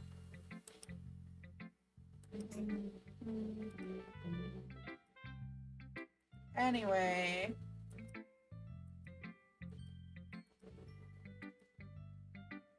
I want to read Monica's poem. Excuse me. Where the fuck did that come from? Save me. The colors, they won't stop. Bright, beautiful colors. Flashing, expanding, piercing. Red, green, blue. An endless cacophony of meaningless noise. The noise, it won't stop. Violent, grating waveforms, squeaking, screeching, piercing, sine, cosine, tangent, like playing a chalkboard on a turntable, like playing a vinyl on a pizza crust, an endless poem of meaningless load me.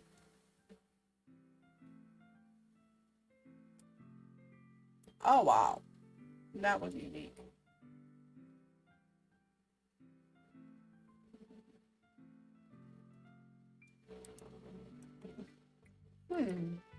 It's even more abstract than your last one, huh? Anyway. I'm getting so tired of reading character dialogue.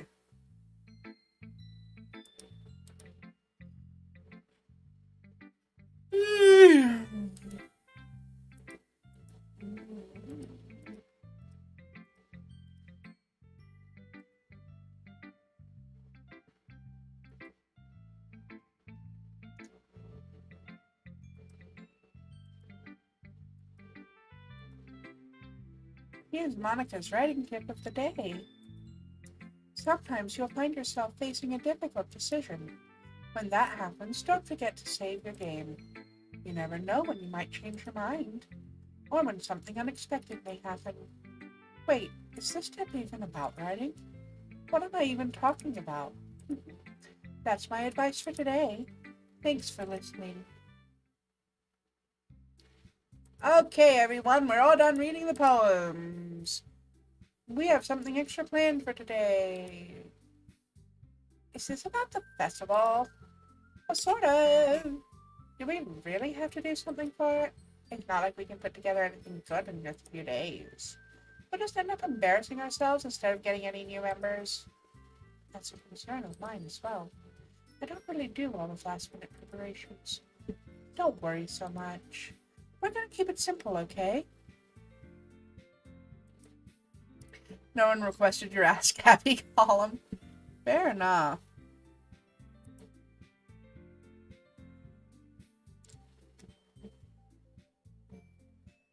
Alright, we won't need much more than a few decorations. Sarah's been working on posters, I've been done some pamphlets.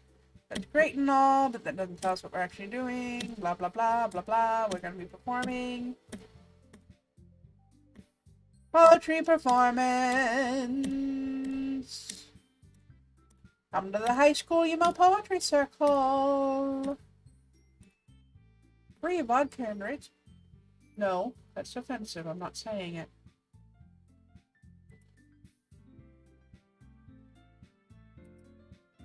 Anyway, moving forward.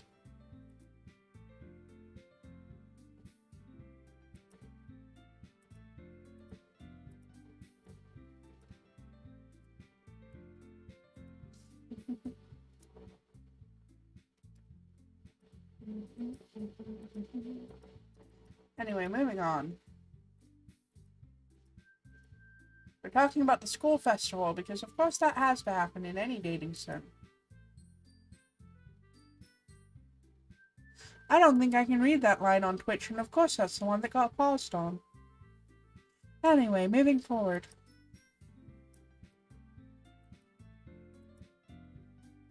I am so done with all this dialogue. Show me the first dead body already. I've been staring at this screen for so long my eyes are starting to cross.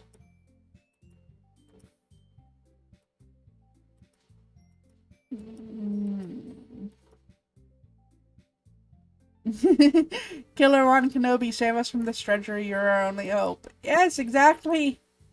Please!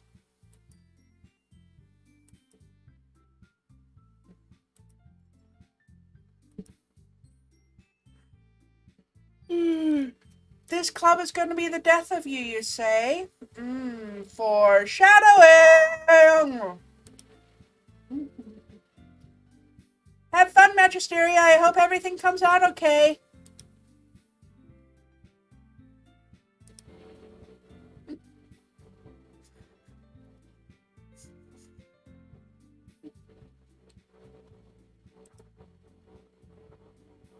Anyway.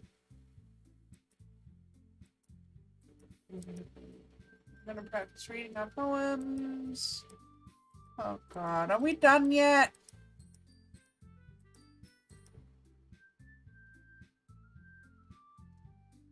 What's the matter, headset? Have the roof collapse and stab a bitch in the spleen cage or something. Sweet Jesus on a pogo stick.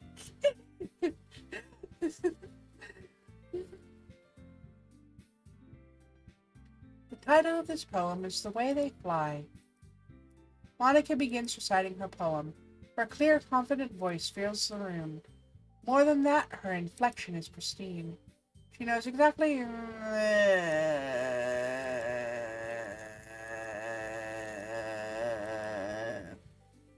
That's the sound my brain makes as it breaks.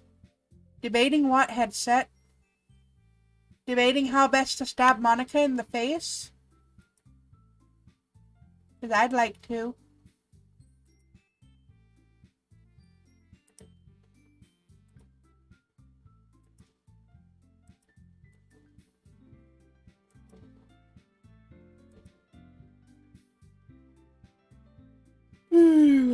To mod or not to mod? To mod what? This game specifically? There are some mods out for it already. I'd kind of like to play Doki Doki Blue Skies at some point.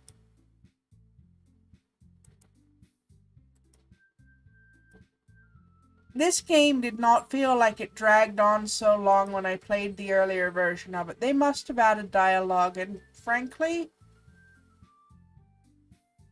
it's not to the game's benefit. I'm pretty sure I finished the game within 5 hours when I played the older version of it.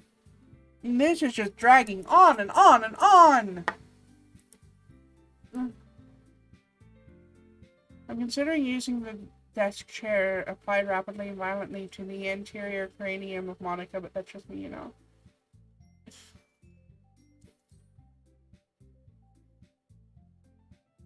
Like, that would work.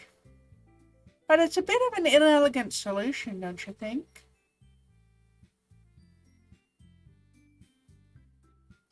They could always just randomly start slipping shit into the cupcake Snatsky brings. I've seen slow-paced horror movies move faster than this. This is dragging. Why do people think that visual novels have to drag like this? At this point, elegance is a ship longs to sail. Fair.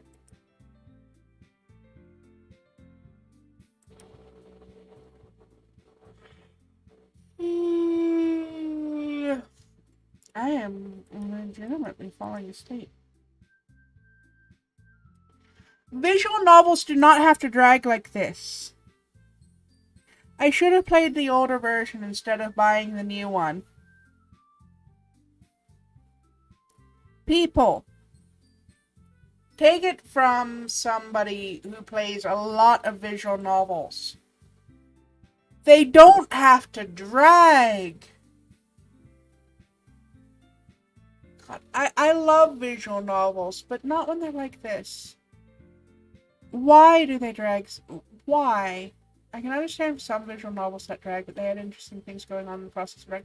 See, if there's interesting things going on while it's dragging, this is just bullshit.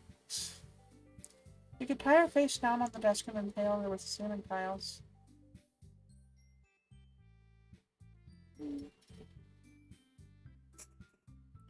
There's options. There's options.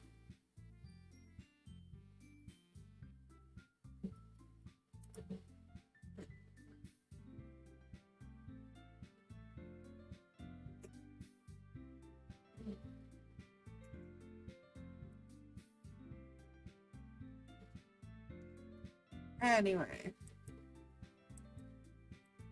Can we get through this? Please, please, please. Yes.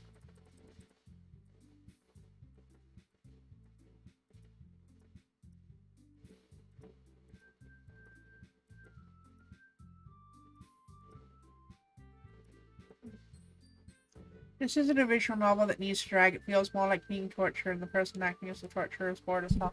Yeah, this does not need to drag like this. Like, just kill one of these bitches.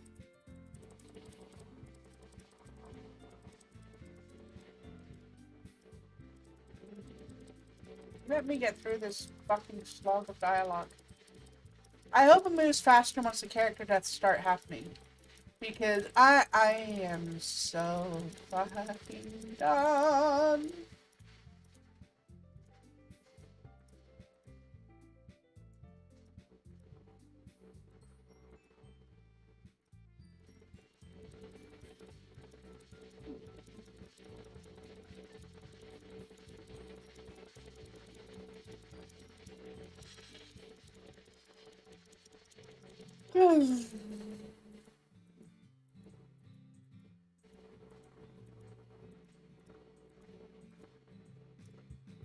I've seen way too many ways to violently murder someone for my own mental health, and this is his excuse to use it. Fair point, Gray. Fair point.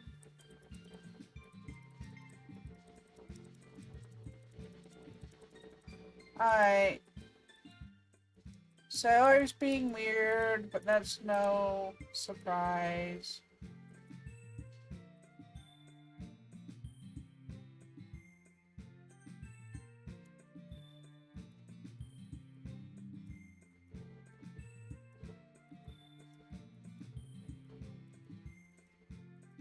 I don't even know what choice I just made. I genuinely don't care at the moment.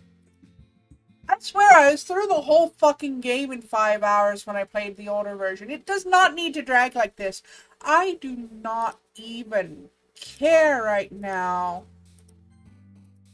what I pick in this poem. God, just kill one of these bitches.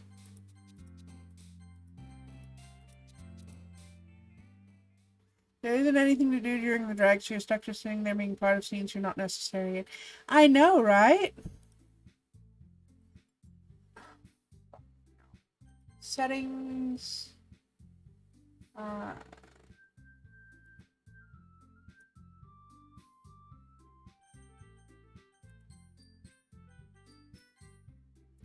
I'm just gonna skip to the choices at this point because, good God.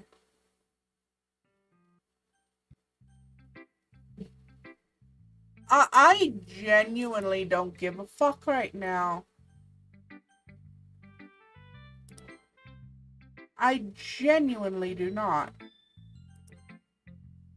I genuinely do not. Just let me.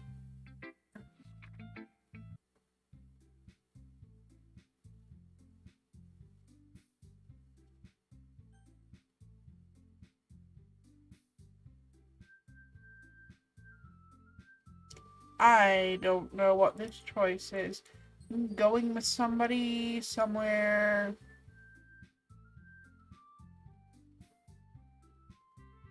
Fuck. Hey Google, roll a d4. You rolled 2.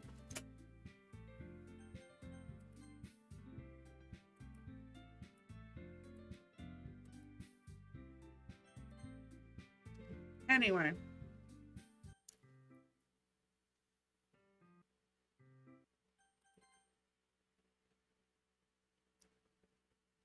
I'm in Sayori's house. I don't know why I'm in Sayori's house.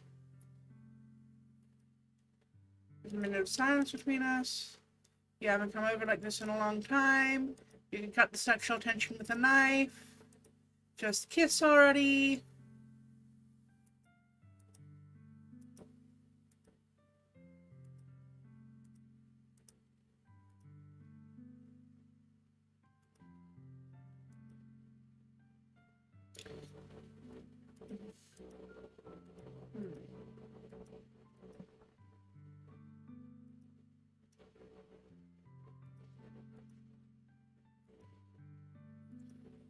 Sayori is sad.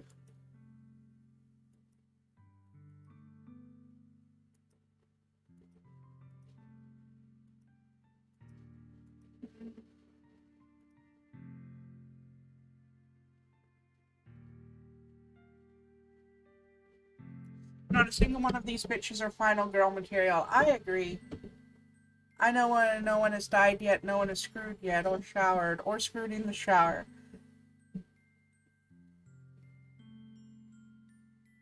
I wish I still had good enough balance for shower sex. Anyway.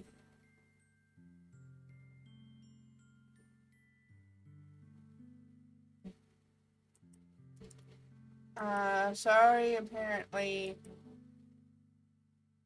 it's something.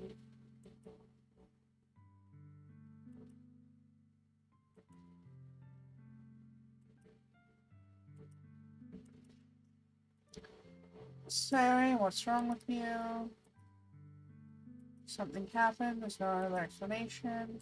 So tell me, I won't be able to stop thinking about it. Ha ha ha. Sorry, it's an empty smile. You put me in a trap, Mallow. But you're wrong, nothing happened. I've always been like this. You're just seeing it for the first time. Turns out I'm depressed as fuck. And I'm gonna be dead by Monday, cause... Yep. She's had really bad depression, that's why she's late to school every day. Most days I can't even find a reason to get out of bed. What reason is there to do anything when I fully know how worthless I am?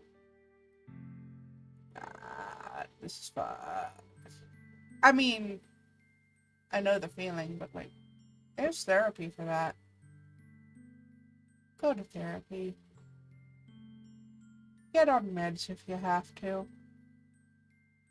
There's ways to treat depression.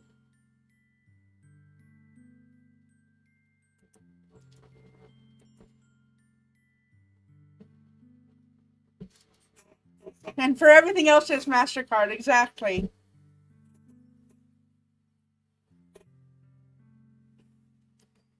But seriously, don't live in a depressed stupor. Get some therapy, get some meds. Just get help. You don't have to feel like this. It doesn't have to end the way it's gonna end for Sayori.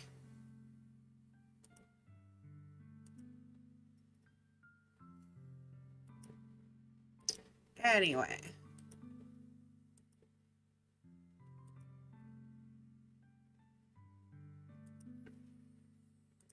Why, Sayori? Because depression is a hell of a drag. Which is true. But seriously. There's help available. Don't torture yourself. Don't torture the people who care about you. No matter who you are, there's somebody who cares about you.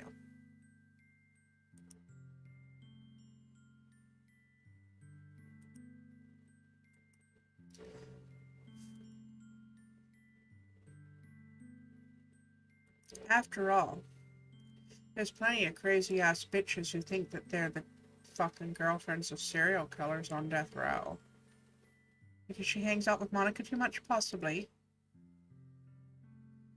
But seriously, I promise, no matter how depressed you are, if there are people out there who legitimately want to fuck Jeffrey Dahmer, there is somebody who cares about you.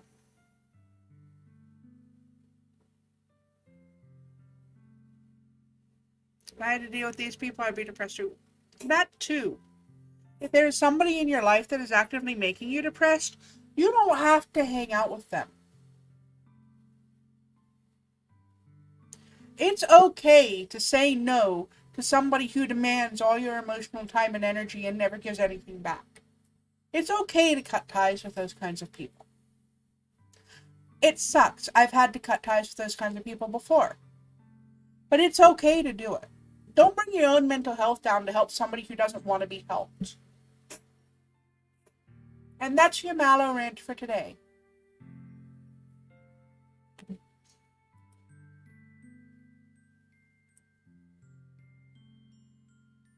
We refer to them as energy vampires in certain circles. There's a reason you refer to them in that form in certain circles. I've learned that lesson the hard way. Thanks so much for your help. Yeah. Because here's the thing. I mean, the hard way hit me and you helped me. Yeah, I know what you're referring to. But legitimately, okay, people want to take and take and take and take and not put anything back into the friendship. And they're not fucking worth it. Friendship is a two-way street. Support is a two-way street.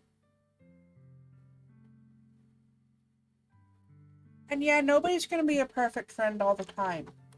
I have been a downright awful friend to people sometimes because of my own mental health struggles.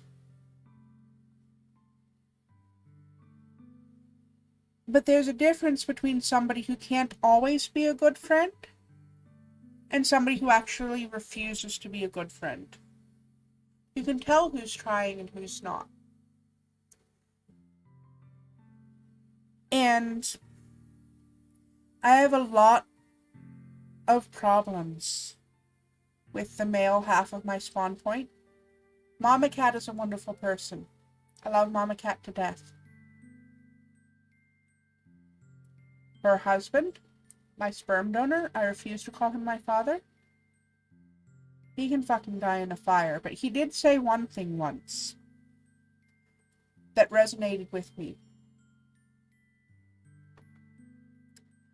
Even God can't save a man who doesn't want to be saved. And that's true. No matter how powerful of a deity it is, it can't save somebody who does not want to be saved.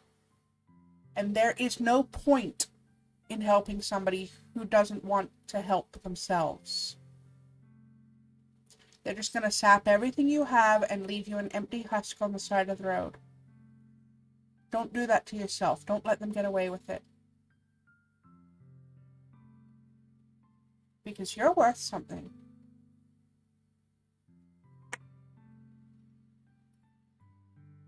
And what you're worth is a hell of a lot more than what they're going to leave you with.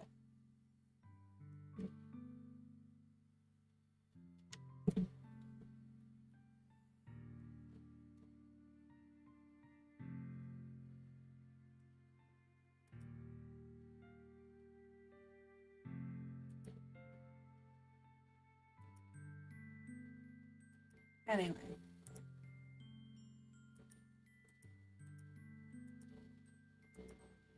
Moving on.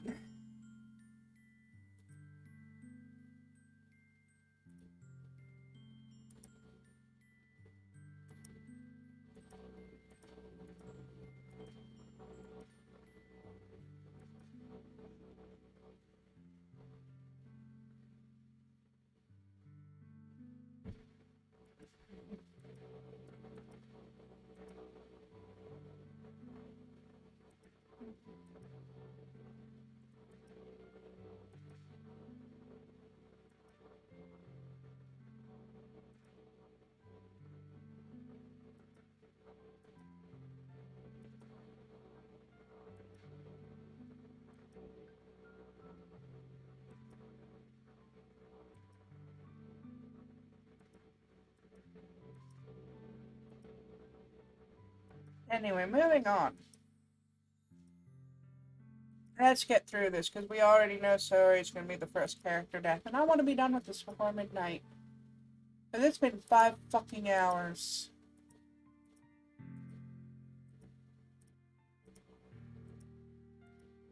We can get through here, we're going to get Sori's character death over with, and we'll finish the game another night.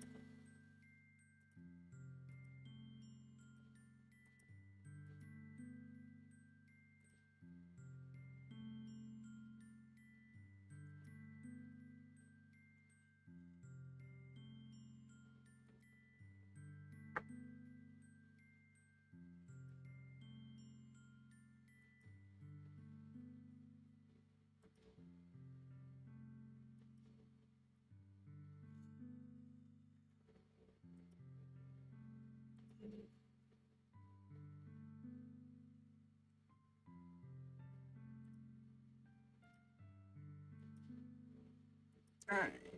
School festival's tomorrow.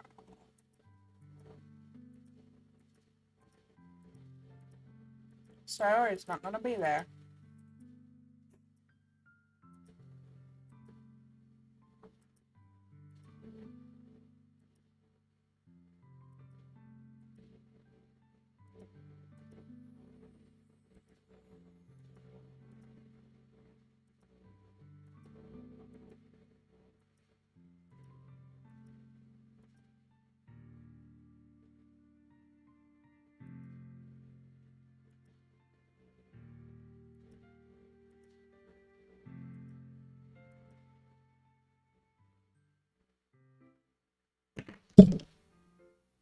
As I approach my house, I see something makes me feel a moment of panic.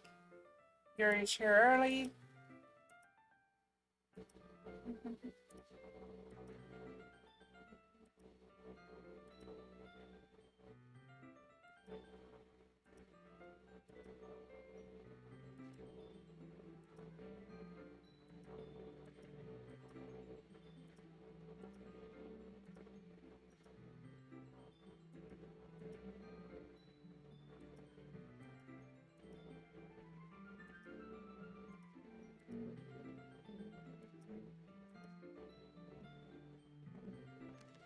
God, are we done with this yet? I'm so bored.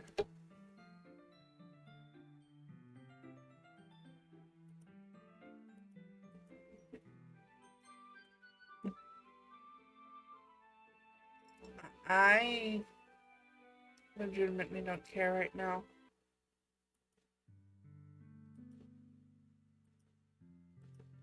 Mhm.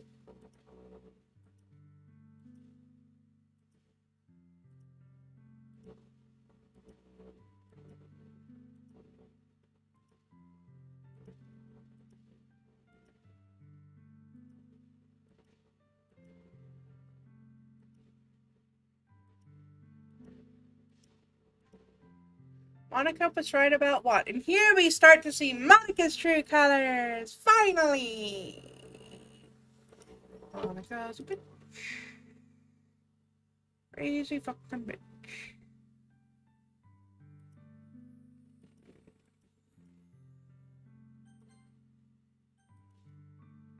Sorry.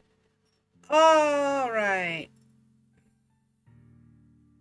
What should we pick?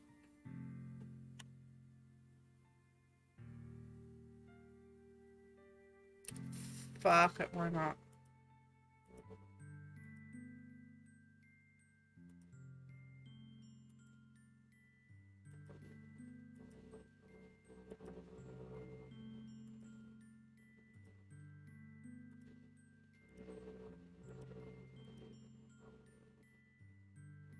Suddenly, Suri wraps her arms tightly around me.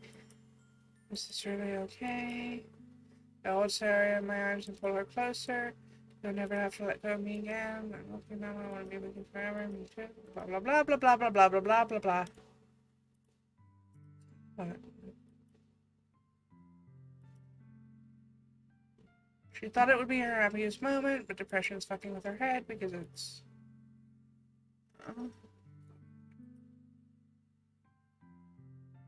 This was.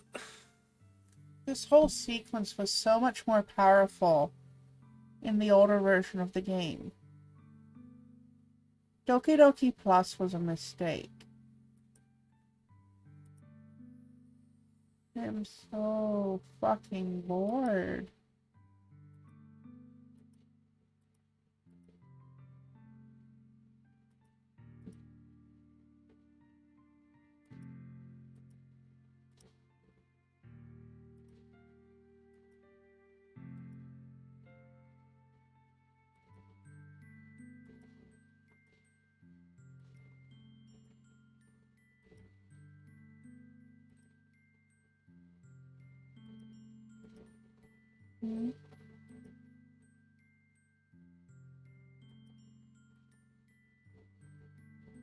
She doesn't understand what she's feeling. Felt like a bunch of thorns when you told me you loved me, but that's why I want to trust you. You know it's supposed to be. God. The flags are redder than her hair bow. Somebody get this child some help. That's what I don't get. Why has nobody gotten Sayori some fucking help? Like, this is clearly set in a high school, even though there's a disclaimer at the beginning of the game that all the characters are over the age of 18. These are high school children. Why has nobody gotten this child some fucking help? I grew up in fucking Bibleville, Ohio, and my parents could find me help when I was hurting myself as a teenager. Why has nobody gotten Sayori some fucking help? It's available! God, that's what pisses me off about this. These are children and nobody's helping them.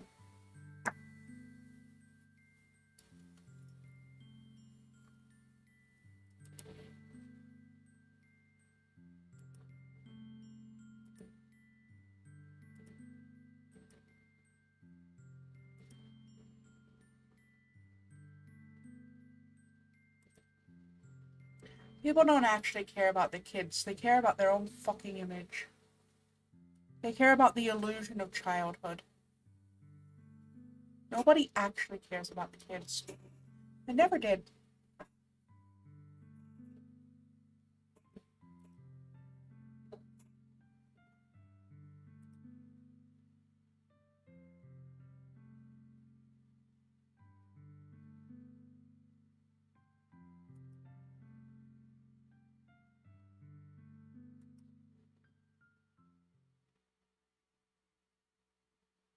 It's the day of the festival. Of all days, I expected this to be the monorail to be walking to school. Sorry, but she isn't answering her phone. A certain social problem starts to make sense now. Yeah. I bet it is. I bet it is starting to make sense. Neither do I. I considered going to her house to wake her up, but decided that's a little too much. Meanwhile, the preparations for the event should be nearly complete. The banner was painted was dry. I will take with me. She sent me a pleasant text, reminding me not to forget anything, or reassured her. In the same way as Natsuki about the event. Excuse me.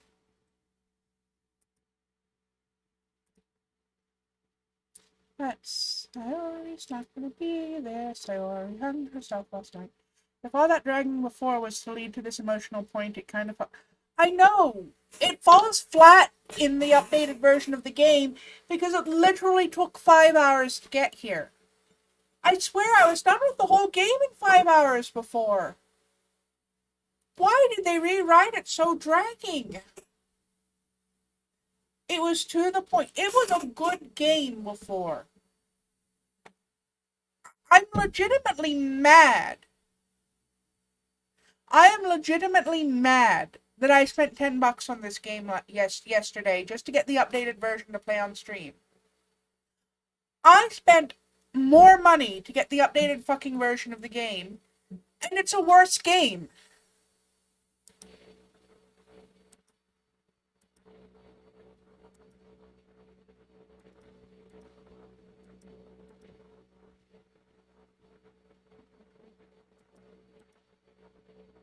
Anyway.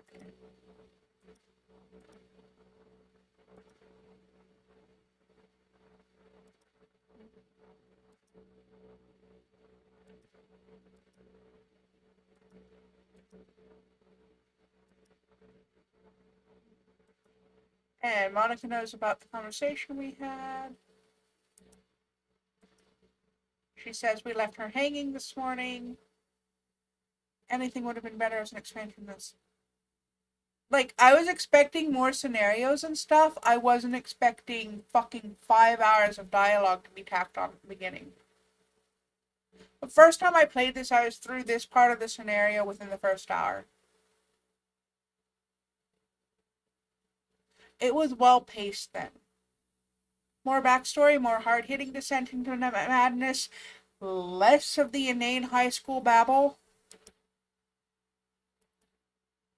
God, somebody just died. I mean, somebody did just die, but, like, let's get to the point. Can we find her body already?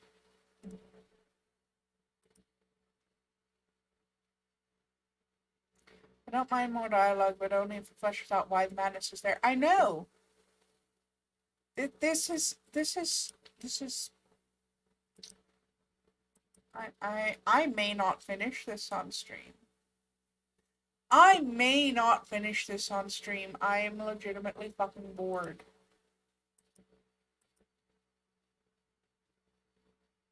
I am legitimately fucking bored.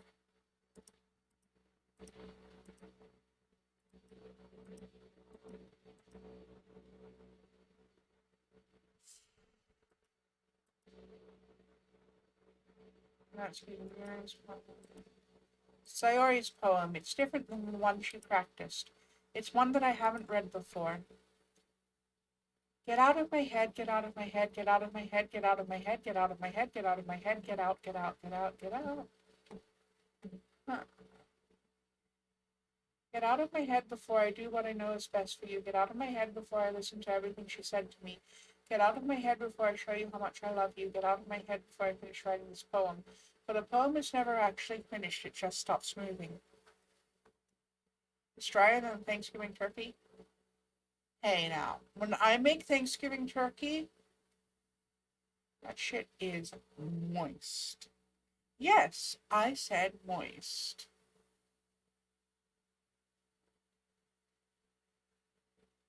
It's drier than a poorly cooked Thanksgiving turkey.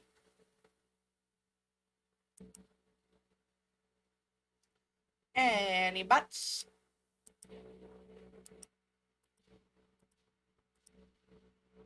This poem feels completely different from everything else Sayori's written. More than that, I'm going to get Sayori.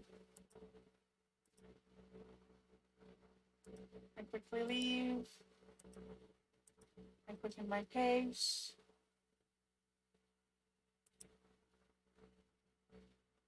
Thank you. I will drink some water. It won't relieve my boredom, but at least it will help with dry mouth.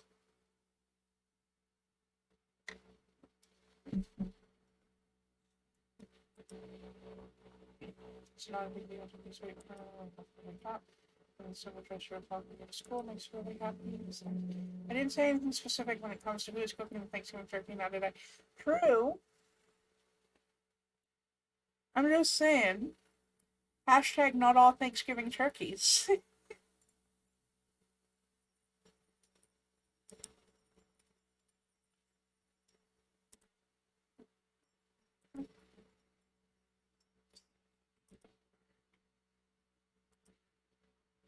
I open the door, let myself in.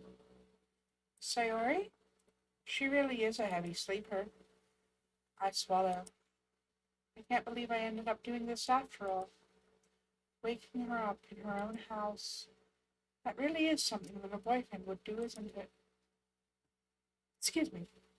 In any case, it just feels right. Outside Sayori's room, I knock on the door. There's no response. I really didn't want to have to enter a room like this. Isn't it kind of a breach of privacy? But she really leaves me no choice. I gently open the door. Sayori!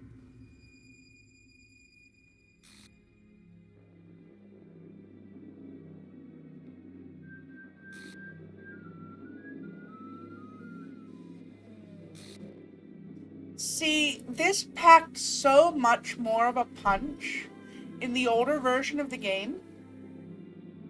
Like, this legitimately, the first time I played through this game, I got to this point, like, in the first hour, and I fucking shut off the game, and I didn't come back to it for 2 months. Because this fucking messed me up. But this dragged on for so long, I just look at this and I'm like, about fucking time.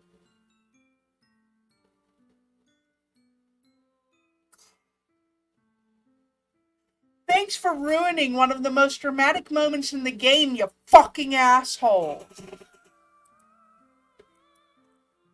Exactly, it becomes meaningless. It doesn't pack anything like the same punch. The first time I played this, I shut the game off at this point and didn't come back to it for 2 months. Because it was well written the first time I played this.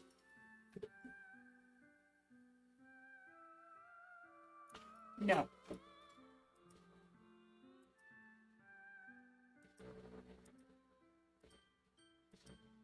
Well, Sayori fucking did it. And I would have too if I was trapped in this piece of shit game.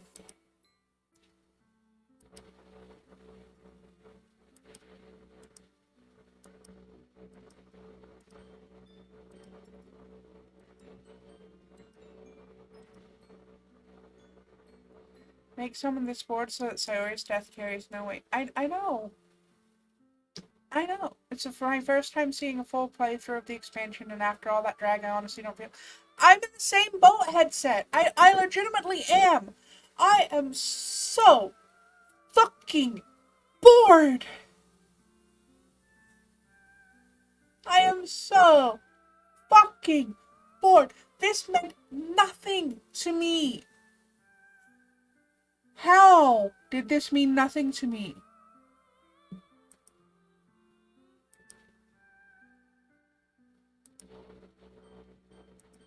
The order version of the game, this messed me right the fuck up. This dragged on for so long in the in the fucking update. I feel nothing.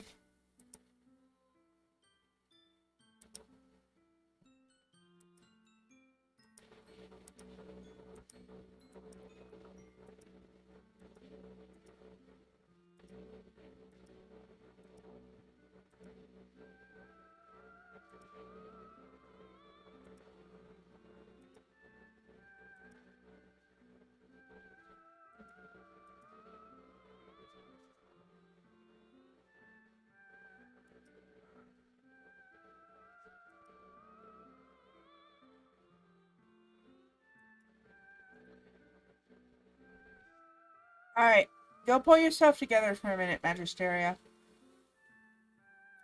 I'm gonna be ending the stream soon anyway. I'm legitimately upset, and not for the right reasons right now. And I know you are too. This was one of the most impactful moments in the game the first time I played, and this just made me genuinely not care.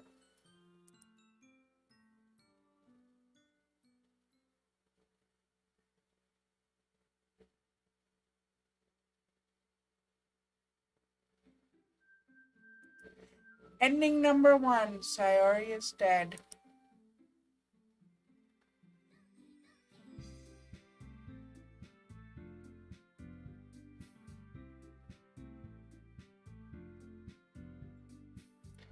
I hope somebody's fucking happy. I'm not.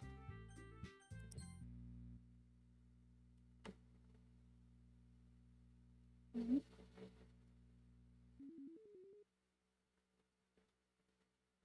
Huh?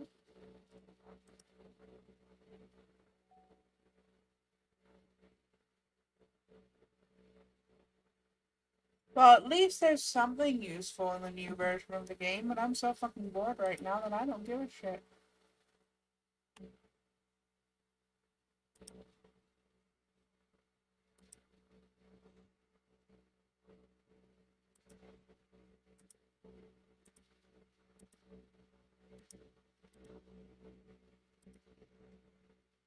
Alright, everybody. I'm gonna roll the credits.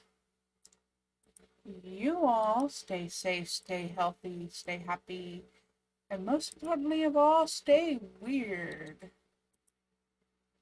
Let me get my raid message up and we'll pick somebody to raid.